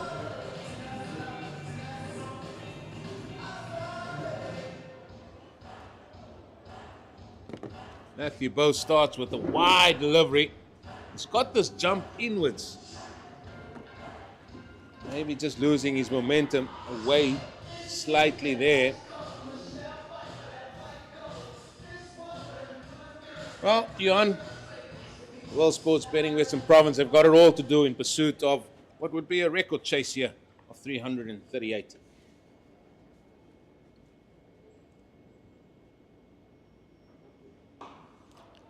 Now, Eugene, it's not going to be an easy task, not when you're chasing 338, but the start will be very important. You want to get off to a good, solid start, lay the foundation and the platform, and then have wickets in hand to potentially chase sort of 8, 9, 10 and over. But it's not going to be possible if you're going to be down in the power play, 2, 3 down. It's going to make it a bit of a mountain to climb and slightly more intimidating than Everest probably. So very important for Western Province to do the right things in this first 10 overs. Cutaways, powerfully hit. Back with a point 4, second boundary in the over. And that's the one thing we've seen so far throughout the first half of the match. You do get value for shots. The stroke players, they will definitely they will be loving life, good track. And you can't see that the track will change drastically in the latter half of this inning. So, yeah, if it's there, Edward Moore is that type of player that can repeat what Luandre Pretorius did for the Titans with his 120. Well, he will need to. They will need to have a good start, as you said, first and foremost. But they need somebody to go out there and better run a ball. And I think what this total is going to allow these players to come out here from Western Province and just to free themselves up here.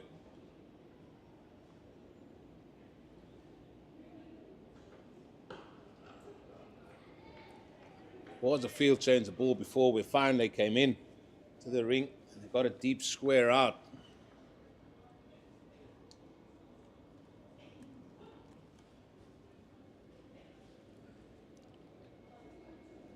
Luandre Pretorius, of course, also a left-hand batter, as is Edward Moore.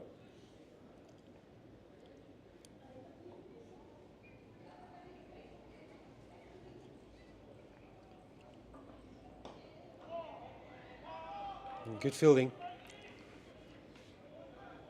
Yeah, excellent bit of work there by Brevis. Back with a point, ends that over. Over that went for 9, 11 without loss. Well, there were boundaries aplenty in that back end of that Titans innings, and I just feel sometimes the plans weren't going accordingly. I know they were sort of punished, so to speak, by having an extra field in the ring due to overrates. Nearly 4 hours for that first 50 overs, which was a long time. We had a couple of breaks in play. Carl Verena's injury, Andile Petlequayo being hit on the helmet. Not worth half an hour, surely. No, definitely not. No, not making excuses. Well, that's played, pulled away onto the onside. It's just for 1, and this is where you've got to capitalize on those things. Good feeling, though, by that man that's always there. They're ever present, Roelof van der Merwe. What an acquisition he is. He played for Netherlands, played for South Africa, and now part of the Titans lineup. We never even mentioned his name in the first half of the match. He didn't need to. I remember the Titans when he first played up there, before he played for any of the representative sides that he has played for. He used to come in and just swing from the hip. Always managed to get a boundary. And it's still good to see him here present. He still looked very fit. Spoke to him as well early on. And it's just great to see still guys, maybe when you play and they still come out and chat. And that's what it's all about as well. Yes, winning is also a good thing, but it's good making these friendships. Just love watching him bowl. Well, there's an extra added bit here for Dayan Khalim. Oh, you're talking about Roelof, but there's an extra added bit for Dayan Khalim. He's a man that hails from these parts. And I think he would want to perform better than most here against Western Province.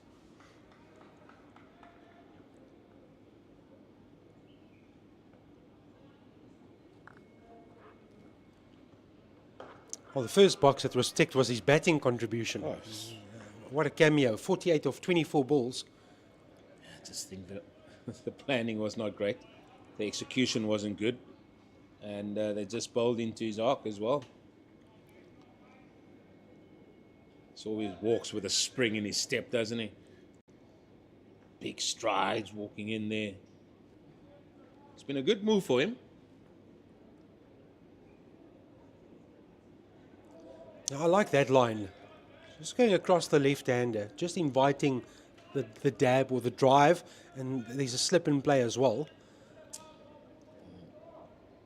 Well, coming back to Rudolph van der Merwe just for a minute here, you said about his bowling. I don't think, hopefully we can get some stump mics out there and then he could just talk us through, because he's not shy of a word or three when he's out there, even bowling. I think he's nicknamed the Bulldog, if I'm not mistaken. Could be wrong. Now, that's one thing. He's never changed his characteristics. He's always busy and applauding and moving up and down. He can't stand still. That's one thing you won't find from Rudolph van der Merwe. Can't stand still, can't keep quiet. Wow, what a character.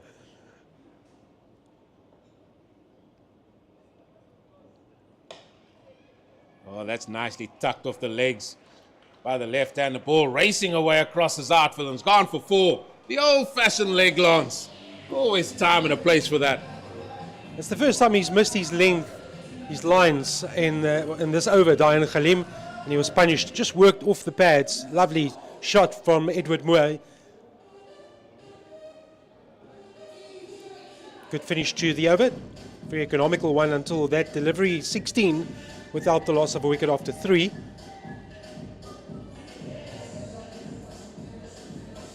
So important in a chase of 300 plus, 338, that it comes from both ends. Valentine Katimi is going to play such a vital role, a supportive role, but he'll also need to do his bit. Well, I was just about to allude to that last week. He did score 13 of 32 deliveries. There's no time for that today. He needs to go at best, or at worst, I should say, run a ball. He needs to really up that strike rate of his extremely today. He needs to get himself in, get a start. It's down the leg side. Well, somebody that hasn't started well is Matthew Boast.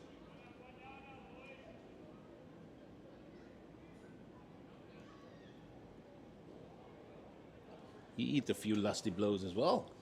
Yeah, 20 from 13 balls, 2 fours and a 6. There's the old collar up.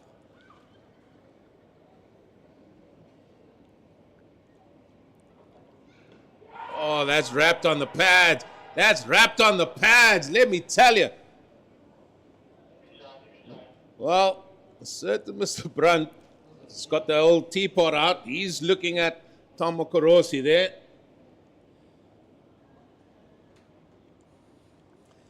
Well, Devil Brevis ran straight in and signaled to go upstairs, which we don't have in this fixture.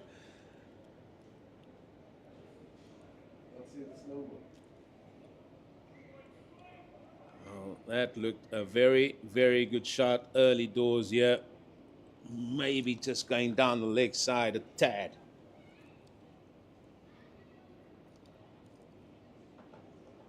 Cut away, past a diving point and past a diving third man for 4. How often doesn't that happen after a close shot for LBW and he's still there the next ball? That ball goes for a 4. Well, that went at the rate of knots towards the third man fence. Cut away, gave it the full treatment, and that just whistled away. Now Boast, he's under pressure, yeah. Wide first ball, good uphill second. Third ball went for 4.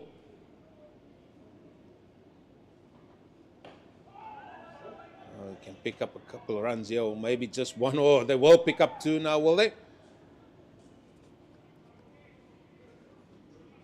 Just the one. Well, this is a positive start. And this is what was asked for from World Sports Betting Western Province. They just didn't need a good start. They need a positive start.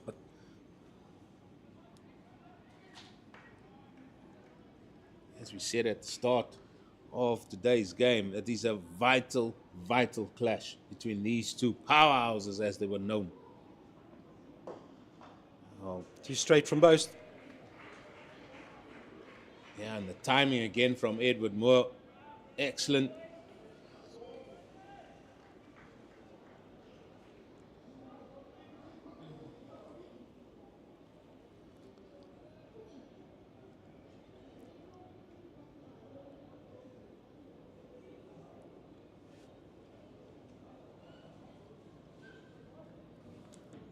This momentum multiply team unchanged for the last 3 games.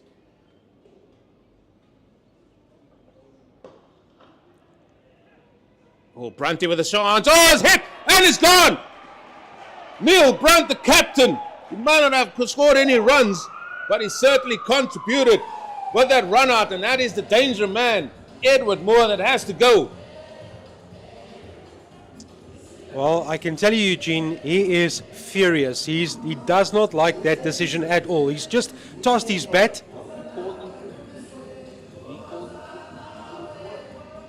Well, he can only look at himself there because he called him through straight away. As soon as he hit that, he said yes.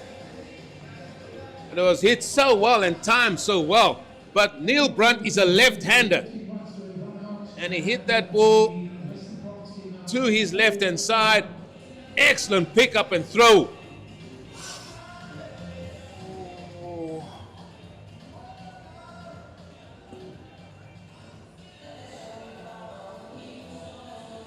Maybe his bat's in the air there. Maybe his bat's in the air, and maybe that's what the umpire saw. That was a very, very close score. I would love to have that one frame back, just to see where the bat is in relation to the ground. Maybe it was just that frame in the air. As you said rightly as well, Mr. Pereira, we don't have the privileges of that there. And also the man out in the middle, he only has one look at it. But what a bit of fielding that was from the captain of the Momentum Multiplied Titans, Neil Brunt. You can only get those decisions if you hit the stumps, and that's exactly what happened. And it's what a vital strike. What a big strike in the context of this match. Edward Moore, make no mistake, he's a dangerous player. And to get him out as early as the 4th over, that's a big confidence boost for the Titans. Yeah, Bettingham now comes to the middle. Yeah.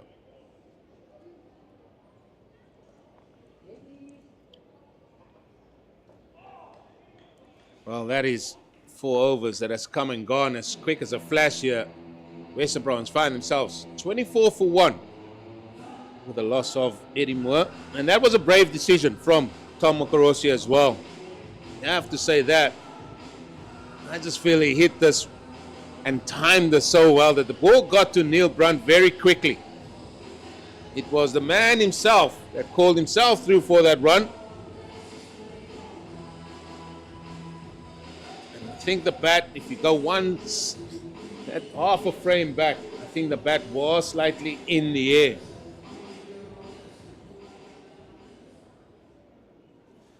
I think that's a brave decision, and I think it's one that was correct. That's nicely played off the hip by Bettingham, and he's going to open his account with a 4.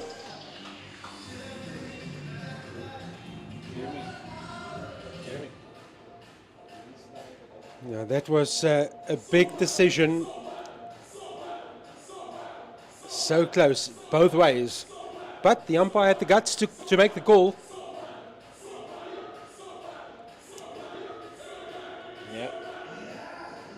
Well, a lot depends on Bettingham here for off the first ball.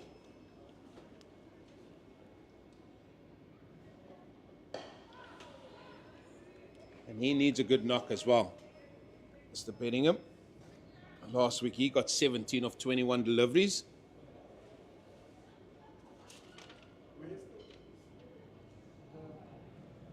Also a big player for Western Province. And you need the big players to stand up in a moment where they are needed, and this is one of those moments. 338 is the target, and they've already lost Edward Moore. Back in the pavilion for 15. Powerfully hit, but again, well fielded, because now the field is set. The third man has come up, and they've got the man on the point boundary. So immediately, this is a field that we've seen so often here in the shorter format of the game, especially 950 overs, especially in that first power play.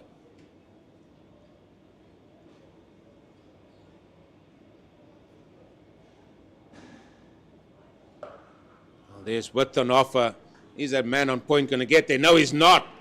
That's a second boundary in the over. And that's a little bit of a gift from Dayan Khalim. Yeah, it's a bit naughty from Dayan Khalim. Again, he's inviting that opportunity and just missed his mark. You can't allow him to free his arms. That's too wide. He's going to cash in every day of the week and twice on Sundays.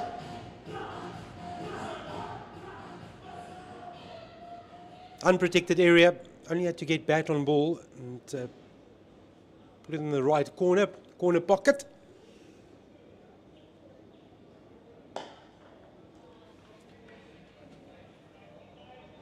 Well, they're up with the rate. They are there and there with the rate, but it's such a long way still to go. And we are still not sure whether Carl Moreno will come out and bat as well. We heard there during the break that he would have just had it assessed and see what he can and cannot do.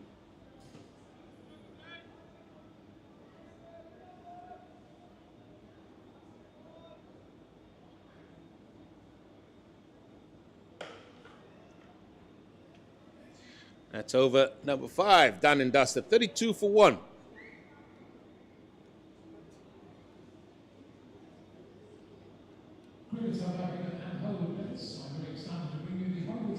Well, you might get your wish early doors here. You might get your wish early doors, as it is Roloff van der Merwe. It's going to come into the attack here. So let's quickly bring you up to speed with what's happening across the country in Division 1. Lions, Dolphins. Lions 183 for 9. That match started late because of rain. Dragons, Warriors. Dragons 19 for 2 in pursuit of 279 for victory. Gold Rush, Boland 58 for 2 in pursuit of 250 to beat the Knights. That's the other matches that's running simultaneously with the one at Newlands. Big day of cricket. Boland, the top team. Bit of pressure. Gavin Kaplan and Abiwe Mgajima currently batting for them in that chase of 250. So the one thing you'll see from Roloff van der Merwe, the two hands will go to the head more often than not because every delivery is a potential wicket. All spinners are the same, aren't they? I think so. Come out of the same factory. There we go. Well, not just his hands. Look, like first slip, keeper. I mean, everybody. Yeah, it's the Roloff will say, this is what I want. We need to show the umpire good visions, good storytelling. Remember, I don't miss the stumps. Everything is out. So there's the two hands in the air already. Second time in the over. Well, Katimi missed out there. There was a ball drifting down the leg side. Couldn't capitalize. Now, he will feel the pressure. 3-dot balls.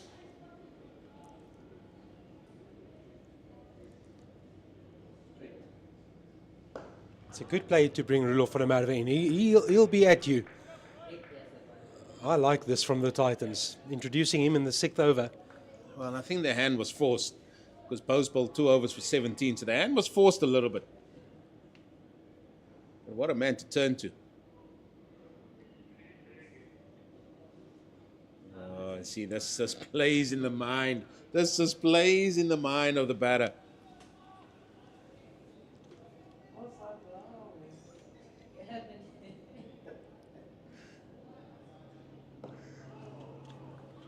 And Oz inside half of the bat, gets it down there for 1. I mean, it's these subtle changes. I mean, he moves a man that would never field the ball. He was not going to bowl the ball there. Let's be serious. But then, that's just experience of the man.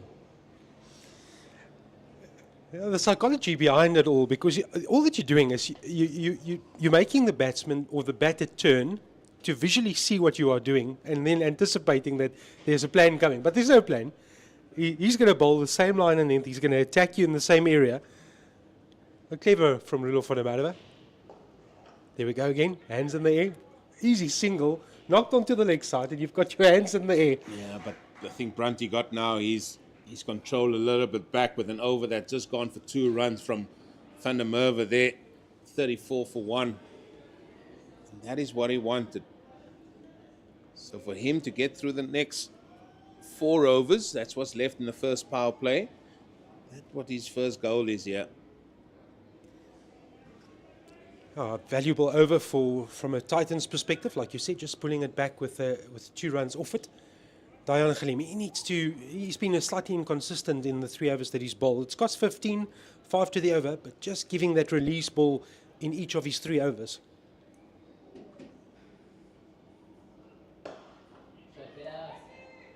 Here's another run-out chance, and again they hit the stumps. Well, every throw so far has hit the stumps. So now then these men from Western Province got to watch that. And just a thing on Dayan Khalim, it was actually his previous over that he conceded the 2 full boundaries in that. He's bowled 2 overs, it was quite good. And then his 3rd over conceding those 2 boundaries, and that was the over that cost him. Other than that, I thought he was really spot on. Good footing from Andile Petlokwayo.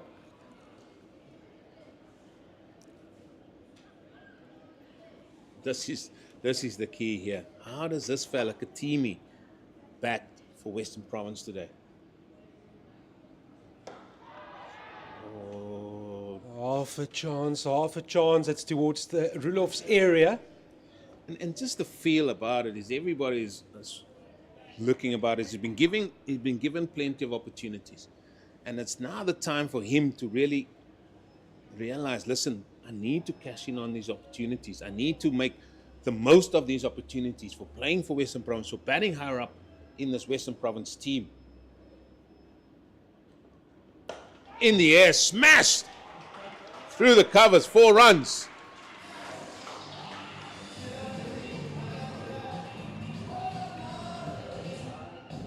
A big strike. I was looking towards my right where the Western Province changing room is, and they really love this.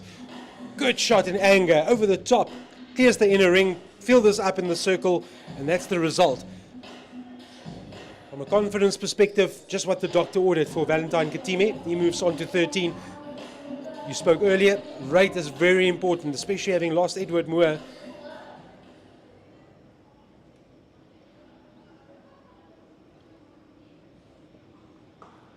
Well, that is pulled away.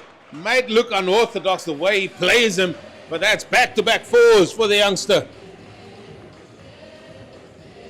Ticking over nicely now, 9 runs off the over, 2 deliveries still remaining. The way he played that for the ball before, he looked unorthodox. He just swung the bat through it, but he managed to get a full bat on it. Look at that there, gets on top of it, played it nicely. Well, he's brimming with confidence. Now something for Neil Brunt and Dayan Khalim to think about. As again, now it's another over that's gone for 2 boundaries from Dayan Khalim. Risk-free shot, no one back on the boundary. Now he's made a change, bringing the fine leg into the circle and then bringing fine leg on the boundary around towards a square leg position, saving that 4 and maybe a catching opportunity as well. Oh, it's dropped. He has dropped an absolute sitter. Well, we've spoken highly of Pretorius with bat in hand. But that is as regulation as you ever wish to get. Wow, what a story. Boundary, move the field around, get the edge, not taken by the Titans. Here it is. He's had a feel for it. Regulation catch, dropped. How expensive could that be from a Titans point of view? Yes, they have the 300 plus to play with. But That should have been another one. Oh, did he get an edge appeal from Diane Khalim? Umpire says not on this occasion, but the previous one, solid neck, dropped 45 for 1, Western Province. Time for commentary change. I'll leave you in the capable hands of Eugene and Jeremy, who will take you through the next 7 overs. Sure, you want to leave the scene after that eventful over, Mr. Ferreira, or should I say welcome to the Rhino himself, Jeremy Fredericks, and what an over that was. 2 boundaries, drop catch, beats the outside edge. I mean, that over had everything. It had a mixture of everything. All this 11 herbs and spices it had. We also had a run-out chance, hit the stumps, we had everything in there. Yeah, it was a great pickup from Andile Petlakwayo. And he just, I mean, these guys are so good fielding these days. They picked the ball and flung it in and it hit the stumps. Western Province 45 for 1. Katimi's played some 1 or 2 good shots. But given a chance, that's the thing. He just doesn't build innings. That's his problem. You get 1 or good shots instead of working it in. And that was a sitter that was dropped by Andre Pretorius. Would have seen him back in the hut. Well, I'll tell you what I saw during the break, Jeremy. And I said we reap the praises, and we give him the praises, and he deserves our praises as well with the back. But your keeper cannot be taking high catches on the boundary with the other outfielders. You should be taking the short, flat ones as it comes to you. I know you've got to do things in your own zone, wherever, but that's one thing, that your keeper should be there with gloves on, taking the flat ones from maybe another fielding coach, whoever it may be. Not be taking high catches on the boundary. Our keeper should always be with his gloves on, fielding, warming up, all that type of thing. Maybe there's something he's working on, but I'm with you. You can take a few, but it's got to be with the gloves on as well. Just down here on the boundary, just in front of us. I thought for a second he's not keeping. But anyway.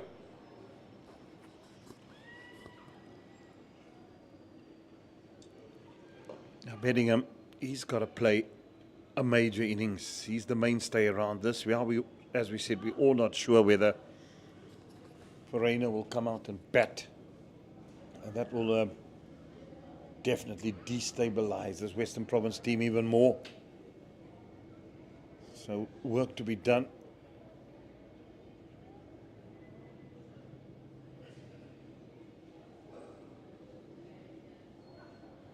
Oh my goodness, that nearly went through.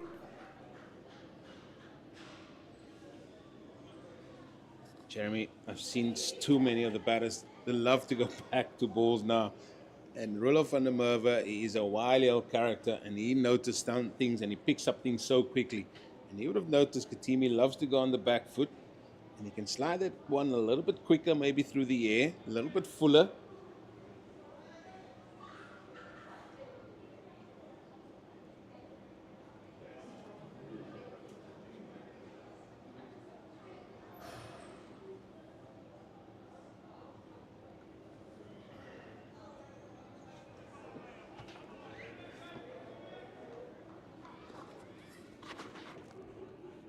Well, they've done away with the slip.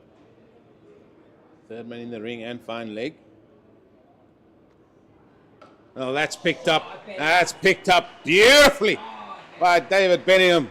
Has gone all the way for a 6. Yeah, went all the way, 50 up as well with that shot for Western Province. That was just in the middle of the pitch, and it asked to be hit. And a player in the class of Bedingham is not going to miss out on this. I think this situation might bring out the best of these Western Province batters, because they know they need to go for it early on in the piece here.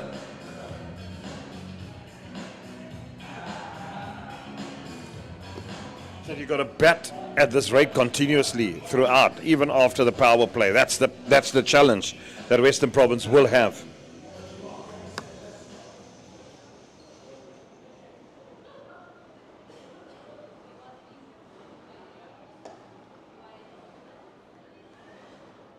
Yeah, and can they maintain that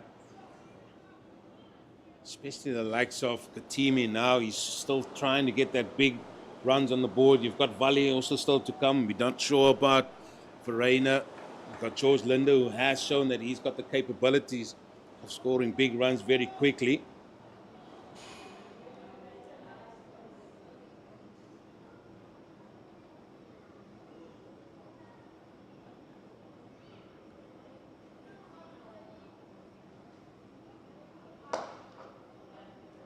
A little bit slower that time from Khalima, and they're certainly mixing it up here. No, this deck looks an absolute belter. It just had that look about it. Once you walk onto this hallowed ground of Newlands, as you say, it just looked an absolute piece. Yeah, no, absolutely. It's a good wicket, this. Good for one-day cricket. We saw where the Titans got to. Now it's Western Province's turn to show their same mettle. It's nicely driven, but half stopped. And only get a single.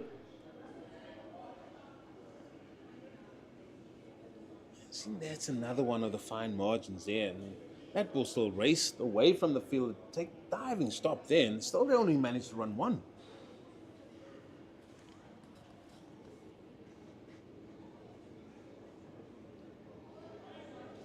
Let's just say you got to ride that wave as long as you can. It looks like Western Province are riding that at the minute. Wide delivery outside off stump. Fielded by Pretorius. He's a real jack in the box there. Yeah, and how the Titans could have had him for at least another 5 overs. I said when I was on comms, he can't afford to just go at it now. He needs to buy it in a little bit of time, especially from what's to come. Yes, and there were good cameos played by this man, Bowling, Khalima, and Boast as well, to get them up to that 337 number.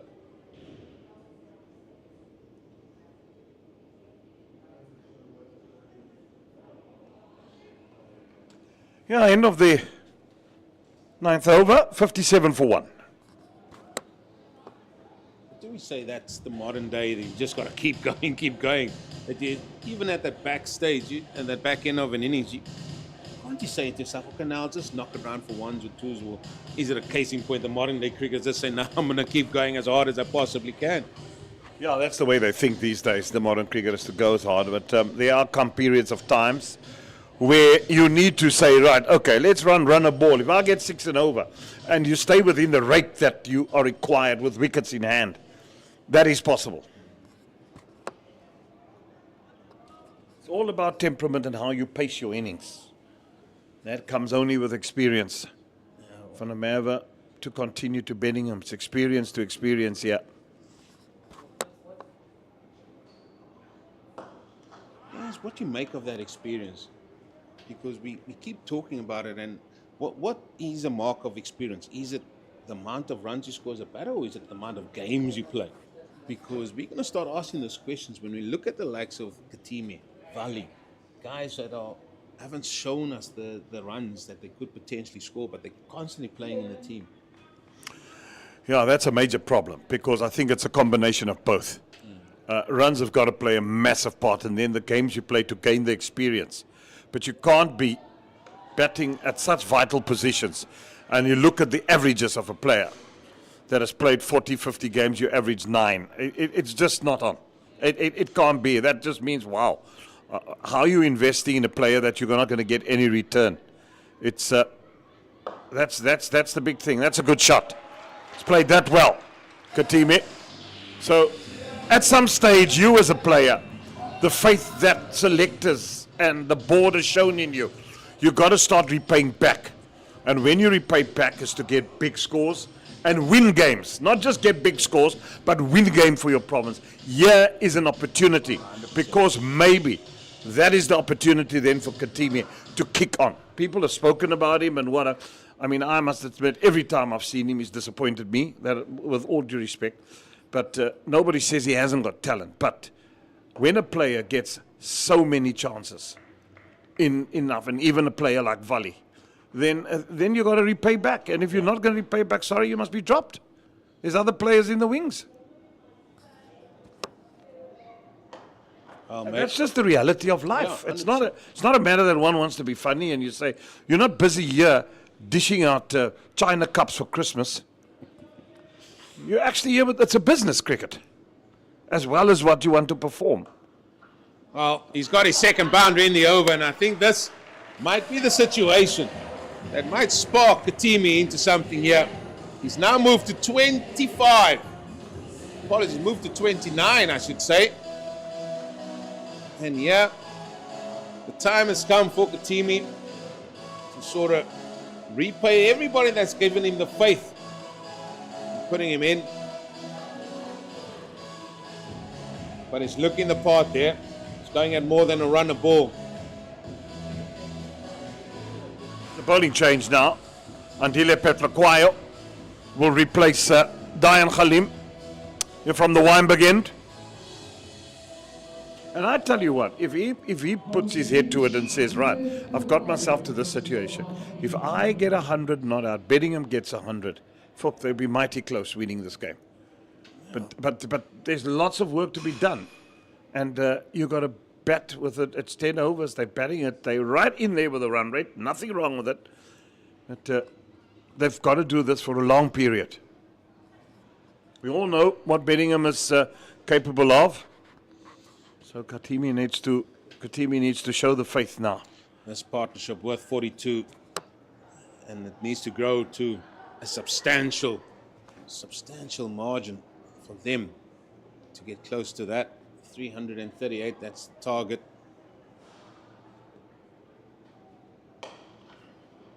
But one feels now that the power play is done. This is where the game gets played.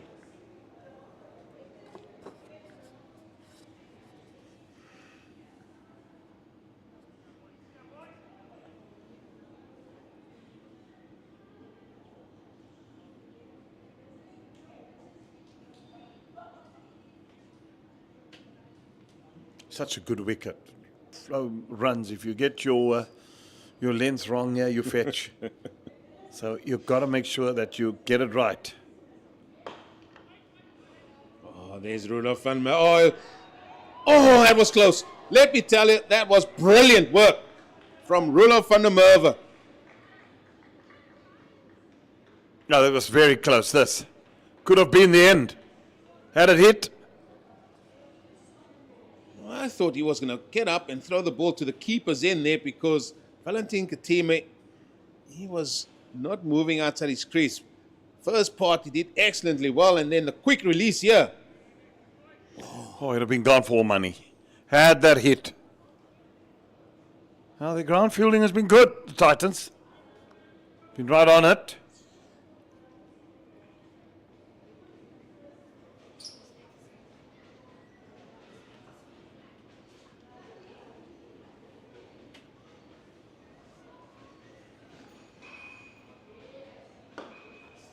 Sometimes a situation can spark you into something.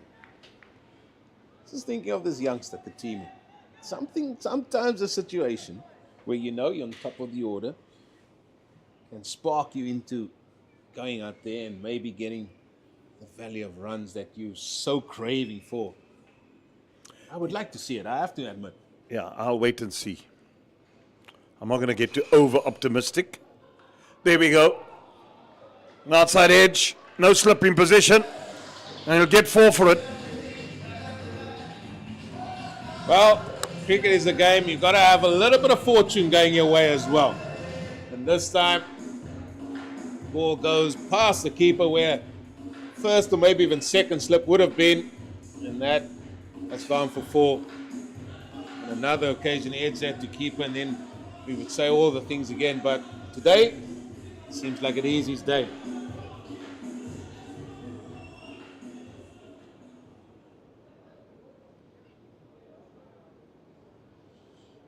A lot for Neil Brunt to be thinking about here as well, the captain of the Titans. They've got a big score, but they don't want to give Western Province a good platform. To try and maybe even get close to that. Yeah, dropped on 17 he was. Now moved on to 34. It was an absolute dolly. It was a dolly. Sorry, Pretorius. You're a very good cricketer. You're a young cricketer. You're a very good cricketer. Yeah, as Jeffrey Boycott would have said, grandmother who caught that with a stick of rhubarb.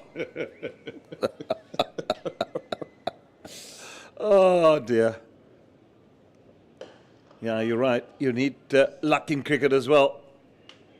End of the year. Pretorius over. Only 6 from it. 72 for 1.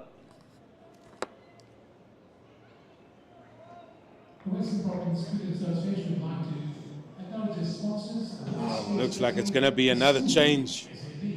Junior Dala is going to be coming in here from Calvin Grove in. It's good to see the youngsters in here. I've seen quite a bit of school kids, which is nice. But yeah, Junior Dala from the Calvin Grove. He's a wholehearted cricketer. It's all or nothing.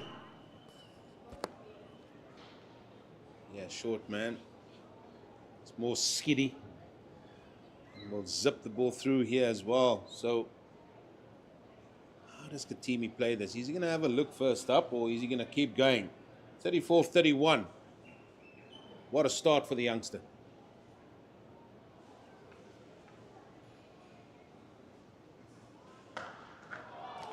Cut away with disdain. Was short, wide, but got the treatment he deserved. He absolutely laced that. In every batter, no matter who you are, if you get a delivery like this, I'm sure you'll hit it just as well as Katimi did here. Almost off the front foot. Yeah, reminds me so a la Desmond Haynes that.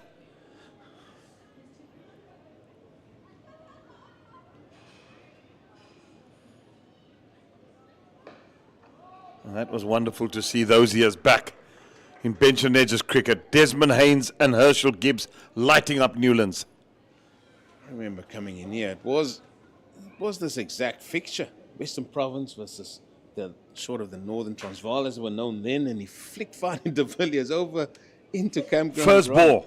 He flicked him for 6 into the road.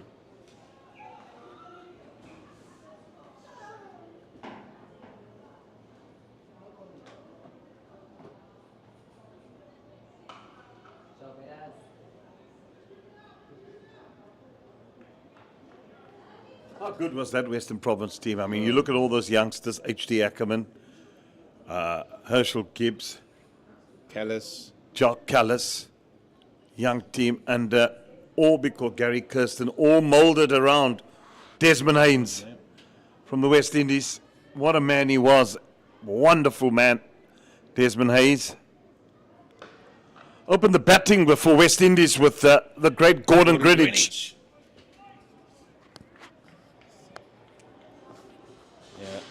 The story goes that Desmond Haynes arrived at Cape Town International Airport and just walked off with his driver. didn't have his kit bag with him, just walked off the plane, driver in hand. Certainly, I think Herschel and Jacques Callis got the best out of him. H.D. Ackerman as well.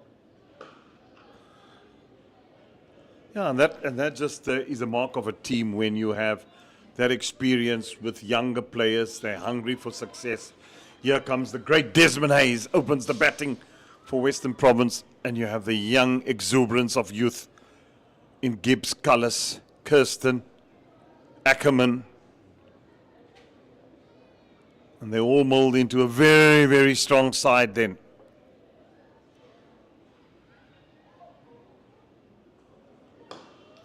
That's nicely played. Well punched by David Bedingham. So strong in that area, isn't he? Very strong area for David Bedingham, and I love the timing of it. Didn't overhit it. Stood tall. And in the bats and the sound that made on the willow there was crisp for everybody to hear. No chance for Bose to stop that. And that raced away. And these are good signs for Western Province.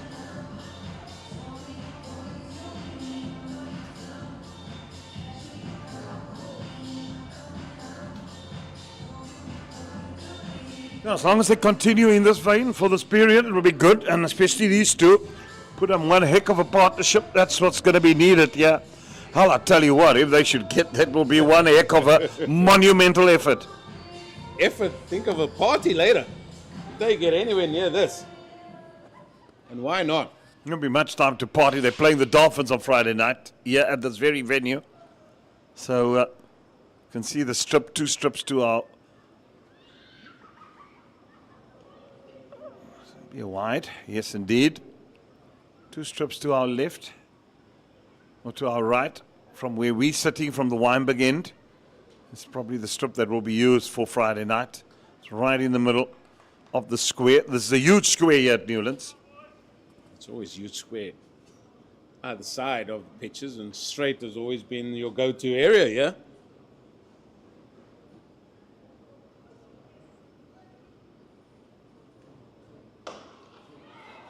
Lovely drive. Beautiful. Crisp. Sweet. Energetic. Oh, what more can you say? He came in here and he started hitting the ball as sweet as anything. And this is up there with probably the shot of the day. Glorious straight drive. Full face of the bat. Gray nickel sign for everyone to see.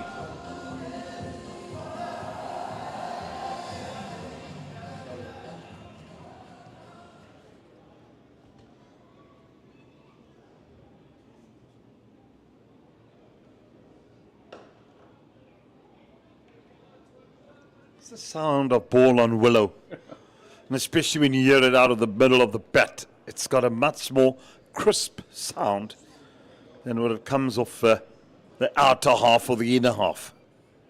Look at the state of that bat there. I mean, that's... Your bat was half that size. In thickness, I would say. These bats these days are so thick. They are. A lot of meat on them. Lots of meat. Cut away once again from Bedingham. It's good running. Good running indeed. That's now what you got to do in this middle periods, especially with a field out and men on the boundary. What have you got? 1, 2, 3, 4 boundary riders out. Yeah, he was aware that that was a further boundary. That was the biggest boundary out there. So he took his chance as well. Looks like that's Keenan Peterson out there. You've got a wide third man. And then you've got a man on the extra cover boundary. You've got fine leg out. And also the man mid-wicket, more square. Leg on the boundary. That's fine. That will go for 4. No. I just thought it would have the beating because fine leg seemed to be very wide. Well, it's been another indifferent over here by Pet Lequail. Erring both sides of the stumps, and that's not easy for a captain then to set a field.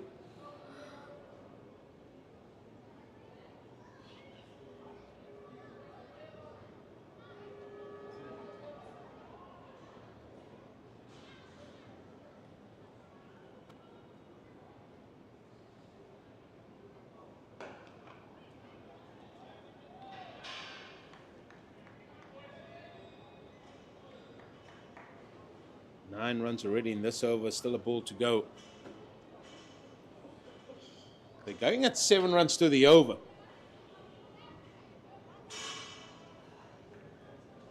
And even with that good start, Jeremy, they still have to go at 6.7 to the over.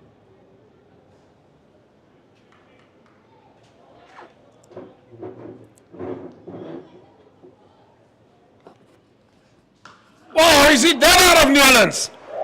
Was shot and he gave it what it deserved, Katibi. He moves to 45. Well, he's playing the innings of his life here tonight.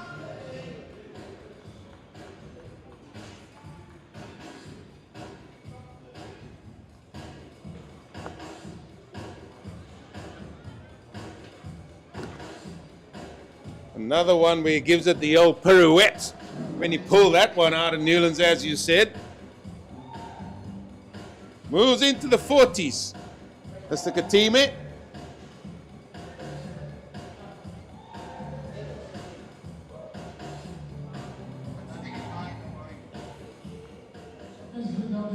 Well, it seems to be running a few changes everywhere. On the field, off the field. little bit of a breeze suddenly picks up and somebody says, oh, I need my cardigan. Blood is not that thick anymore, boy. Older we get, the blood gets thinner. The one thing that I learned over many, many years, never come to Newlands without a jersey. No matter how hot the day has been. Gonna need it at some stage. Once that sun goes behind that mountain, it cools down here. Well, we spoke about when Pretorius got dropped on 29, and now we're going to be talking about Valentin Katimi being dropped by Pretorius. He's got to get 100. Nothing less. That's going to be cut away, and that will go for 4. Yes, again. Good period of play, this for Western Province. Indifferent bowling from the Titans. 100 up. Just about to say, you took the words out of me. This has been not the bowling performance that the Titans would have wanted. Sometimes you think, and in the back of your head, we've got 300 or 330. You've got to be on the ball because the modern day cricketer said, cometh the situation, cometh the man, and these two are really stepping up to the fore here for Western Province. Again, loose delivery. It's time to find leg. The 100 have come up. What? We're in the 14th over. This run rate is 7.5. It's good. It's very good. At least you got that interest, that sitting, waiting to see what's going to happen next. I like that.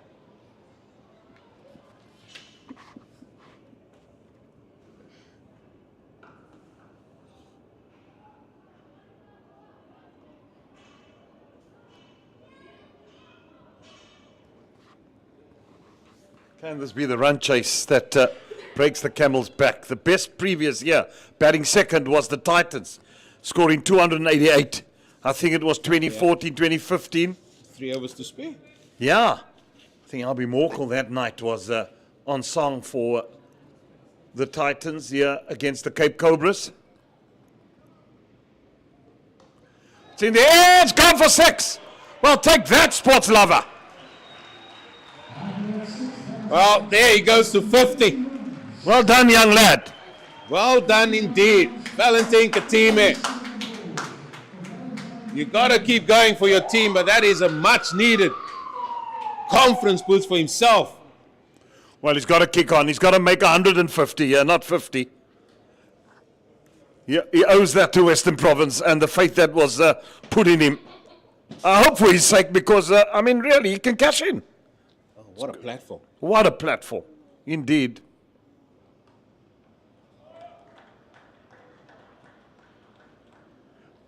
Jeremy, I'm just thinking at the bowling plans here of the Titans, and it looks of a team. Their last 2 games that they've played, they've conceded 300 plus. Yeah, and that is a worry. But it's been a good effort and a good knock from Katimi. Take nothing away from how he's played today. He's lived a charmed life at 17, but he's played exceptionally well.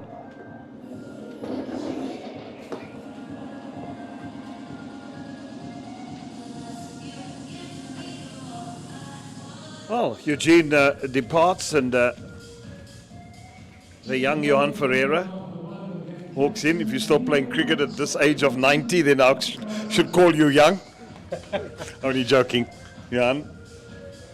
Yeah, it's still nice to do it, Jeremy, and be involved in club cricket, and keeps me mentally healthy, I must say.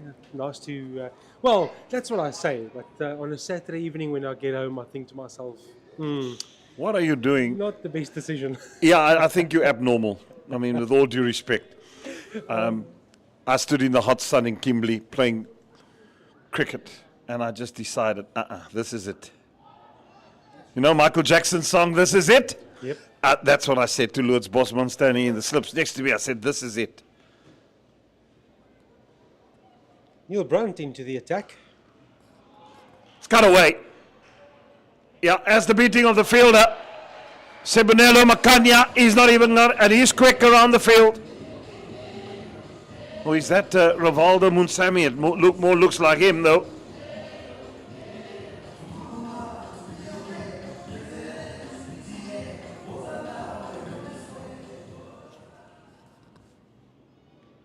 Well, you don't want to make statements too quickly, but this could be a career-defining moment for Valentine Kitime. Well, let's hope so. I mean, a lot of faith has been placed in him. That's the big thing, and hopefully this is career-defining. Let's hope he's played well up to now, and he's just got to keep that in the back of his mind. That there's a lot of work still to be done, and I'm sure he'll be aware of that. The awareness, the way he's played, the way he's gone about his business today has been admirable. Well, talking of, Valentine Kitime has his highest score, so that's a start. Yeah, that was 2021 against the Rocks.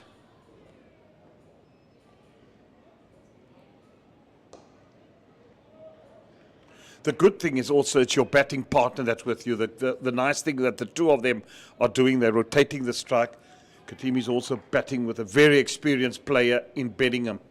So I'm sure Bedingham will guide him through this as well. Cut away. So run a ball. Nothing wrong with that. They're batting just under 8 and over. Yeah, you break it down in segments, and you have small periods where you say, this is where we want to be. And I'm sure you played the same way. We had certain blocks. We said, Yep. this block is very important. We want to come out on top. And they've knocked a third of the required runs. They've knocked out. So that's a good little psychological victory for Western Province. Only for the loss of one. So the foundation is there, wickets in hand. Only 15 overs gone, and they've got 116 on the board without too much risk. Yes, Kitime was dropped, but that's you make your own luck, and when you get those opportunities, you need to cash in. And hopefully, from a Kitime perspective, this is his day. But Bedingham, we haven't spoken a lot about him, and he's made his way to 40 of only 32 deliveries, and it's almost gone through unnoticed. So just the value of what you've said about partnerships and rotation and working in little groups to get to the desired outcome. And Western Province have done the right things. Looking up at that scoreboard halfway, you could be forgiven for feeling slightly down and thinking that this is a record-breaking chase. And now suddenly you sit in that change room and you change the mindset and say, we can win this game. Well, I'm sure there would have been hard words during the break. Coaches work very, very hard with their players, and then you as the player sometimes return the faith. And once you start doing that, there's a belief in the team that we can do this. It's just a hope that we don't know how able Verena is to bat. But these two have been, so far, they have been absolutely magnificent, both of them.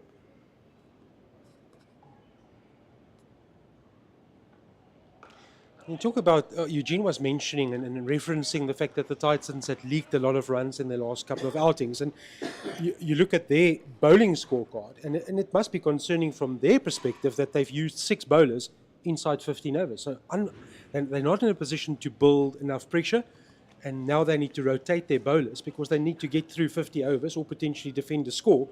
But at this stage, massive rotation in a short space of time because the pressure is not being built. Oh, that's a wide. On high over his head. And also the Titans have conceded in 3 games. Now they've conceded over 300 runs, haven't they? And that must be worrying. And you've analysed the first 3 matches and you say, well, you're not sitting at the right end of the table. And that's one of the reasons.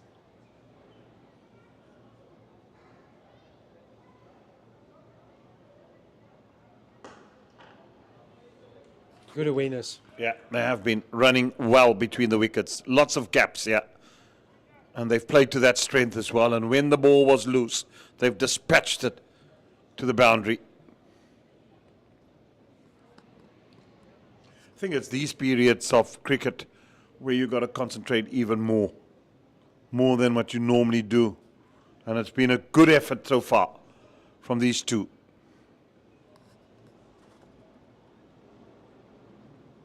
again, it's too inconsistent from Junior Dala. It's another delivery, it's another extra, another run to the score. If you look at the bowling analysis of Western Province, the 6 bowlers that they used, the most expensive bowler was Dane Patterson, going at 7.8. Carl Simmons went at 7.3, and George Linde at 7. You compare that to the first 15.5 overs from what we have seen in this innings. Andile Petlokwaya going at 10.5. Junior Dala going at 10.4. And Matthew Boast going at 8.5. So, big difference in the way that Western Province are batting, and or rather, let's change it up and we talk about the bowling department. They've just been too loose, and also good batsmanship, we have to acknowledge that, but they just haven't been consistent enough. And Katime, 60 of 44, Bedingham, 42 of 34.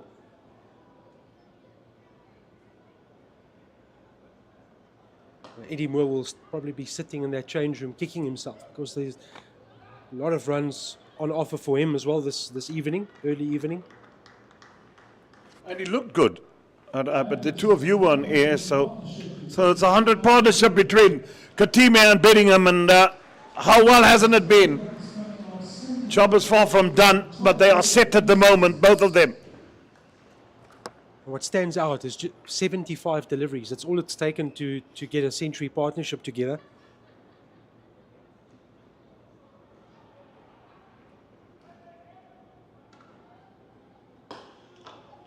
Well, for me, Jeremy, the thought process needs to go one up now. Dala has bowled 3 overs. He's gone for 29. Do you persist? Do you do something different? Neil Brunt has already brought himself into the attack, conceded 8 of his first over. Where does he go?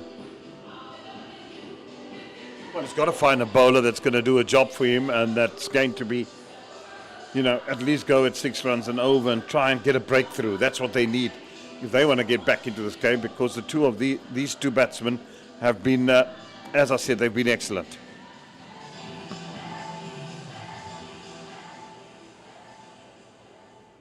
Lights coming on at Newlands. Also sometimes not an easy period to bat. Lights coming on, and you have the transition of day into night and the artificial lighting, because you're now going from normal light to artificial lighting. So this is also a period that batsmen need to bat through and think about.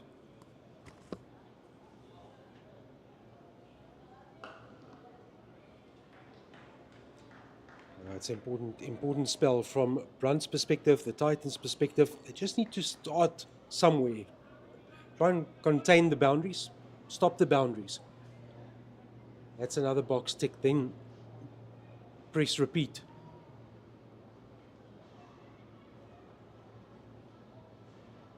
It's just too easy at the moment. Halfway through the over, only 1 run conceded, so Neil Brunt will want to finish strong. He's bowling to 2 set batters.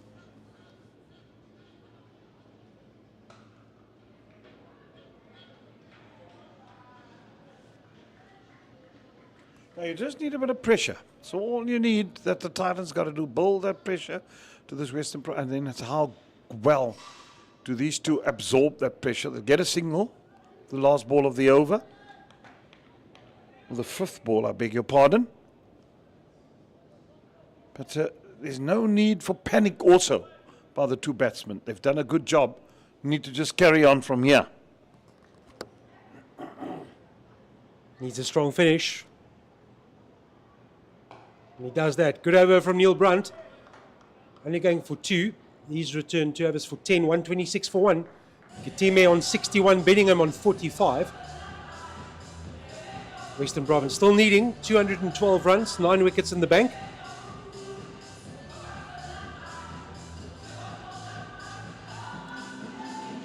Throughout the course of the afternoon, we've spoken about the ICC Champions Trophy. England now 266 for 6, chasing 326. So England need 60 from 38 deliveries to win. With 4 wickets there, is Root still in? Joe Root is the difference between the teams. 106 not out. Jamie Overton has 17. Joe Root stepping up again for England. He is a good player, Joe Root.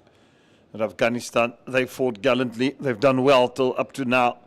6 down. Anyway, still anybody's game. Rudolf van der Merwe is back. So spin from both ends.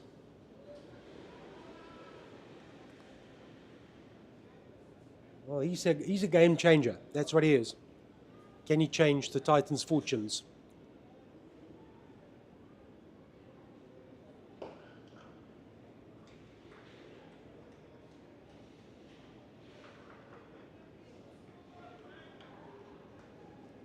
We've really been treated this afternoon and early evening, Jeremy. We arrived at the ground, 300 plus score. Brilliant innings by Pretorius. Well, it's been good entertainment. No doubt about it. Man on debut, taking 3 wickets, Jody Lawrence. Best bowler for Western Province in his first outing. Now a great partnership, this for the second wicket.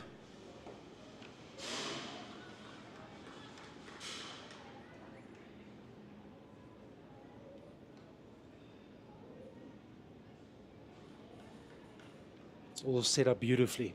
You want it, you want the game, you want the contest. There's definitely people that are moving into Newlands, having finished the day at the office. Nicely tucked away here. They'll be able to turn for a second. Could possibly come back for a third if they run it hard. That's good running. Excellent running by these 2 batsmen. And well appreciated by the dressing room as well. We can see Western Province from our commentary position towards our right. They're sitting outside and appreciating this effort between Katimi and Benningham.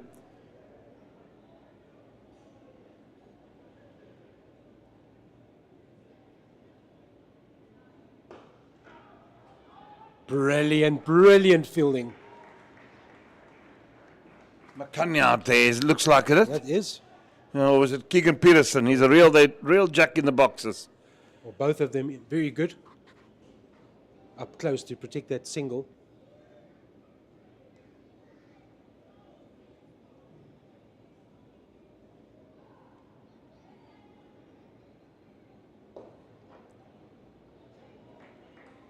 Five of the over. It's another good one for the Titans. 131 for 1. Benningham 1 shy of a milestone.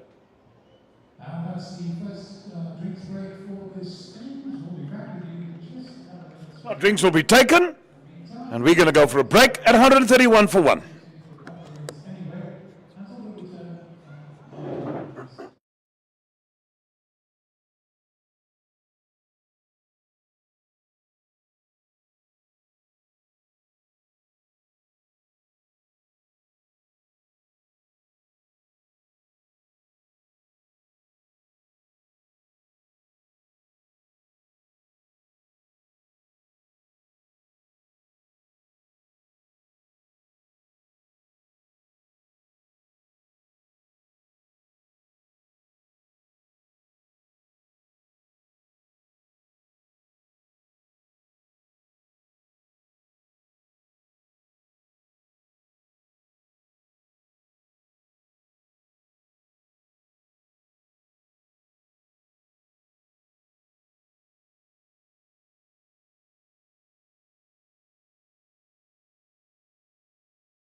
Brunt to continue from the Weinberg end. Oh, that's brilliant fielding. One-handed pickup off the square. That ball had the beating. Would have been interesting to see what the guy at the boundary would have done. This is good fielding. Anticipation is so good from Brevis. Short again, this time into the gap. Well, that is the milestone for David Benningham. Raises his bat to the change room, acknowledges the applause from the crowd that's in at Newlands, and that is 50 from 43 deliveries. Another excellent knock from David Benningham, one of the seasoned campaigners on this team. He's a good player, David Benningham. All the shots and well supported. Excellent knocks from Valentine Katime thus far. Evening cutaway again, gets the single. That's all you got to do. You can deal with them in singles for the next period. And they're well over the 7, having to get 6.5 to the over. So they're well within their range, Western Province.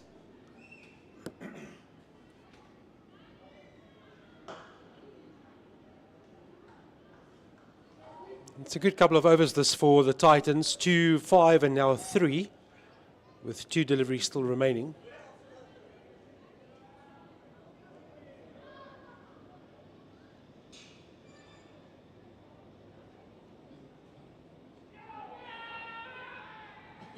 Yeah, and that's just to try and put the umpire off, but good call. Down the leg side.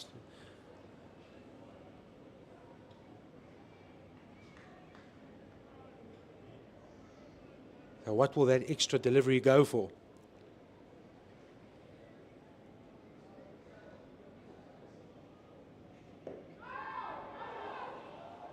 Well, that could have been nasty. You don't want to give it away now. Valentine Katime has done all the hard work. Yeah, I'm just getting a bit concerned now. Now he's just trying silly things. He's played so beautifully, and this is just unnecessary what I've just seen in these last 2 shots. So knock it down the ground. That's where you want to be. There's enough in this wicket. You've done enough hard work.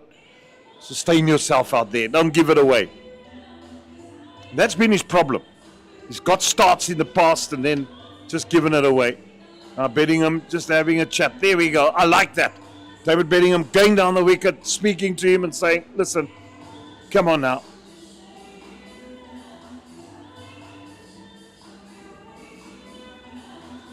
Well, they look fairly relaxed.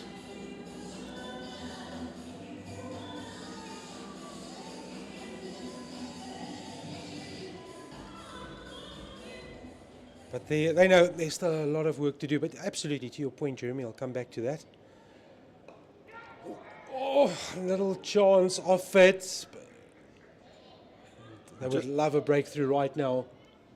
Yeah, it was just a chip, just over the head of Keegan Peterson. So, quite often, no need to change the winning formula. Bat the way you've batted, that put you in this position to get to 63. That's it. Lovely stuff. Down the ground. Simple does it. No risk involved whatsoever. It's the plain old-fashioned cricket shot down the ground from whence it comes. Take the 1.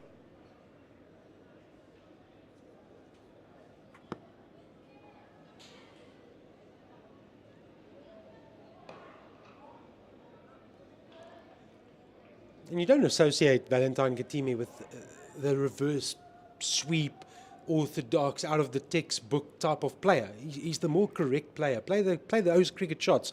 That's going to bring you the reward. Yeah, and he does seem to play the short ball well. He's pulled well earlier. There, you see, without much effort, just to knock around the corner, fumble in the field. 2 does it. Thank you. There we go. Yeah, Rulo van der Merwe very frustrated there. Yeah, he would be, because he's really bulldogish in his approach to the game. He doesn't give an inch.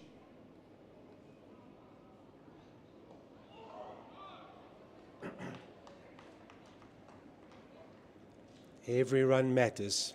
It's on a knife edge at the moment. Partnership of 115. Katime on 64. Benningham on 54. You don't want to open half a door for the Titans.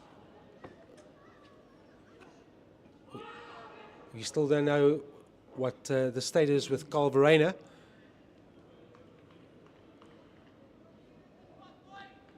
And he's just as important in this lineup. So will we see him? What happens next? Yeah, he's going to be important. Cock in the wheel for Western Province. Nicely played. It's down the ground. 1. And without much effort, they got what? 6 runs. There we go. That's all you need from here on in. Without taking any risks. That's the important thing. So talking about risks, Joe Root is out for 120. And that leaves Jamie Overton. Jofra Archer will join him at the crease, and England need 39 from 25 deliveries with 3 wickets standing. Oh, what a game that is. What a game that is at the moment there. Where they're playing in Rawalpindi? They are playing in Lahore. Oh, my goodness me. Is that out? No. Wow, that was close.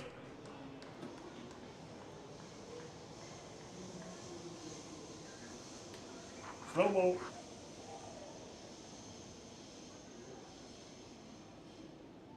Have a look at this again.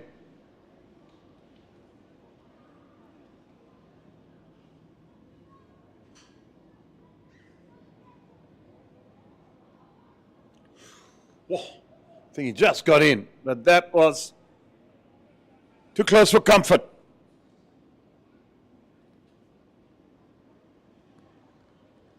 Well, to one of the strongest fielders in the game. Oh! So Eddie Moore, 1 for you, 1 for them. That balances out. Wow. Because that, if that was referred, we don't have the referral, of course. That would have been out. But that would have been out, yes. Had it been referred, we don't have that luxury here this evening, but the bat was in the air, it wasn't grounded, and that was out.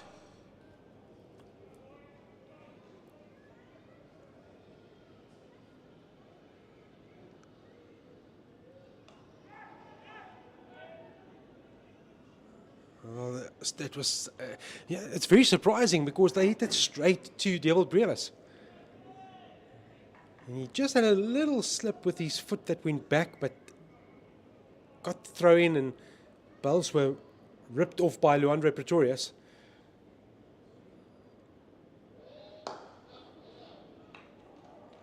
It's good from Benningham.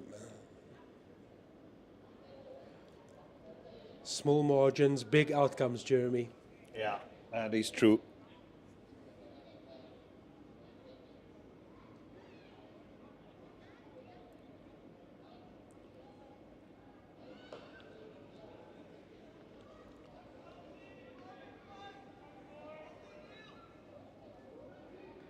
And just hear the encouragement in the outfields. Well done, Neil. Keep going, Neil. Reference to Neil Brunt and what he's done so far. 1 ball shy of completing 4 overs.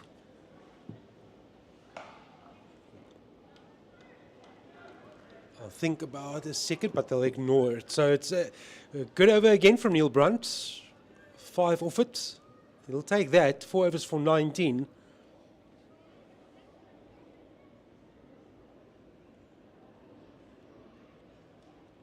Don't forget the Pretorius are up in Pakistan for the ICC Champions Trophy, which runs for the month of March. Who's going to blink first? Take on England this coming Saturday in the final group match. Check out cricket.co.za for more information. 192 to win. In Parliament. Required run rate. Still very comfortable from a Western Province perspective. They've got the wickets in hand. Rulo van der Merwe starts his 6th.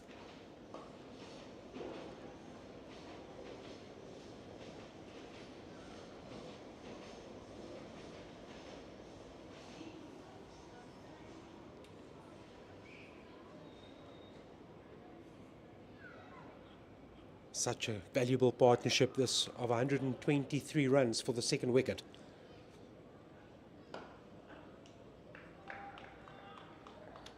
The Titans just can't find a breakthrough.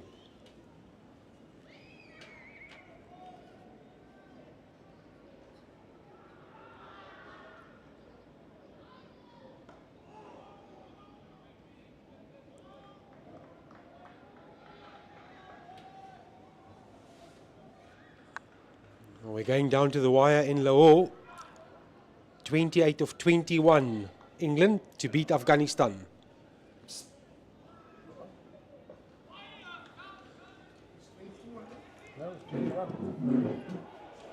This time it's another two. Fielder, stay down, Junior Dollar doing the clean-up work. There might be some concern for one of the Titans players that has stayed down. Now you go to 29. Just looked like he extended his arm. But it is up. It looks like Andile Petlokwayo is the man that stayed down. He's up and walking back to his position. So 149 for one. He's a strong lad. Pretorius is a big boy as well. Make the Zulu strong there in KwaZulu-Natal.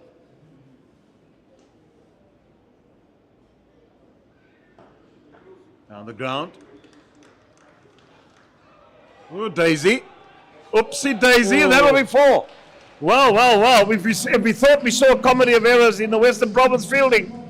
We're seeing it now from the Titans, 150 up.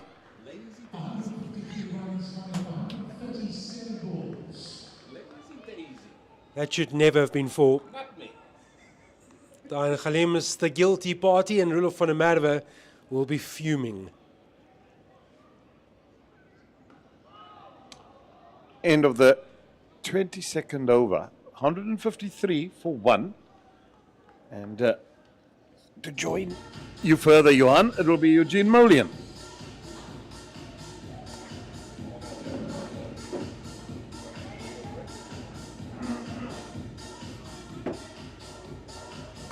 Valentine Katime is 72, David Benningham on 59, Western Province looking to achieve a big moment at Newlands. Can they chase down 338? They're perfectly positioned at the moment, 153 for one as Neil Brandt starts his fifth over. I think they just want to get the Titans' name off that record that they have, which they scored here. It was the highest run chase of 288. And with 3 overs to spend. The way these two are going about it, well, who knows? Partnership of over 130 runs. And it's been full value. Although both of these men could easily have said they could be back in the hutch, but fortune favors the brave, or sometimes they say you got to have a little bit of fortune going your way as well.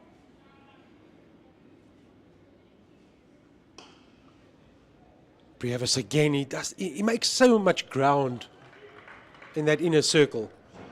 Yeah, and that's where the square is, and nobody likes diving on those square pitches as well, especially the ones that are used.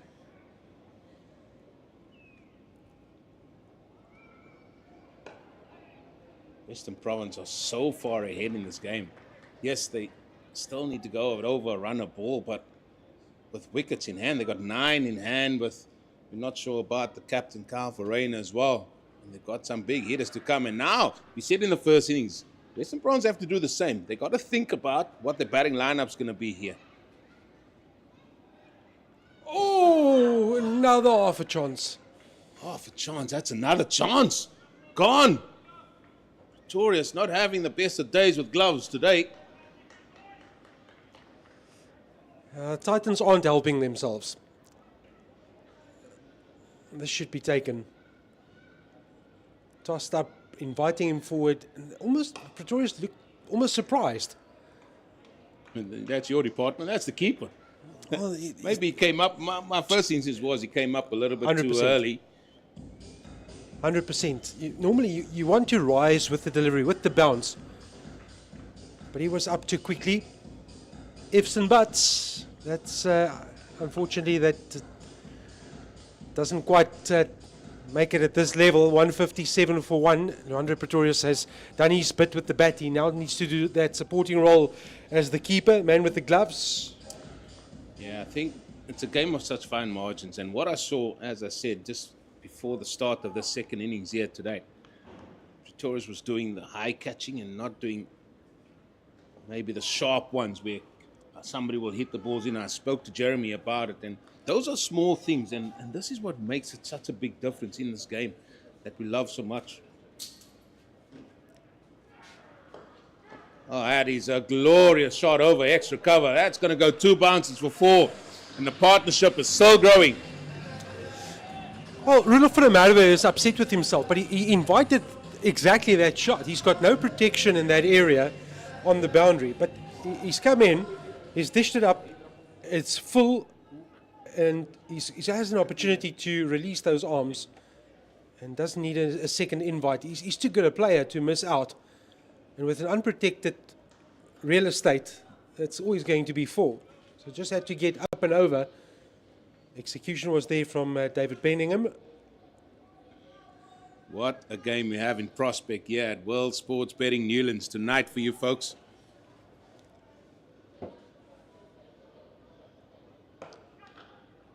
It's been runs aplenty. And the platform, the pitch that they're playing on, oh, it is an absolute batting paradise out there. Peterson asked to do the fielding again. Slight misfield will allow one. Well, Rudolf van der Merwe is going to be hating life. What should have been nothing is turned into a 2. And body language all around the men in the inner ring. Just arms all over the place now. The tide is just with Western Province here.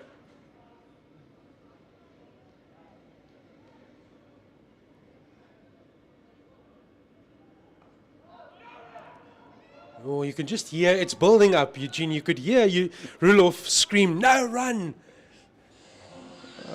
No bowler loves an overthrow. I mean, it's a hard work as well.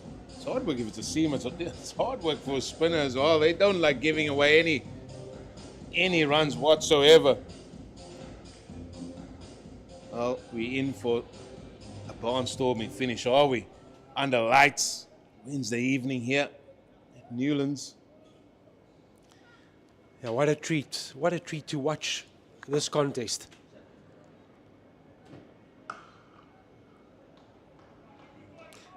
Just the value and what this will bring to Valentine Kitime from a confidence perspective, from a learning perspective, having now passed his previous highest score. He's deep into the 70s.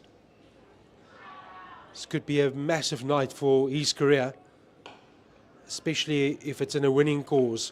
The important word you use there is learning. And that is for me, because he came out here, the situation dictated, he should keep his head. And this is what you find now. He's in uncharted territory. So he's going to learn a lot. So now he just should calm down and just say, listen, let me just hit the ball down the ground for 1. If I get a ball in an area where I can hit for 4, then that's so be it. That's brilliant. But for now, boom, down the ground for 1. There's acres of real estate. There you go. And you can maybe turn the 1s into 2. But the important word, again, you use learning. And he's got to take that because the situation, as I said, dictated. Listen, we can't just play ourselves in here. We got to try and go at the rate that's required and go and run a ball at best. And he's now sitting on 77 of 71 deliveries. And that's brilliant for Rudolf van der Merwe setting the bar now. He's saying, this is what I want from when I'm bowling. He's fired up. He is absolutely fired up, Rudolf van der Merwe. Walking volcano at the moment, Rudolf van der Merwe.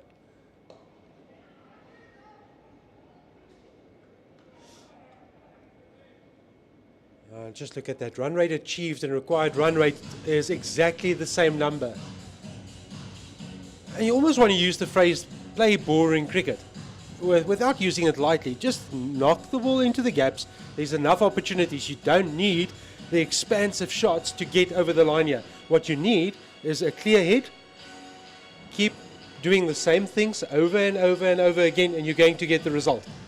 Well, there's a little monkey on the back here of the momentum multiplied Titans. We would say, listen, folks, listen, guys, we've conceded 300 runs in the field twice. And is that going to happen again? And those thoughts, you don't simply just get rid of those thoughts. Those thoughts linger for such a long time. You see Munsami going off the field briefly. Van der Merwe into his 8th. Another wide. It's getting very interesting in Lahore. England now needs 16 of 12 deliveries to beat Afghanistan with 2 wickets in hand.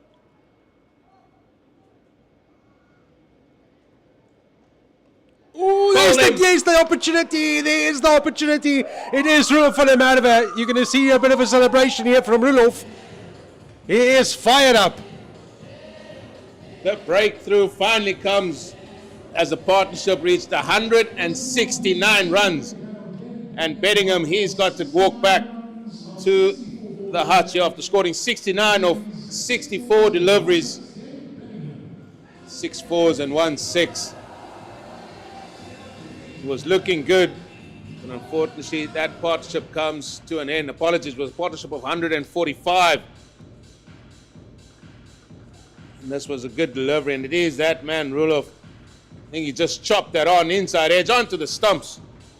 And now the men, as you can see the Titans having a word, and they will have a stern word from their captain, Neil Brunt. He's also one that has a bit of fire in him as well, as it is the captain, Carl Verreynne, coming to the crease. So there's the first question answered. So if you joined our broadcast late, Carl Verreynne went down when the Titans had their batting opportunity. He was attended to by the medical staff and walked off very slowly and gingerly. And we had doubts about his contribution as a batter this evening. But here he is, cometh the hour, cometh the man. My question is, how will he be running? Well, I'm looking as he walks in there, and there's a little bit of a limp on the right leg, as you can see, so it could be his right ankle. I would have probably kept him back a little bit, maybe in the back end, given the likes of maybe George Linder to say, listen, go in there and see how much you can go in.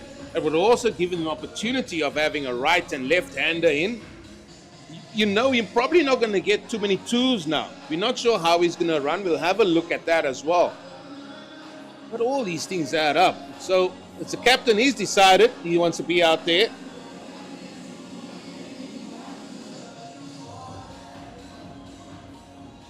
Well, we'll soon find out.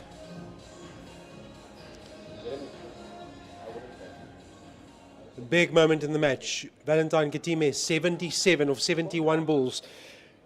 Highest score in this format, joined by the captain, Carl Verreynne. Well, there's the first prod into the gap and jogs through easily, but it's the 2s and the 3s that Eugene has alluded to. That's going to be the tester. Has he got it in him? How's that ankle going to hold up? We'll find out. You said, did you say easily? He didn't look easily running down there. I can tell you that. I mean, you got the likes of Linda and Ngwana. Now, again, this is uncharted territory for young Katime. A lot depends on him now.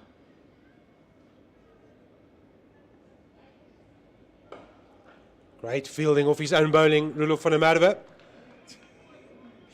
Well, if I said Jody Lawrence is a Duracell, who is Roelof van der Merwe ever ready? Probably the twins. Such a live, wow, both of them. Fiery characters at best of times. Again, he moves the players behind square, just stopping the game. What he won't do for a double breakthrough. Oh, it's through the hands of Brevis this time. It's all happening off Roelof's bowling. It just seems that all the misfields are coming when Van der Merwe's bowling. He's now got the double teapot out. He is not happy. He is livid, let me tell you. Hasn't been the best of performances in the field. They started well in the innings in the field. Jeremy alluded to that. They made some good stops and in between, but they've let a few slip here.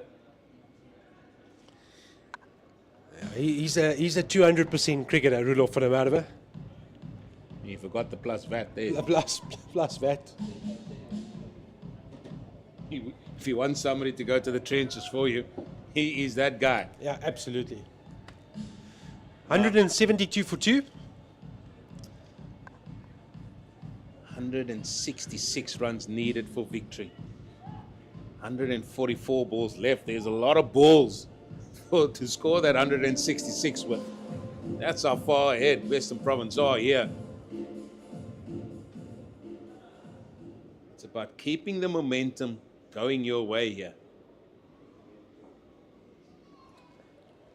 Brunt has been good. Captain to captain. I don't think he wanted to do that. You don't want to tell Carl, listen, just stop suddenly and go back, please.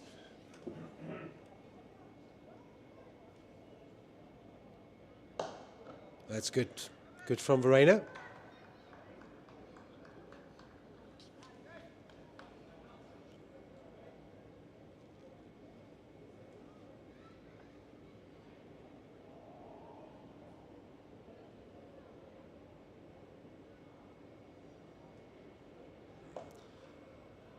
Short and slightly quicker from Neil Brunt. This time Devil Brevis does the fielding cleanly.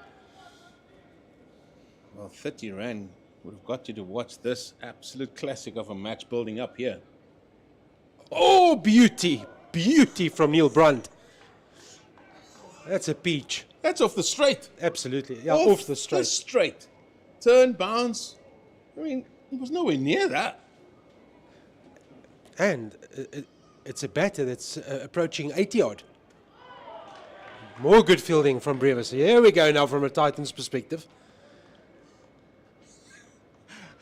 Ruloff is having words. How come he's, as the captain, that's why you're stopping it. That's what he's saying. Yes.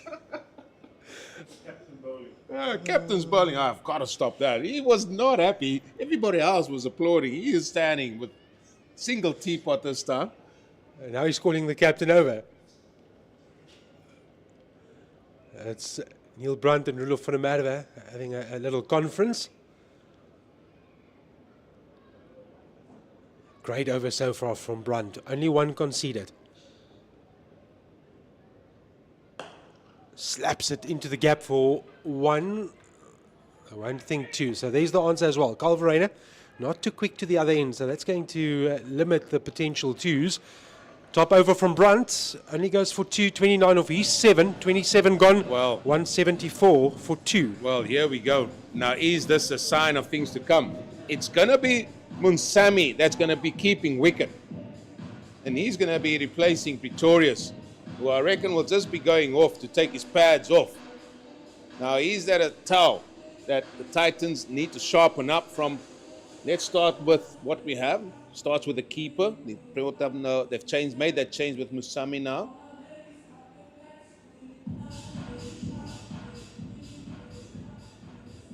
Not something you see often in the game. Well, there's a quiz question for you.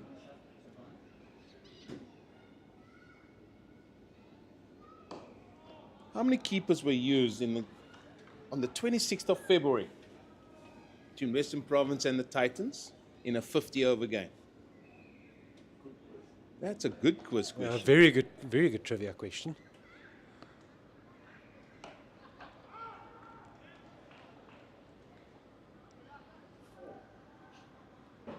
If you are playing at home and you want the answer, Eugene, you give it. You ask the question, so you give it. I will give it, but I mean, you need to add to that a little bit. You need to name how many, and you need to name them. Say how many there were, and you need to name each one of them. And that's a better quiz question. That's a beautiful question.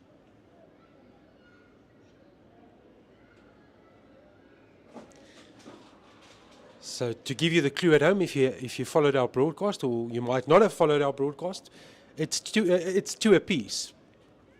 Well, they know the ones that we see now, with Pretorius being swapped over by Musami, and then Carl Verena, who got injured, and then Daniel Smith came out there and took an absolute blind over catch as well, leaping up like a salmon from the waters to snaffled one.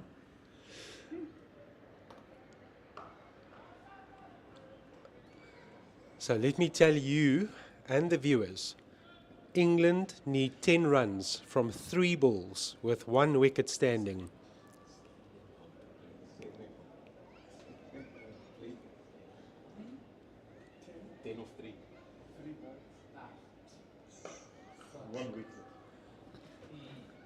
Valentine Katimi is in the 80s, Calvarena on 4. Our producer has never hit 10 runs of 3 deliveries in his life. That's why he said, nah, let's just go home, boys. That's what he said. Our producer to that, what you just said. Our producer is right in front of us, and it's now 9 off 2. Well, Rulof finishes strongly again for the over. It is 178 for 2. Katimi on 81, Calvarena on 5. Delicately poised on a knife's edge, required rate at 7.3. I'll leave you in the capable hands of Eugene Molion and Jeremy Fredericks, who moves in behind the mic. England needing, well, now nothing, because England has lost to Afghanistan. Let me give you the breaking news. England bowled out for 317 in reply to Afghanistan's 325. What a match in Lahore as part of the ICC Champions Trophy. What a favour Afghanistan has given us as the Proteas. We still have to play England, of course, and Australia against Afghanistan. Yeah, definitely. Afghanistan has done very well. Every game is important in that ICC trophy. But that does help matters for South Africa. But South Africa doesn't need help anymore. They need to go and do the job. That's important in this ICC championship. But what a victory for Afghanistan. Celebrations it will be indeed in Lahore.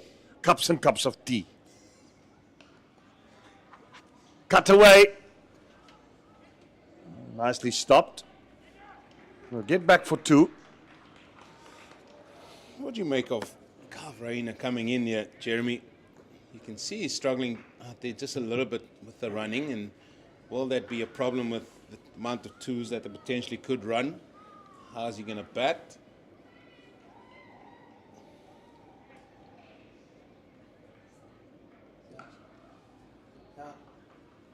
Thank you.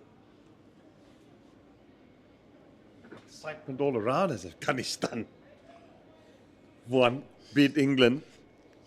Everybody seems to be happy about that one. Yeah, London Bridge is falling What's down. happening here? My fair lady.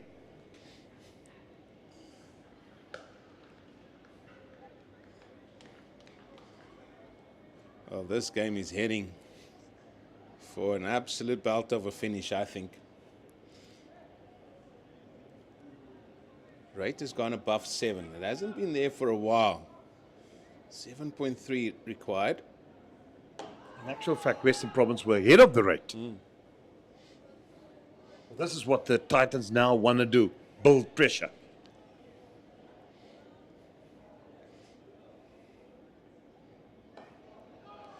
You asked me what I made of Verreynne. Yeah, if he was okay to bat and running strong, I'm all for it. Even the announcement now coming on the loudspeaker. But Timmy seems to be limping there too. Yeah, he's going to need some physiotherapy. Brent Martin. Well, looks like Kyle's right ankle and looks like Katimi's left leg. Oh, I think he's pointing to his hamstring. And that doesn't always bode well. As soon as a player points to a hammy, and looks like it is his left one, as he says there. So maybe both. Yeah, maybe it's cramp. Yeah, maybe just a bit of cramp. But yeah, he's batted longer than usual.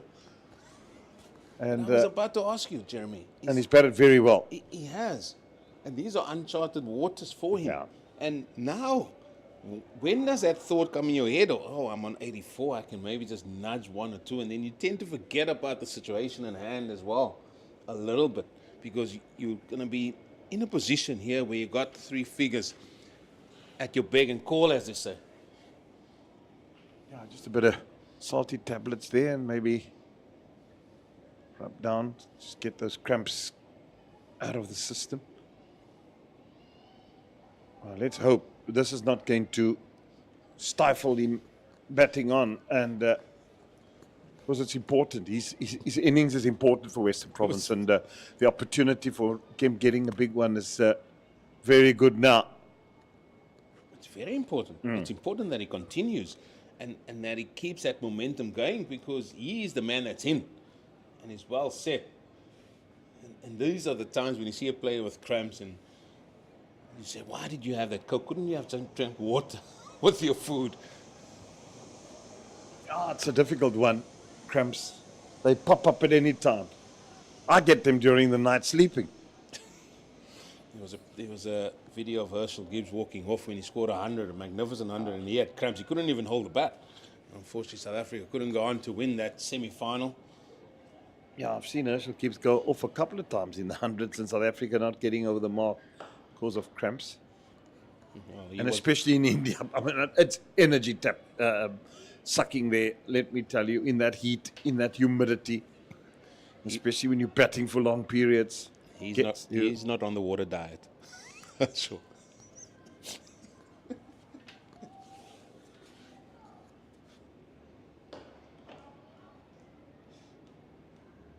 He just mustn't get flustered now, Katimi.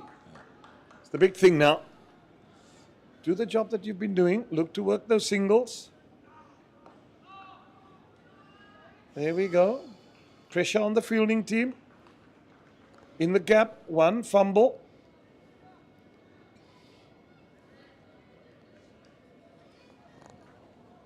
I think we're going down to the wire here. That's for sure. Not going to die wondering here tonight at Newlands. Well, if you've paid 30 Rand to come in here and watch this game, I mean, you've been well and truly treated to some absolute steal at 30 Rand, isn't it? Absolute bargain.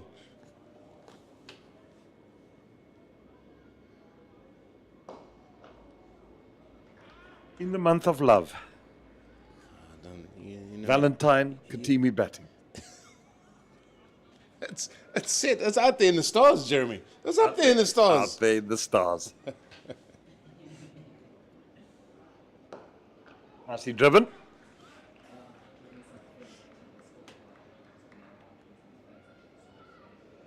$185 for 2. That ends his spell. Ruler van der Merwe, 1 for 50 of his 10. He's a wholehearted cricketer. And that is the end of him. Crowd on the grass embankment now. The sun's gone away there, so it's nice and cool out there. Sit out in the evening night sky of Newlands. Well, Jeremy, they're bringing on Makanya. I think he took a wicket with his very first ball there at Supersport Park there in their last outing. And maybe he's got a little bit of a golden arm about him. That's needed, the golden arm from Makanya. Golden arm has always been a good wicket taker, isn't it?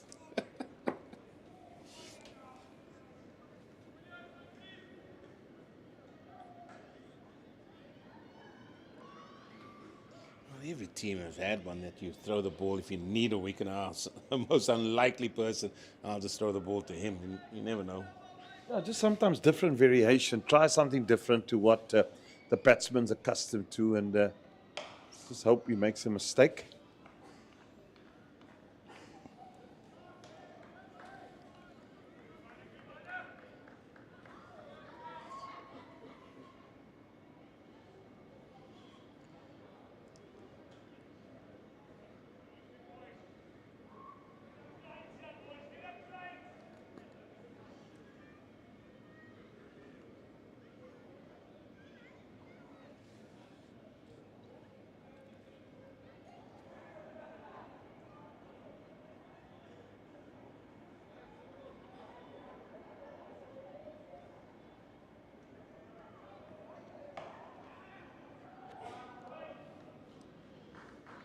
Good running.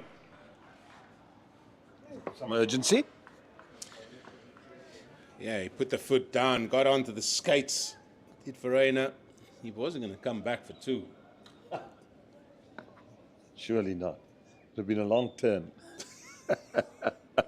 The Kiwi 2 comes to mind. Yeah.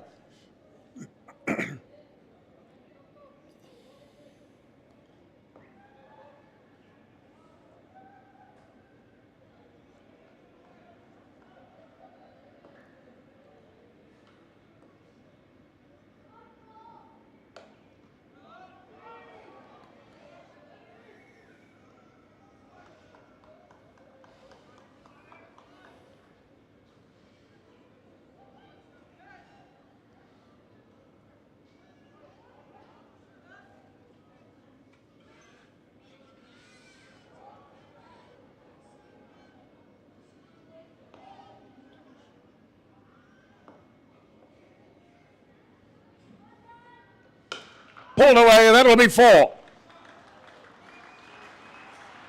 Just a little bit of a silence going through the ground, and suddenly that delivery, and bang, there we go. Just soaking up the atmosphere that's being delivered out there. Give himself a little bit of room. It goes down to the leg side, and he got the ball he wanted. And he absolutely punished this delivery. There he goes, boom. 4 runs.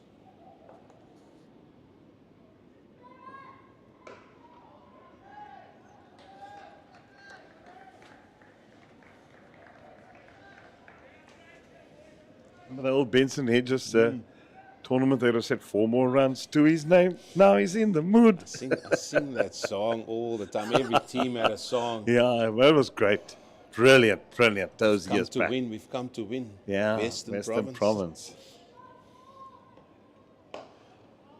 Another run. We'll drive it in. I know that word so well. We'll take the wickets, we'll score the runs. Yeah. We won't let up till daylight comes. And the other one was, come on, Transvaal, come on. Come on, Transvaal, we're on the run. We take the wickets in the towel. Oh, gosh, yeah. Bright colored clothing, lights, bright flace. Yeah, everybody came in with their skottel and everything else. Yeah, it was a wonderful atmosphere those days back. Yeah, Western Province, before there wasn't lights here at Newlands, they played at Greenpoint Track. I mean, where the cycling track and the athletic track was.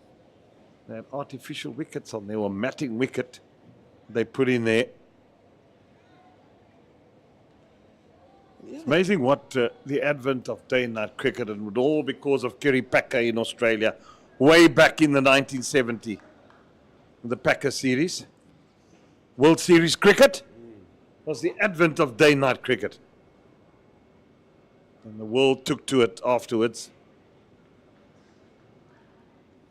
But a leg spin from young Brevis.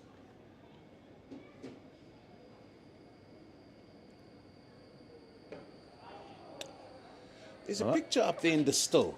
And they had the stands up, and I think there was a game played at the still as well, in Stellenbosch.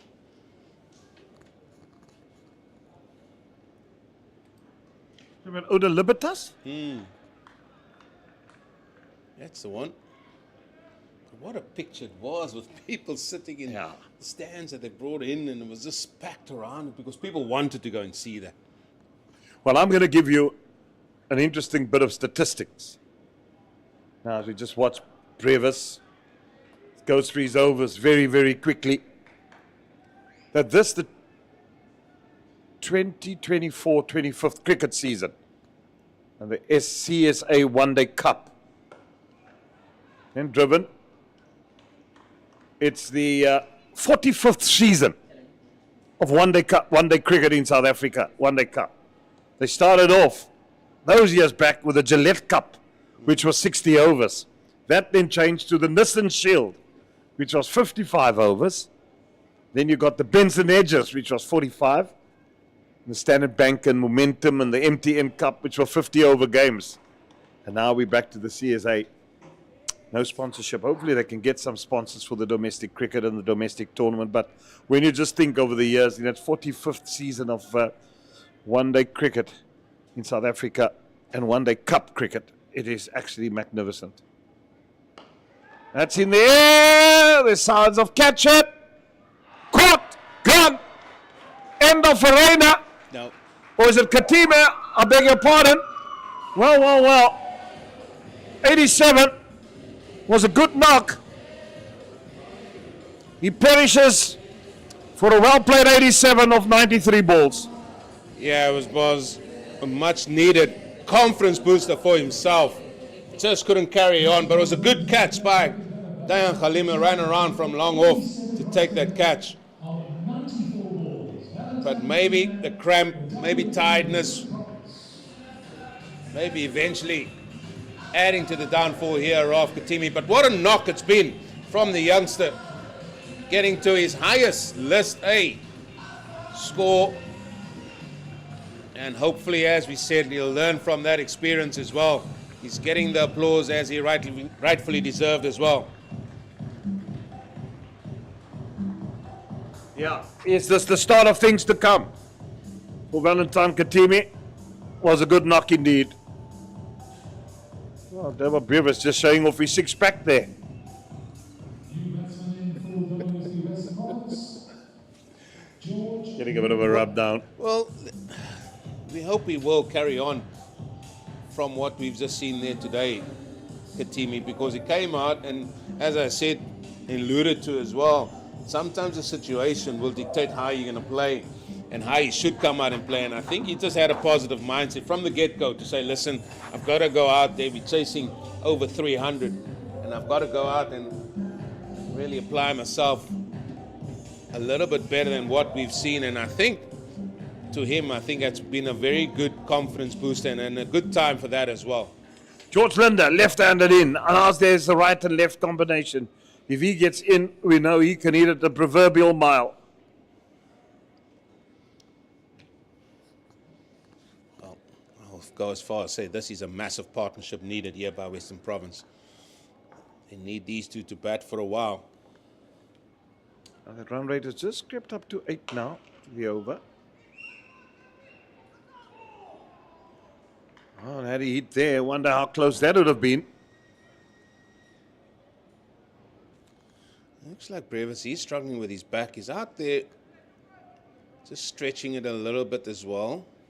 He has been diving around a lot in this innings, and especially on the square as well, which is a little bit harder. Yeah, and his bowled leg breaks. He's such a complete cricketer. With the array of talent that he's displayed, batting-wise. Came in, got a good 42 off 32 balls. Now got the wicket off Katimi. Vital stage for the Titans. Fielded well.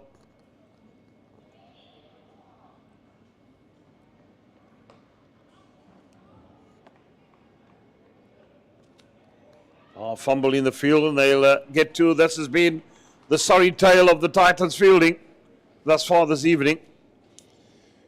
Yeah. At least 20 odd runs have gone in the field here. Some have slipped through to go for boundaries as well. So I'd say they've left about 20 out there, Eugene. Yeah, that, and throw into the fact they've used 8 bowlers. 8 bowlers tonight. Hasn't quite gone as smoothly as they would have liked.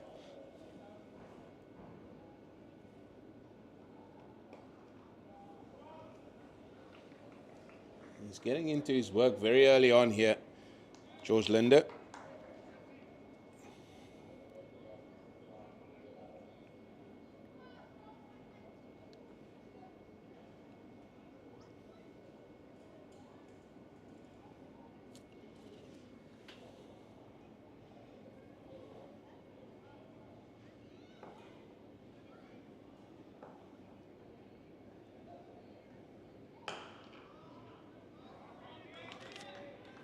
A little bit slower that time, if you can say that from Makanya, just mixing it up.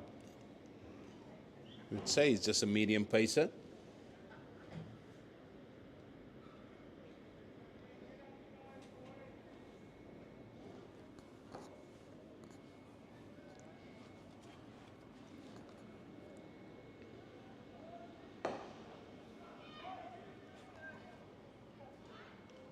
A good over thus far. That it has. In a game where you have to score at 8 runs to the over, you would take that with both your hands and start running very, very quickly.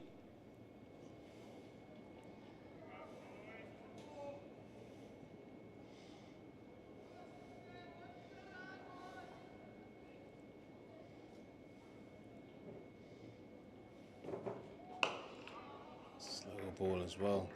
Well, Jeremy, dare we say it, whoever loses this, the chances of getting to even third place will be a little bit difficult. They're going to be reliant on other teams. Yeah, no, absolutely. Western Province has one more home game on Friday. The World Sports Betting Western Province play the Hollywood Bets Dolphins here at Newlands. So that will be their home games done then. And that means they'll have what? They've got 4 games left, including tonight's one. Friday, 3 left, and then 2 away. Yeah, you've got to get points. So it's going to be important for them to try and win this one tonight. Yeah, and one of that away games is down the N1 to Borland Park, where they play their neighbours, the Gold Rush Borland. What are their situation now? That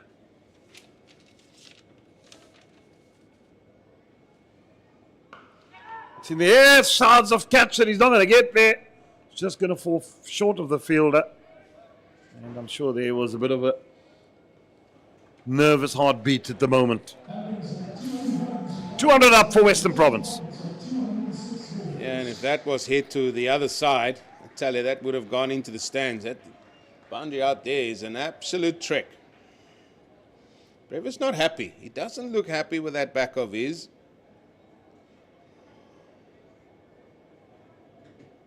Make them tough up north. He's not going to go off.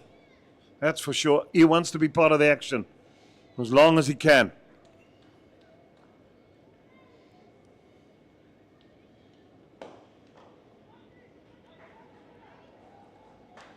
He's straight away grabbing his back on the left side.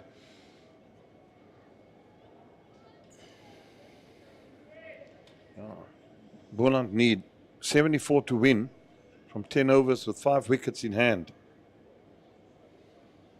So, interesting game there.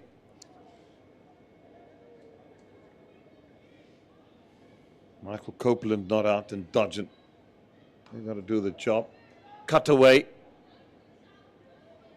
With Van Berg to come next and Imran Manak. We know what they did the other day. So it's not all over there yet. 7 and over for the last 10, 5 wickets in hand. Plenty of 2s on that field there in Bloemfontein. Yeah, the DP World Lions got 183 for 9. So the Hollywood Bets Dolphins are 109 for 3. And Northwest, they struggling against the Dufferbet Warriors, who got 278 for 8. Northwest are 123 for 7. Needing 156 to win with 3 wickets in hand. Tomorrow it's the Wooden Spooners who tackle each other, the ICC Champions Trophy. Pakistan versus Bangladesh. I wonder how long also. Pakistan cricket and the authorities and what goes there, and we know they're very complex in how they deal, are going to deal with the mediocre performances of Pakistan at tournaments. Because they are such a talented side, my goodness me, but they just don't seem to gel together to even at home now with the ICC champions to even get into a semi-final. So not Imran Khan, but Wasim Akram was scathing and said, it's time for wholesome changes there.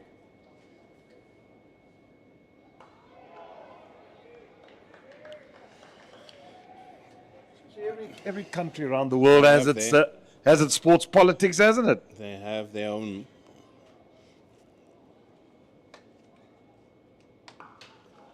Well, that is swept marvelously well by Carl Verena.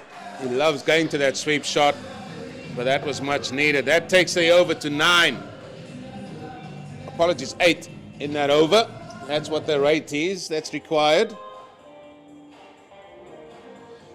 Yeah, I think everybody just wants to see the best for every country, especially the ones you mentioned names there, Wasim Akram, Waka Yunus, men that pride themselves on their performance. I mean, they were 2 magnificent bowlers.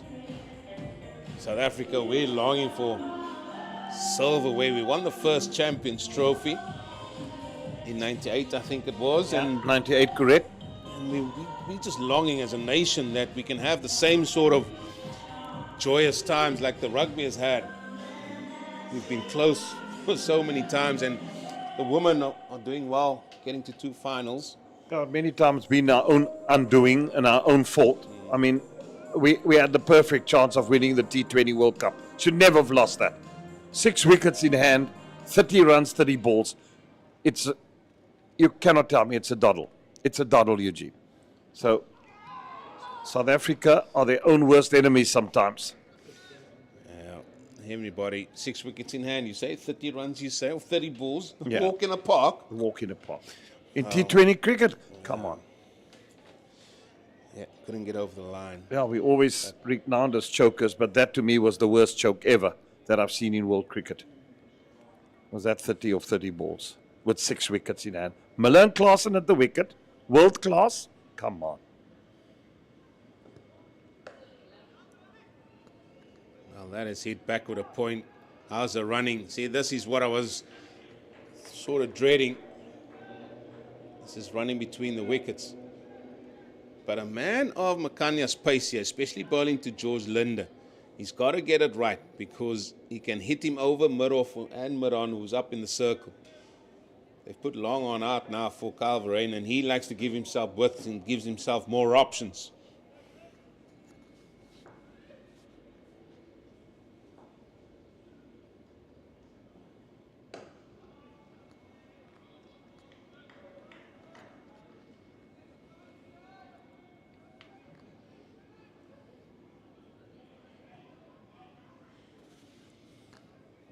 Yeah, so Saturday, South Africa will tackle England. Yeah, England's out of the competition now. So they've got pride to play for. South Africa on 3 points. Australia on 3 and Afghanistan now on 2.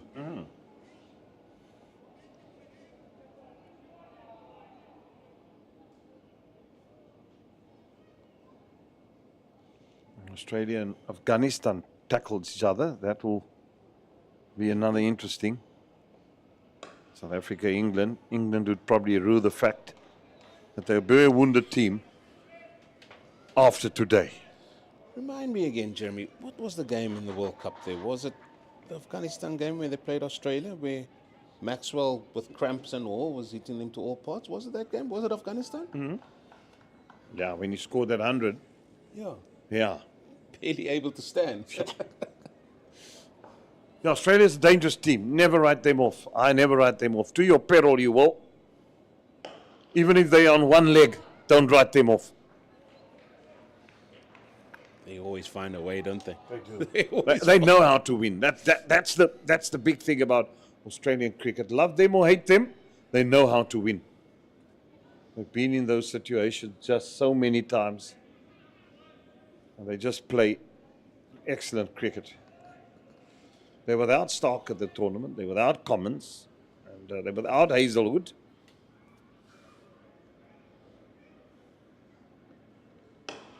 Pulled away. Is he caught? That is a magnificent catch to get rid of George Linder. Wow, wow, wow, Peterson. Keegan, your little biscuit. Well, and let's not forget Makanya. He has got that golden arm reputation about him. And it was a ball that George Linder thought, oh, I can hit this through, over, around mid-wicket, but he hit this straight to mid-wicket. It was a good low catch by Peterson.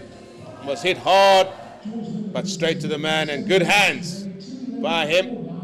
And that is the dangerous George Linder that walks back to the hutch.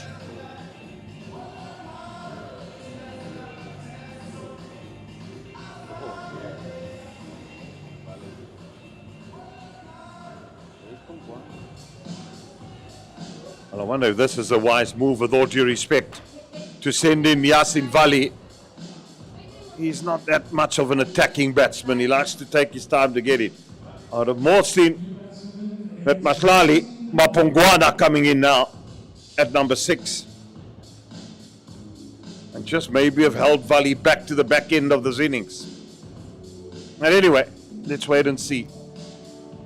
Maybe the same can happen to him that happened to Katimi earlier. But what he needs to do is he needs to go from ball 1. Here's work to be done now. This game is in the balance.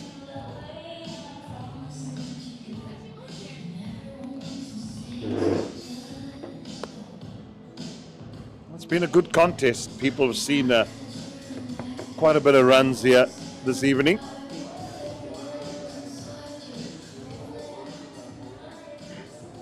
Guana does give it a good old thump, and he does hit it hard. He's a talented all-round cricketer.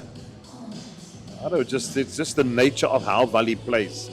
That I would have had Mapungwana maybe a bit earlier in. But anyway. Again. Swept. Pereira gets one. He's a very good sweeper of the ball. Elapsed sweeps. Reverse sweeps, very good. Such a good eye. Carverena.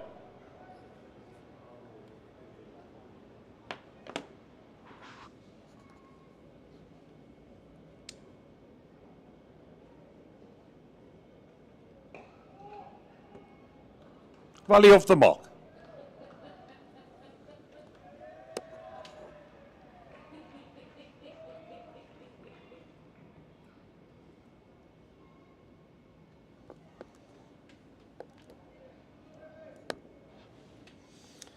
Isn't it amazing what a couple of wickets does, Jeremy? In the analysis, that required run rate was so comfortable at one stage, hovering around the 6.5, and now suddenly it's 8.5.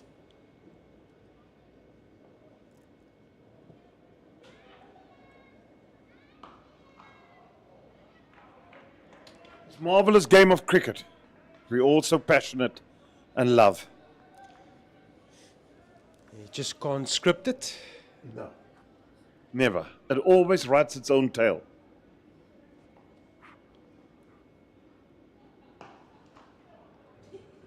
Well, that's a full one. Lucky to get away with it. Well, Brevis is not happy.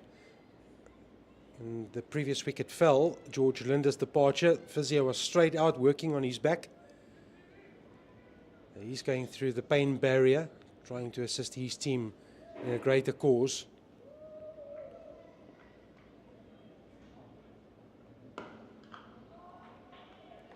He's done well. Having almost completed 3 overs, picked up a wicket in his first over. That's been one area where the Titans have not been accurate. The fielding has let them down. Too many misfields, overthrows. It's just sloppy in that department. They're better than that.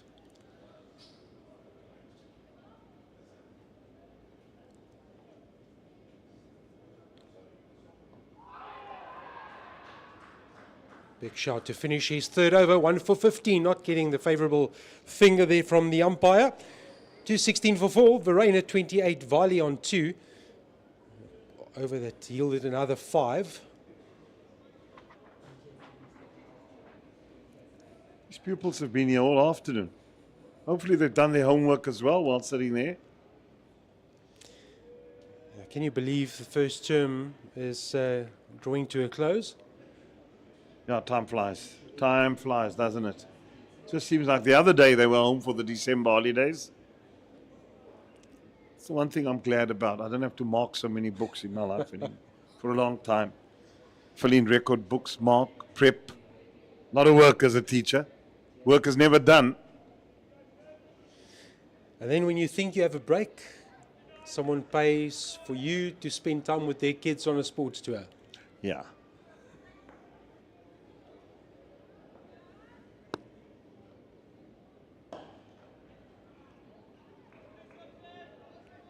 But without teachers, where would we be?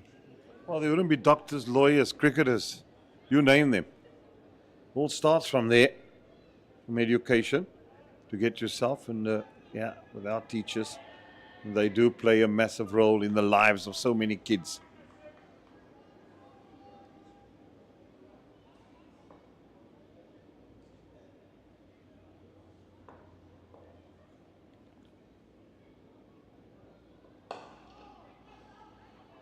Fielded.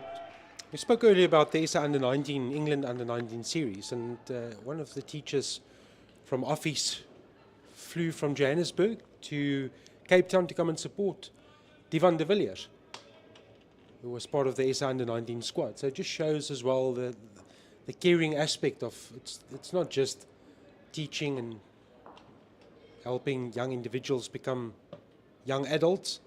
It's also that support system that's in place. And it was so nice to see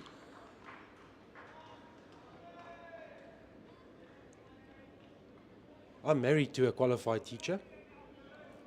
So I know all about the homework and the extra effort that the teachers put in to invest in the kids and the future of South Africa.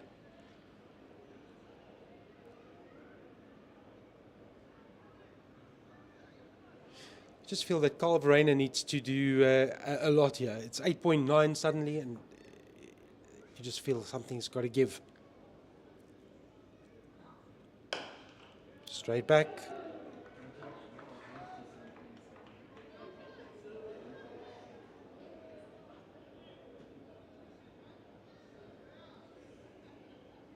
That partnership between Katimi and Bedingham, so valuable, but once Katimi and Bedingham departed the scene, George Linder made 7, and suddenly the pressure shifts onto the shoulders of this man.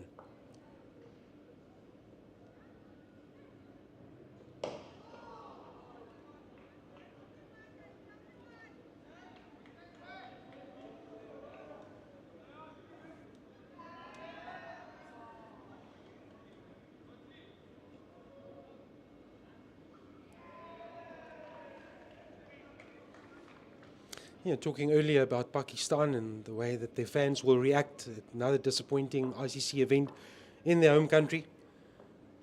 England won't be happy campers either.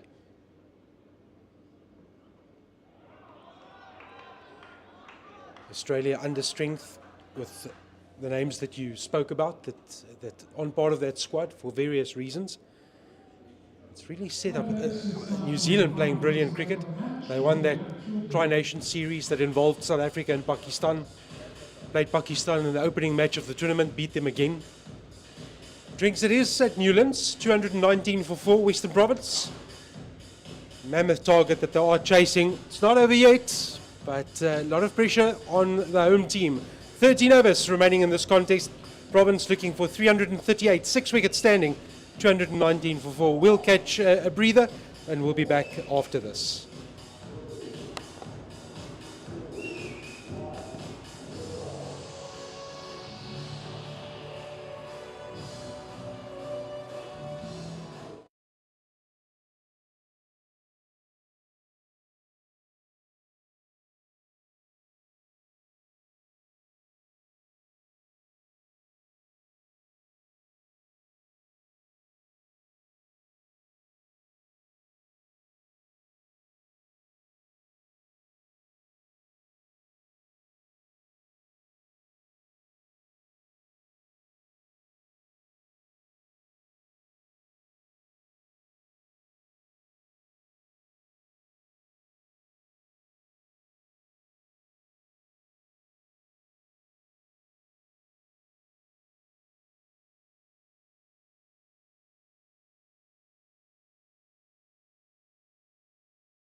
First ball after the drinks period brings a welcome boundary for Western Province via the sweep shot from Verena.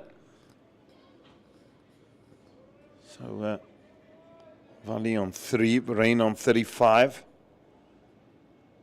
Western Province still requiring 114 for victory here with 6 wickets in hand. Oh, down the track goes Valley. Nearly walked past it. The scoreboard pressure, and they have to target someone to go after. They can't leave it too late. Pretorius, despite his back injury, has been fantastic. Halfway through his 4th over. Doing a job for his captain and for his team.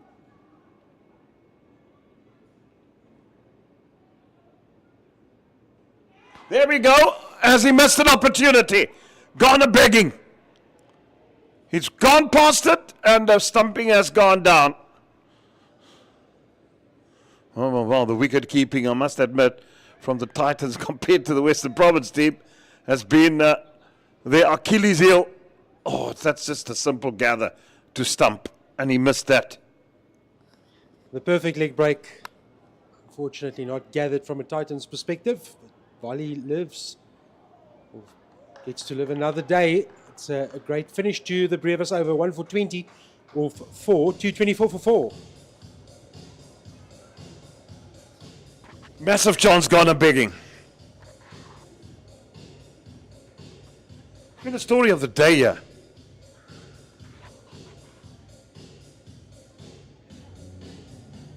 Sloppy moments, Jeremy. We've seen a lot of it. Not the standard that these two teams would set for themselves. We spoke earlier about the time. There's a time and a place to put on a jersey or a jacket, and that time has arrived at Newlands. Yeah, that's the one thing you never do in this place. You never come without a cardigan, jersey, jacket to Newlands, especially any time during summer. Evenings do get a bit cooler. Days are beautiful. Best time of the year to be in Cape Town.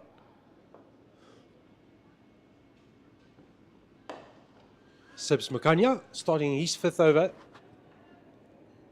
Verena runnable 35 that will take over to 36 now. They've used 8 bowlers, the Titans. And forced into a couple of changes early on. Matthew Bose struggled, 2 overs for 17, and then they introduced the spin of Rudolf van der Merwe, went to the seam of Andile Petlokwayo, the seam of Junior Dallard. He was tapped for 9.7 to the over. Then the spin of Brandt, the medium pace of Makanya, and the spin of Pretorius. That's slap batted for 4. Good shot from Valley.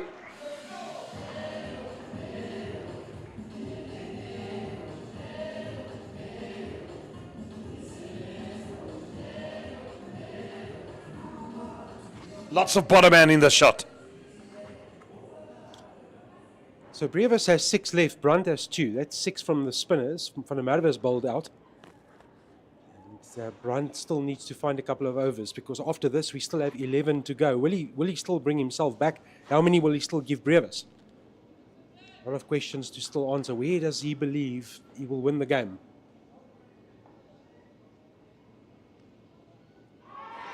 Question gets asked, umpire unmoved.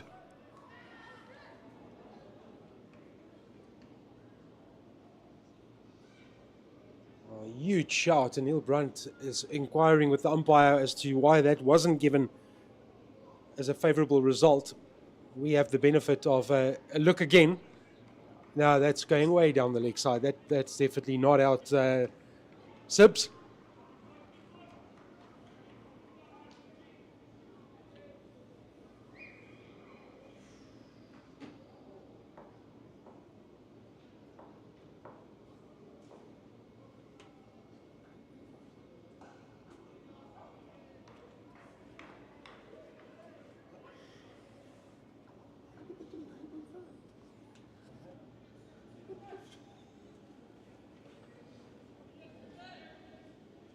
Makanya, 1 for 24, busy with his 5th over.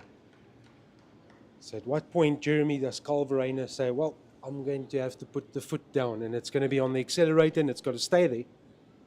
Well, you can't be, it's 9.5 now to the over, Johan. So better start getting a move on, because otherwise you're just going to see it climb all the time and then it becomes out of proportion. I agree. He's got to make a call now. I'm going at 9.5 to the over continuously for 11 overs. That's it's not easy. You need support. So either the game plan is, Yasin, this is what we need to do, and it's got to come from both ends, or we're going to look up and suddenly chase two a ball, 2.5 a ball. Change of pace. Yeah, it's good slower ball, isn't it, Johan? Just making sure that he mixes up his deliveries, and he's been good. 1 for 25 or 5 to the over. Neil Brunt would have taken that every day of the week. So 39 gone, 11 to go. And that's another over that doesn't go to the required run rate, so it will keep pushing upwards. Surely Calverainer knows that with 11 overs to go, something needs to happen, and it's probably going to happen now. Pretorius still bowling. He's got to take some risk. He has to take risk. It's good and well to say you're going at a runner ball. You've been there 37 deliveries, but it's got to increase.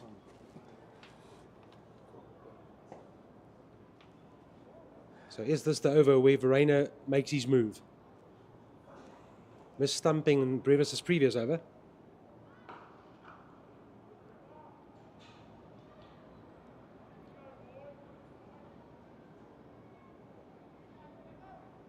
The rate up by 0.2 after the previous over, the Makanya over. How does Vali deal with this?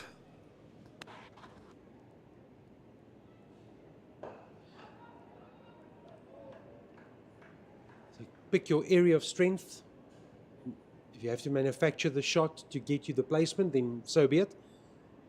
But you just feel that the time is running out. 105 to win, that's daunting enough. Hasn't been done before. Verreynne goes to the conventional sweep and gets the result. It's a very good shot. Yeah, that's what, not the length you just don't want to bowl to him, because he's such a good sweeper and reverse sweeper of a cricket ball.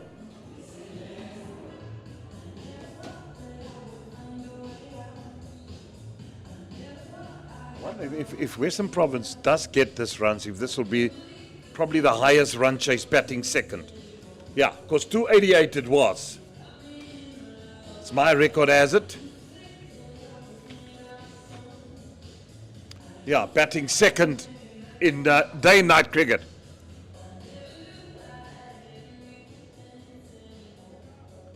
Oh, that'll be some feat, wouldn't it?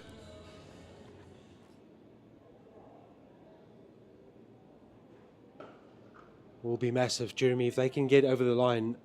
So much cricket still to play. At the moment, probably feel that the Titans are slightly ahead of the game. Partnership needed. It's 27 at the moment. That's down the leg side. Is that whipped off in time? The answer is yes. The umpires has given him. Well, he missed the conventional one the over before. Moonsamy, this still signalled wide because it was down the leg side, but you can be stumped off a wide for our viewers who are not familiar with the rules. Smart piece of work by Dilbert Pretorius and Rivaldo Moonsamy. It's given the Titans a wicket just when they needed one. Oh, that's smart work there, just outside the leg stump. I'm sure that was planned.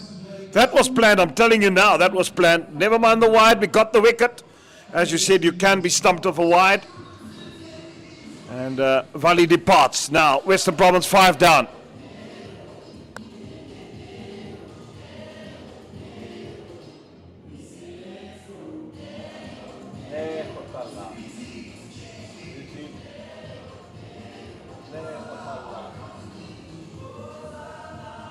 Simmons in now. WSB Western Province, Kyle Simmons.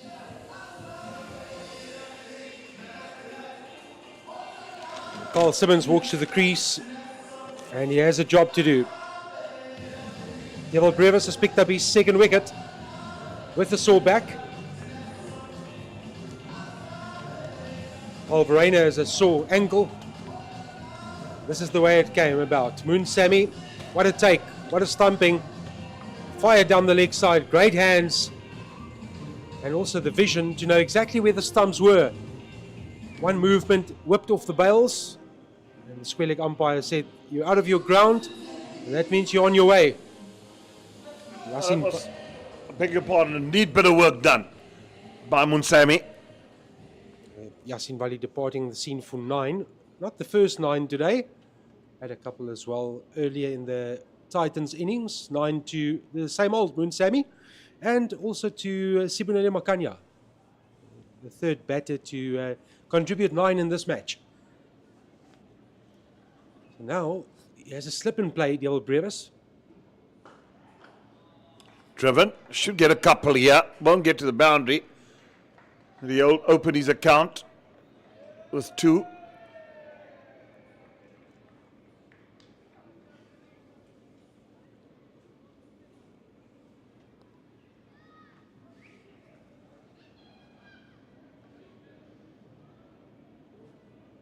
This has been such a valuable contribution from a bowling perspective for the Titans. Introduced last into this bowling attack. Picked up 2 sticks and only going for 6 to the over.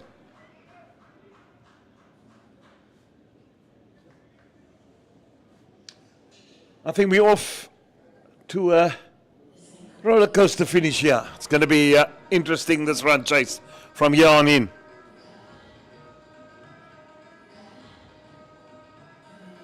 .97 easy maths. 10 overs, 9.7 to the over. That's the equation for Western Province as the dancing has started. Yeah, lovely Indian music. Welcome to Mumbai. Got to do the Mumbai shake or the Bangalore shake. Indian Premier League fast approaching. There'll be lots of that, lots of belly dances, lots of Indian dancing and big crowds. As the IPL awaits us. Great fielding again of his own bowling, Sibunele Makanya. He's been very good thus far in his into his 6th now. Makanya.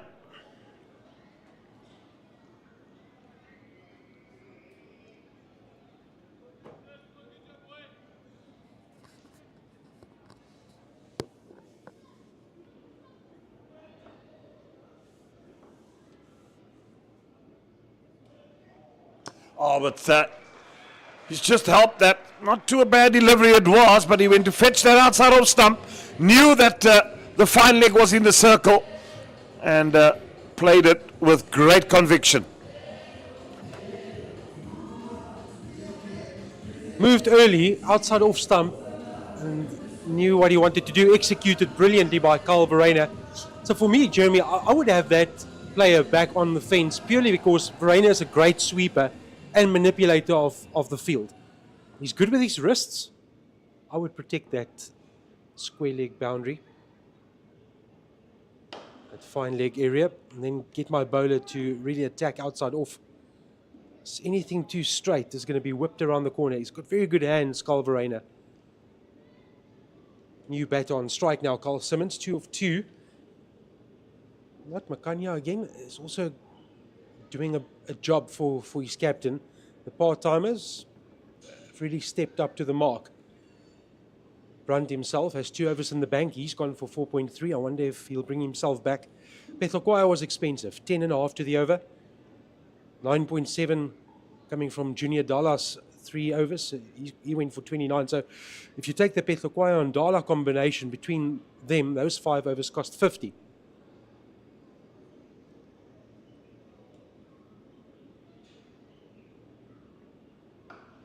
You've got to bring Matthew Boost up at some stage again, I suppose, in this innings, see how things go.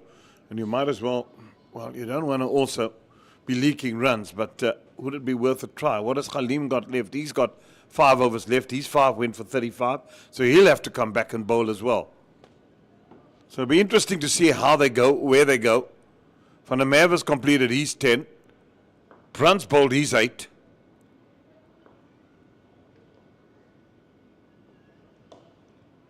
Oh, he's lucky to get away with that. So, and Pretorius, he's got 2 for 30. Might as well bring him on another over. He's into a rhythm. He's bought himself a spell out of Makania and Pretorius. They've taken care of now almost 11 overs. Dalan Pretorius 5 to combine with another 5 elsewhere. But I agree with you. Probably have to get Matthew Bose back into the attack. He's only bowled 2 overs for 17. The logic says Khalim and Bose, that's between them, they've got plenty. 13 to offer. And there's only 1 ball shy of 9 overs. Well, now 9 overs to go. So you need to complete 9. There's enough options. 10 and over exactly now, that run rate is at.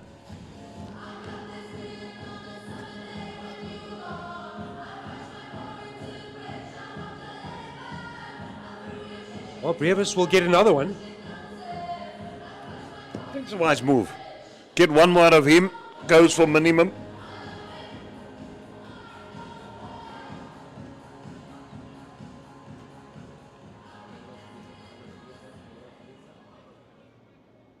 They got dance moves, those kids. Oh, their dance moves. Their maths is as good as those dance moves. It needs to translate into the classroom. Yeah, I'm sure. Bundle of fun. Pretorius 96th.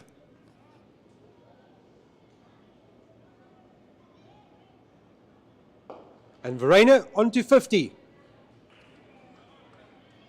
That's been a polished knock. Like no other. Always in the mix of things, always amongst the runs. Just a good all-round cricketer.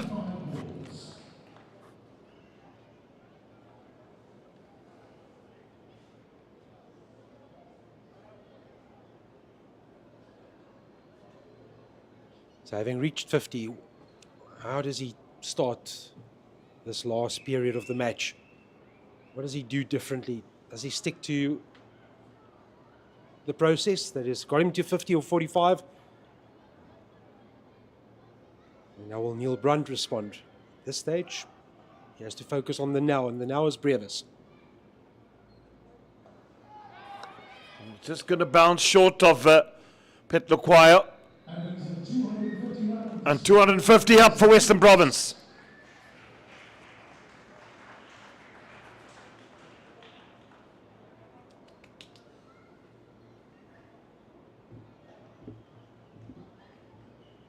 So the left-right combination forces a lot of movement in between deliveries. If they rotate the strike, angles need to be correct.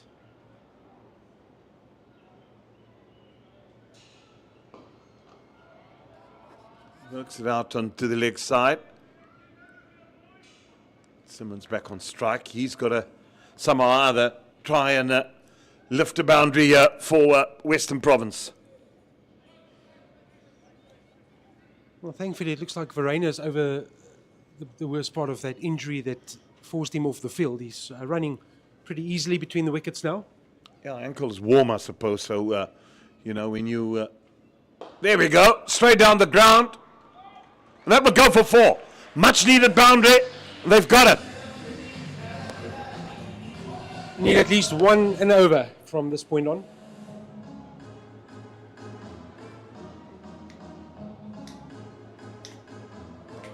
Came down the track early, hit it straight, didn't even move, knew he had enough heat on it to get to the advertising boards.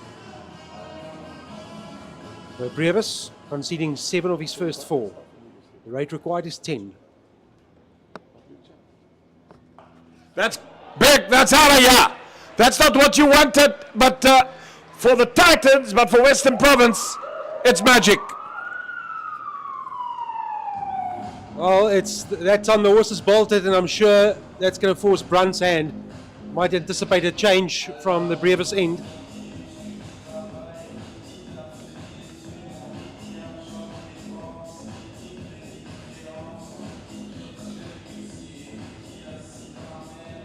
They had a conference before this over, and I'm sure Verena said, okay, well, we both need to step it up, but you play the more aggressive role. I'll give you as much strike as possible, and especially to Brevis, this is your area. This is where you can target the smaller or shorter boundary. Given here again, played onto the onside. Deeper, long on. So, handy over, 42 gone, 262 for 5. And I'm going to step out. I'm going to watch till the end of this game. Lots to play for, but to take you to the end of the game, it will be Johan Ferreira, and with him, Eugene Molier. 14 off that over leaves the rate required at 9.5. 262 for 5. Verena on 51. Simmons on 15. It is tense. No need for the feet up if you're superstitious. Normally it's Nelson 111, 222. But 262 for 5. Anyone's game. 76 to win for Western Province. Simmons has made his move. And here we go. We spoke about the return of Matthew Boast and when that could take place. It's happened immediately. 2 overs for 17. His first burst with the new ball at the top of the innings. Shared it with Diane Khalim, who went for 35 of his 5. So pace after a lot of spin throughout the course of the day. And in this specific innings, Roelof van der Merwe sending down 10. Neil Brunt sending down 8. And Devil Brewer 6. So good portion of the overs has been bowled by the slower bowlers, 24 in total. Medium pace of Makanya, 6 overs, 1 for 32. And now the change is brought about. Neil Brunt has given Matthew Boast the ball. Moves towards the leg side, gives himself some room. Then the attempt at a run out. Unfortunately, from a Titans perspective, not hitting on this occasion. Well, it's all about to go down. Eugene Molion. It's going down to the wire. 75 needed or 47 deliveries. 5 wickets in hand. Carl Verena's come in here. He's played a captain's knock. 51 or 46.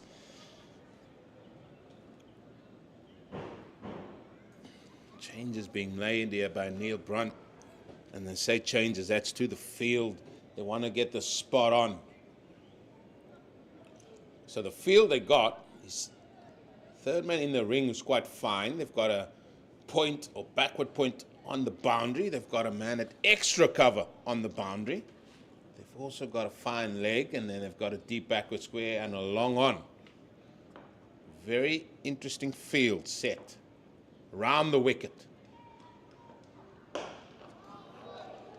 Gets the ball in that Yorker area. It's a little bit of a misfield, and that's going to allow both these Western Province batters to come back for 2. That's good running.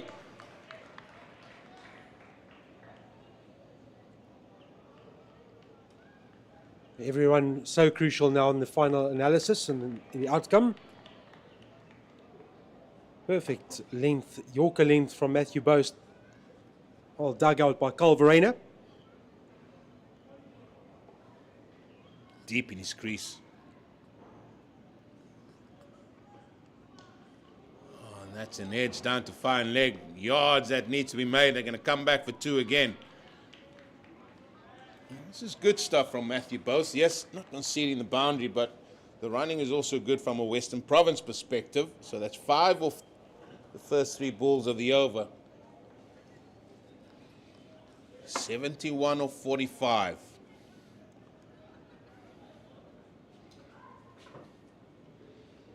Battle of the Kyles out there. Kyle Verena, Kyle Simmons. They need to do the biz here for World Sports Betting Western Province.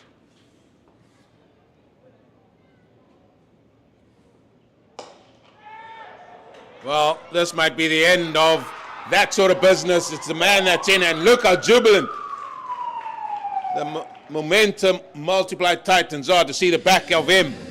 And they took the time to set the field. Bowler tried to execute it to that field, and he has succeeded in that, and that's the end of the captain, who's got to depart for 55. Classy knock from Carl Verena, left the field when the Titans had their batting opportunity with an ankle injury. Matthew Boast changing his angle around the wicket, Calverena moved quickly, moved towards off stump, tried to whip him to the leg side. And then finally just manages to put it up in the air and towards mid-off, and he is out. That's a big blow to Western Province's ambitions to get over the line. His contribution 55 from 48 deliveries. He'll take the applause from the dressing room, but he wanted something more, something bigger, and in a winning cause.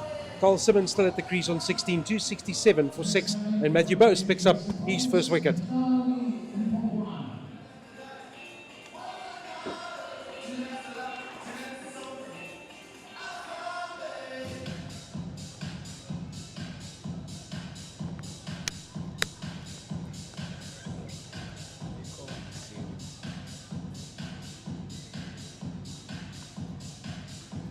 Oh,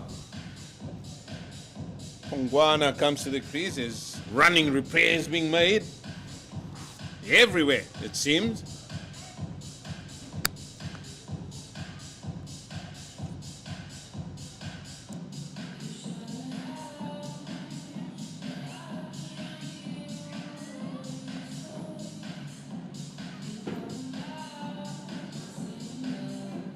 It's getting pretty tense across the country.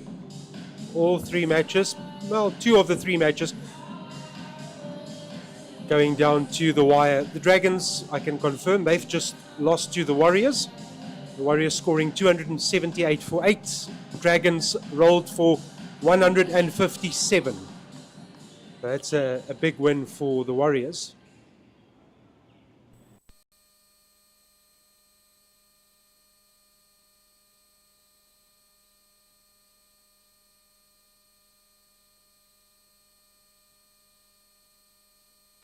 Have the Titans all of a sudden.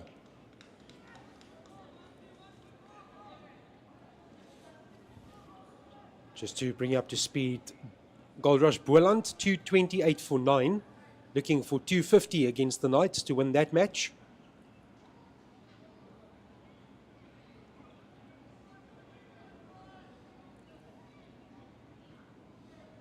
Then the Dolphins 145 for 4 in pursuit of 183 against the Lions.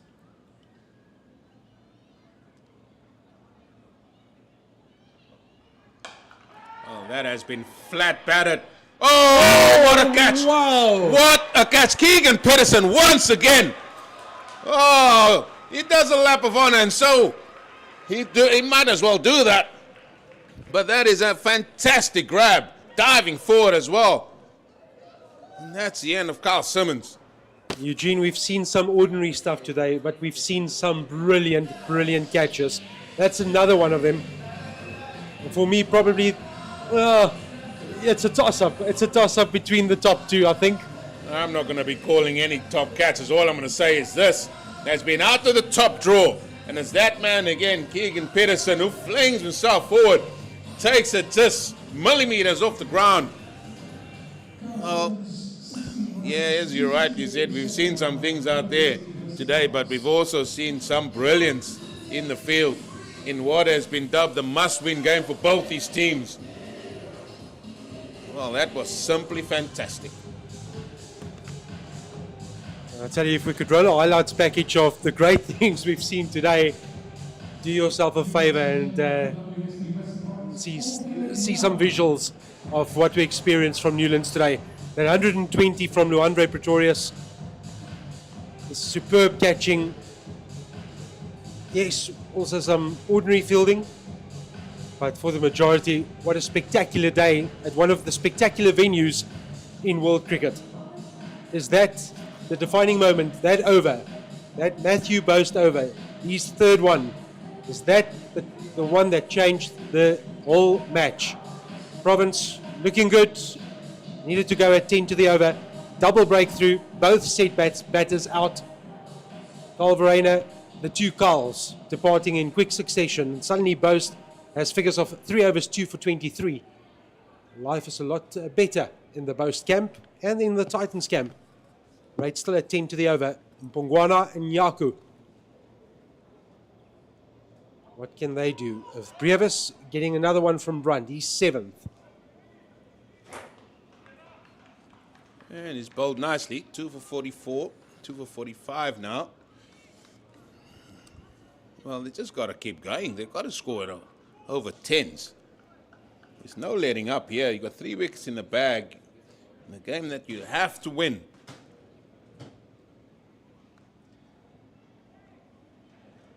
So the Knights beat Boland by 21 runs. That match is done.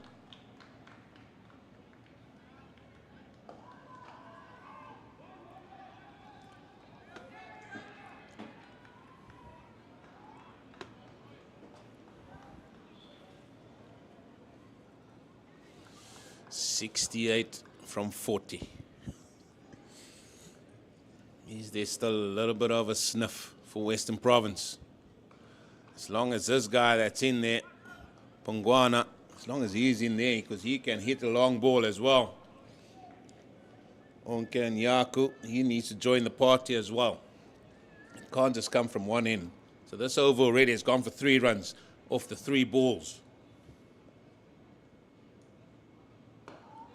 Make that 3 runs or 4, and this is how the pressure builds.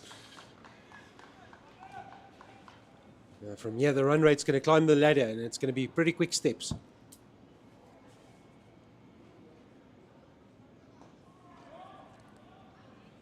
Ones are not hurting Titans now. And every time a ball gets bowled and no boundary is scored, more confidence these bowlers get. More confidence they'll get in the field, as we've seen with that unbelievable catch. They won't mind that too much. There's going to be a risk if they do get better fielders than this Titans lineup. But good running between the wickets converts that single into a 2. That is the end of another Brevis over. 6 off it. 7 overs, 2 for 50. Brevis has returned 274 for 7. 64 to win. That's the equation. 6 overs remaining. Well, when is Dayan Khalim going to come in? He normally bowls at the death. He done that at the SA 20. And we know that he'll obviously do that for the Titans. So how many overs will he bowl? Boast is going to continue. So his ploy here is to bowl around the wicket to the right-hander. So he wants to go across him.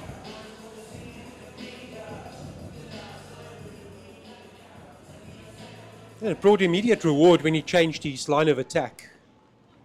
What a strike in this previous over. Double strike. The 2 set batters. 2 big players in the Western Province batting lineup. Now goes away to Nyaku.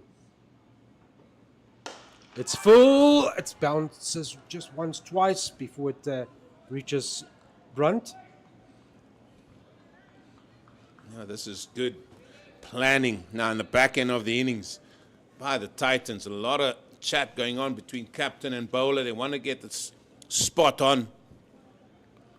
And the bowler's executing to that plan. Again, another batsman deep in his crease.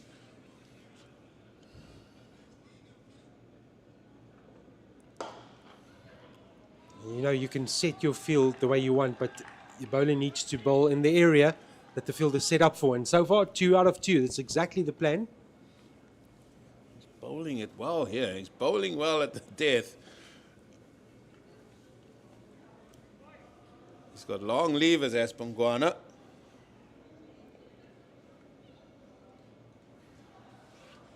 Just a subtle change on the square leg fence.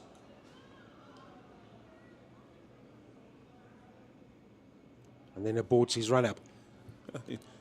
He should have stopped ages ago. He's got a smile on his face. He should have stopped ages ago.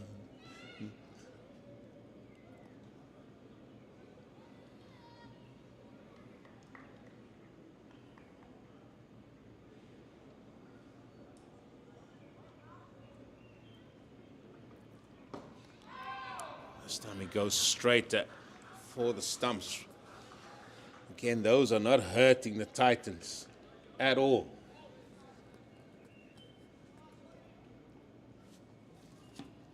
Just look how quickly that run rate shoots up. 11.3 now required. They need boundaries and they need lots of them.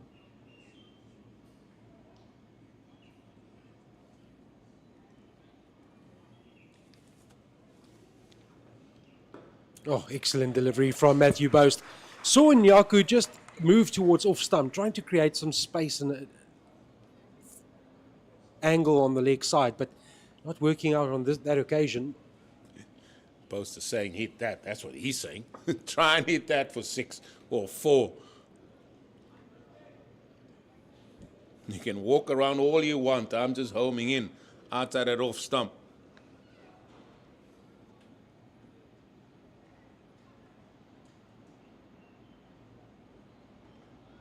Oh, well, it's telegraphed again, and this time he goes straight, and Nyaku misses. It's that old adage of you miss, I hit.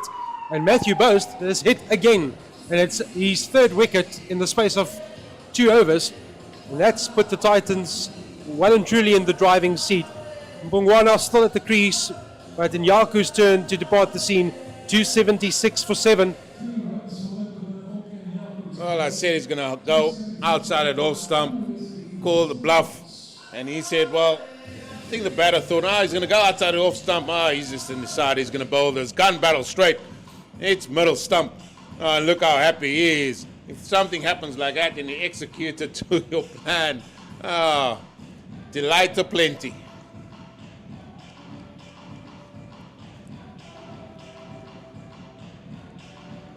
Over to you, Dane.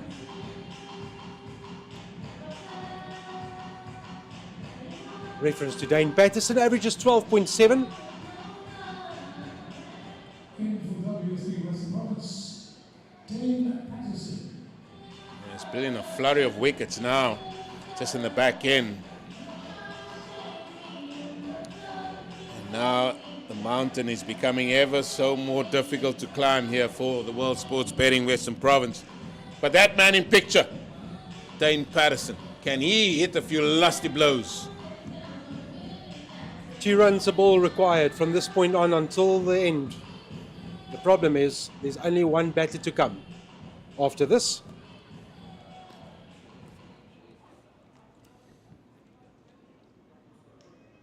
Same field set. oh, he's cleaned him up. It's 2 and 2. Post is on a roll. His return, 4 wickets in 2 overs.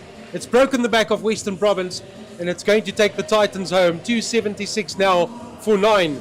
Post 4 for 24 of his 4 overs.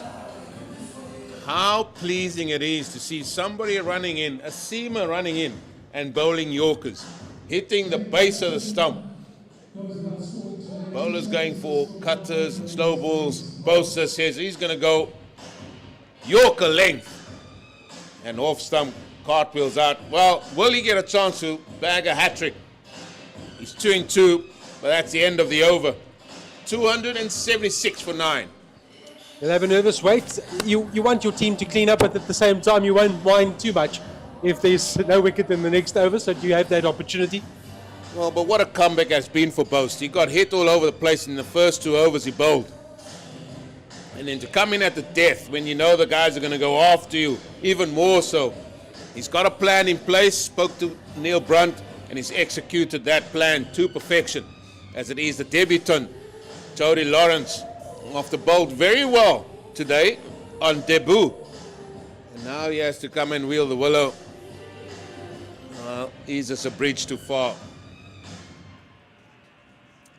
Now, what a moment for him. Best bowler for Western Province today. Now he needs to do more than a job with the bat.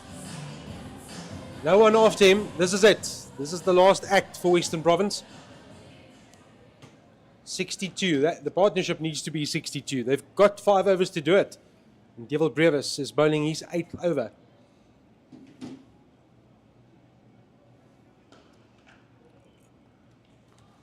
Well, how does Mbongwana play this now? Does he take the single? Is he going to try and just belt every ball out the park? Well, that is what's required.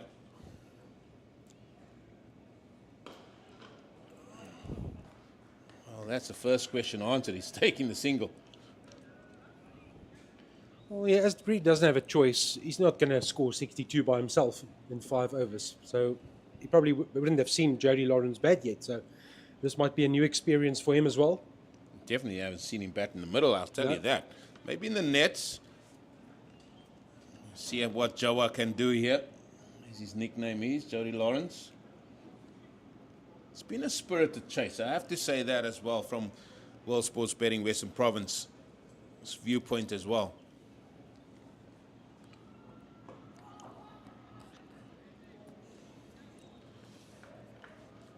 Chasing 338 for victory. They really went out guns blazing at the top end. It's good to see Katimi getting good runs. David Benningham as well, the captain with the sore ankle, doing his bit. And also surpassing 50. Now, the early loss of Eddie Moore, and then a partnership of substance between Benningham and Kitime. Took the score from 24 for 1 to 169 before the second wicket fell. Unfortunately, they just couldn't replicate what those two did for that second wicket. Well, he has just flat batted that over Brevis's head. And gets his first run in list day cricket, so he got wickets and he's got a run. Picked up 3 for 44 of his 10 overs. Jody Lawrence earlier today, and now off the mark as well. That's the end of another over. Only 2 off it. Titans cruising now on their way to a big victory here at Newlands. Boast will have the opportunity.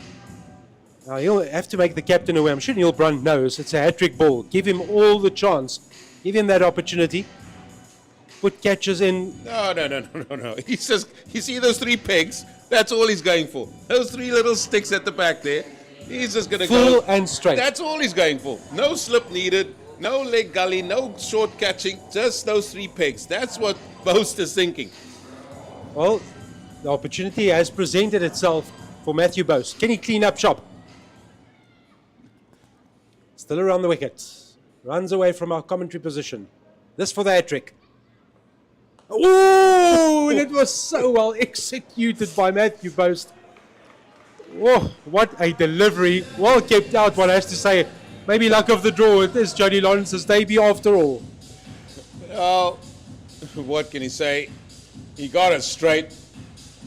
But Jody Lawrence got some piece of willow on that and races away to fine leg for 4. Couldn't have done much more, Matthew Boast. Gave it a chance.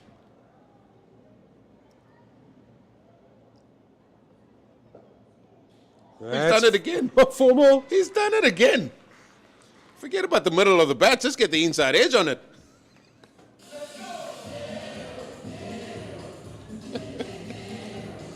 Jawa.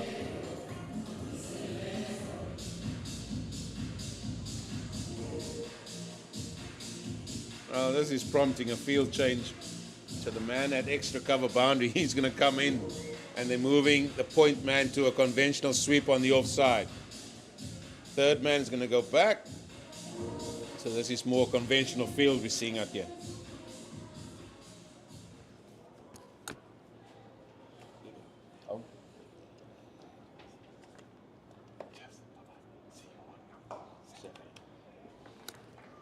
Oh, Joa gets into double figures.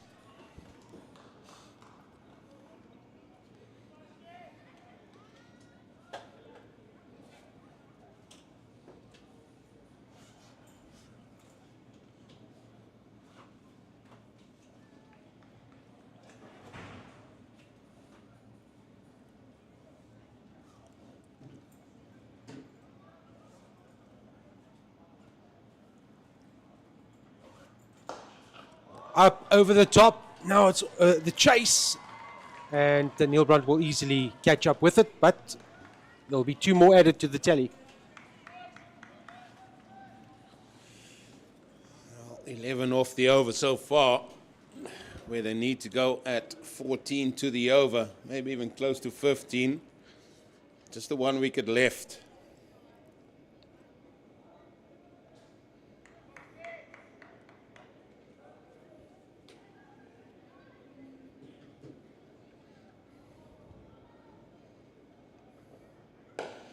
Full and straight and well kept out by Mpongwana. Well, he can bowl a Yorker, I can tell you that. Matthew Boast. He does it consistently, and it's such a difficult skill to execute. But he's shown the bag of tricks, and he has a mean Yorker.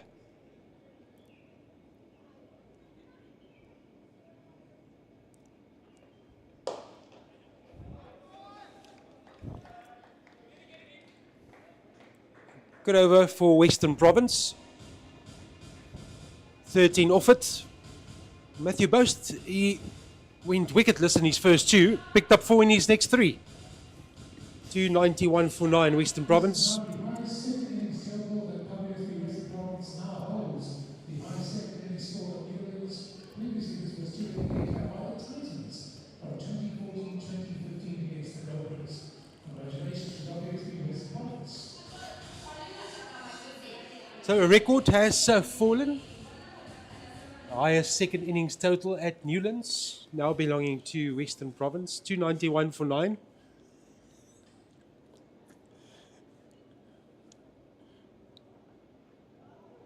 It's wide down the leg side.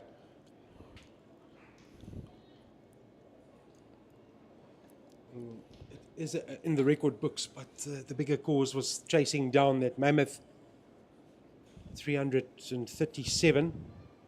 That was what they came for. Big shot from Pretorius, half a shot, not really supported by the keeper, which is normally a giveaway. Yeah, they've had a few appeals that none has been successful.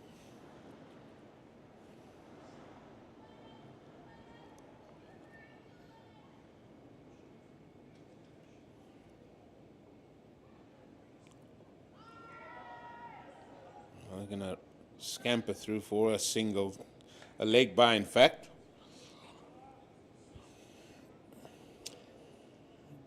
16.9 every delivery. It just becomes more difficult for Western Province.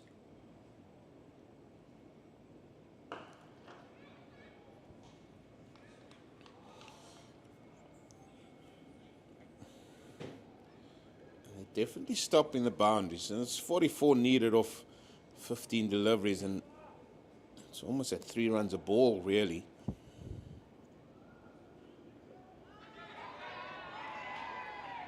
Double shots, one for LBW and then one for the court behind, but on both occasions there's a negative reaction from the umpire.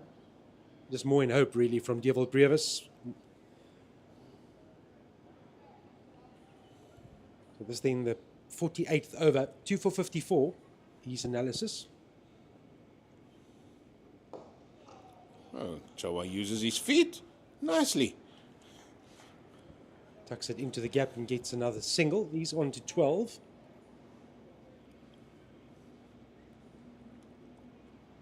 Well, just rounding off proceedings here at Newlands.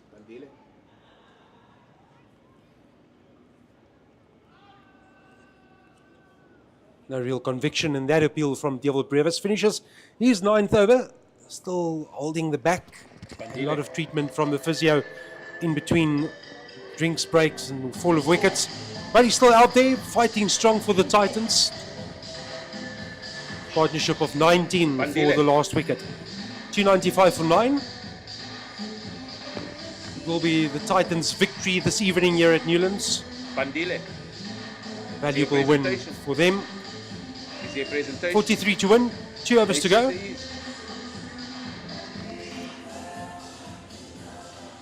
Can Matthew Boast finish this innings and also get a fiver?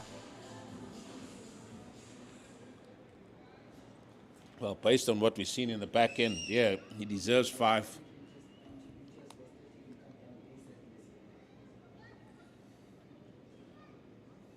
Well, there's still a late change from the Titans. Not sure why he's running in. They've already got 4 in the circle. Well, a little bit of sleepiness there. Not game aware. Maybe he couldn't count.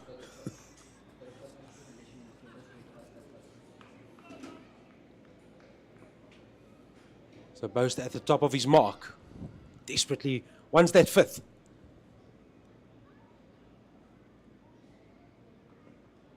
short, swatted away. The attempt to swat it away from Lawrence. Can't make contact, but the wide is called. It's above his head.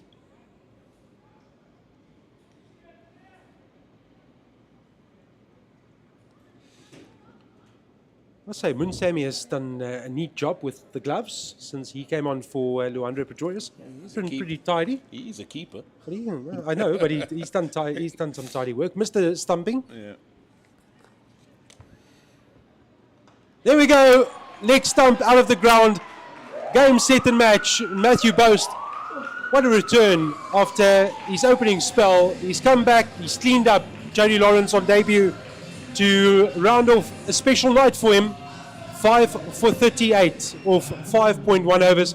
And that gives the Titans a comprehensive victory this evening by 41 runs. It was always going to be a slightly higher mountain to climb than Table Mountain after the Titans put together 337. Luandro Pretorius, a magnificent 120 from 96 balls, 11 fours and 7 sixes, part of that innings. 48 from Keegan Peterson. Good for him to get that 48 under the belt. Dismissed 2 runs shy of a milestone. Dewald Brevis chipped in with 42 from 32 deliveries, and Diane Khalim with a little cameo at the end. 48 unbeaten of 24 deliveries, 4 fours and 2 sixes. From a bowling point of view, Jody Lawrence on debut, the man from Durbanville Cricket Club, picking up 3 for 44 from his 10 overs. Good start for Western Province with the bat after Edward Moore's departure for 15. Partnership between Valentine Katimi and David Benningham that took the score from 24 for 1 to 169 for 2. But once Benningham departed, it became all more difficult for Western Province. Katimi went with the score on 194, and then the final rights were written with a brilliant second spell from Matthew Boast. 5.1 overs, 5 for 38, game, set and match to the Titans, who will leave Newlands with a victory by 41 runs. Thank you for your company. We hope you enjoyed the day's cricket at Newlands, and we look forward to your company again soon.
Mic test, welcome.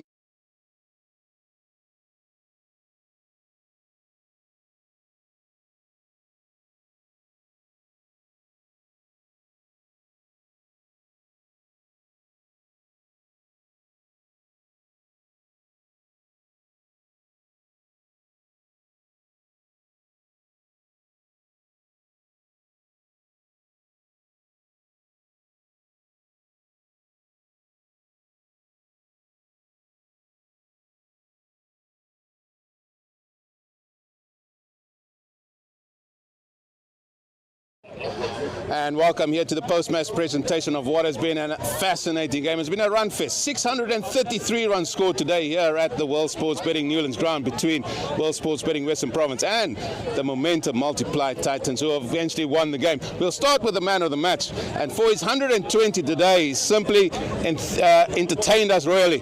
Loandre Pretorius for 120.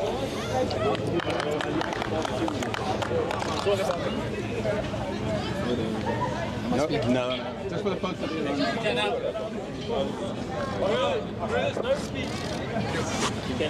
Yeah. Well played to Loandre. So now we're just going to have a chat with Carl Verena, the World Sports Betting Western Province captain, if he can join us.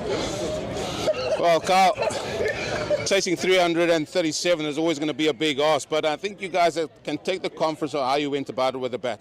Yeah, I think with the bat, as a captain, I think the coaches as well, we're pretty happy. I don't think we lost it with our efforts with the bat. It's probably that last sort of 8-7 overs with the ball that cost us.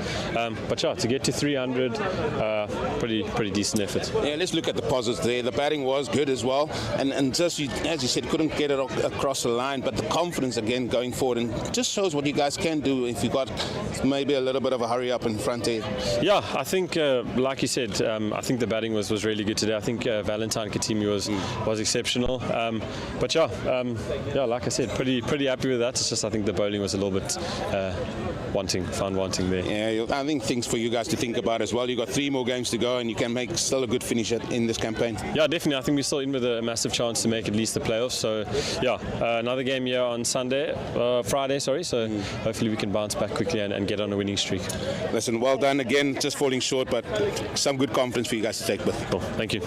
That is Carl Verena. I'm going to ask Neil Brunt, the winning captain, who's a lot more happier now.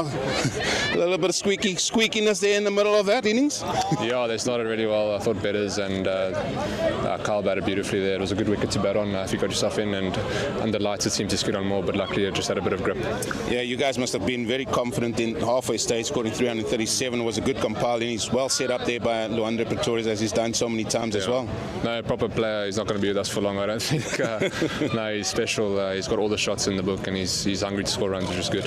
And then your last 5-6 overs with the ball, that was excellent. There was a lot of planning that went into it, and the bowlers executed, including Mr. Bose there as well.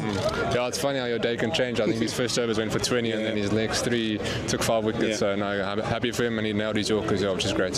Still in your hands, this competition. You got to keep winning and keep winning well. You got 3 games left. Yeah, at home on Sunday, so hopefully we can get a win there, and then I think 2 more games after that we just need to win. So that means it's still in the comp.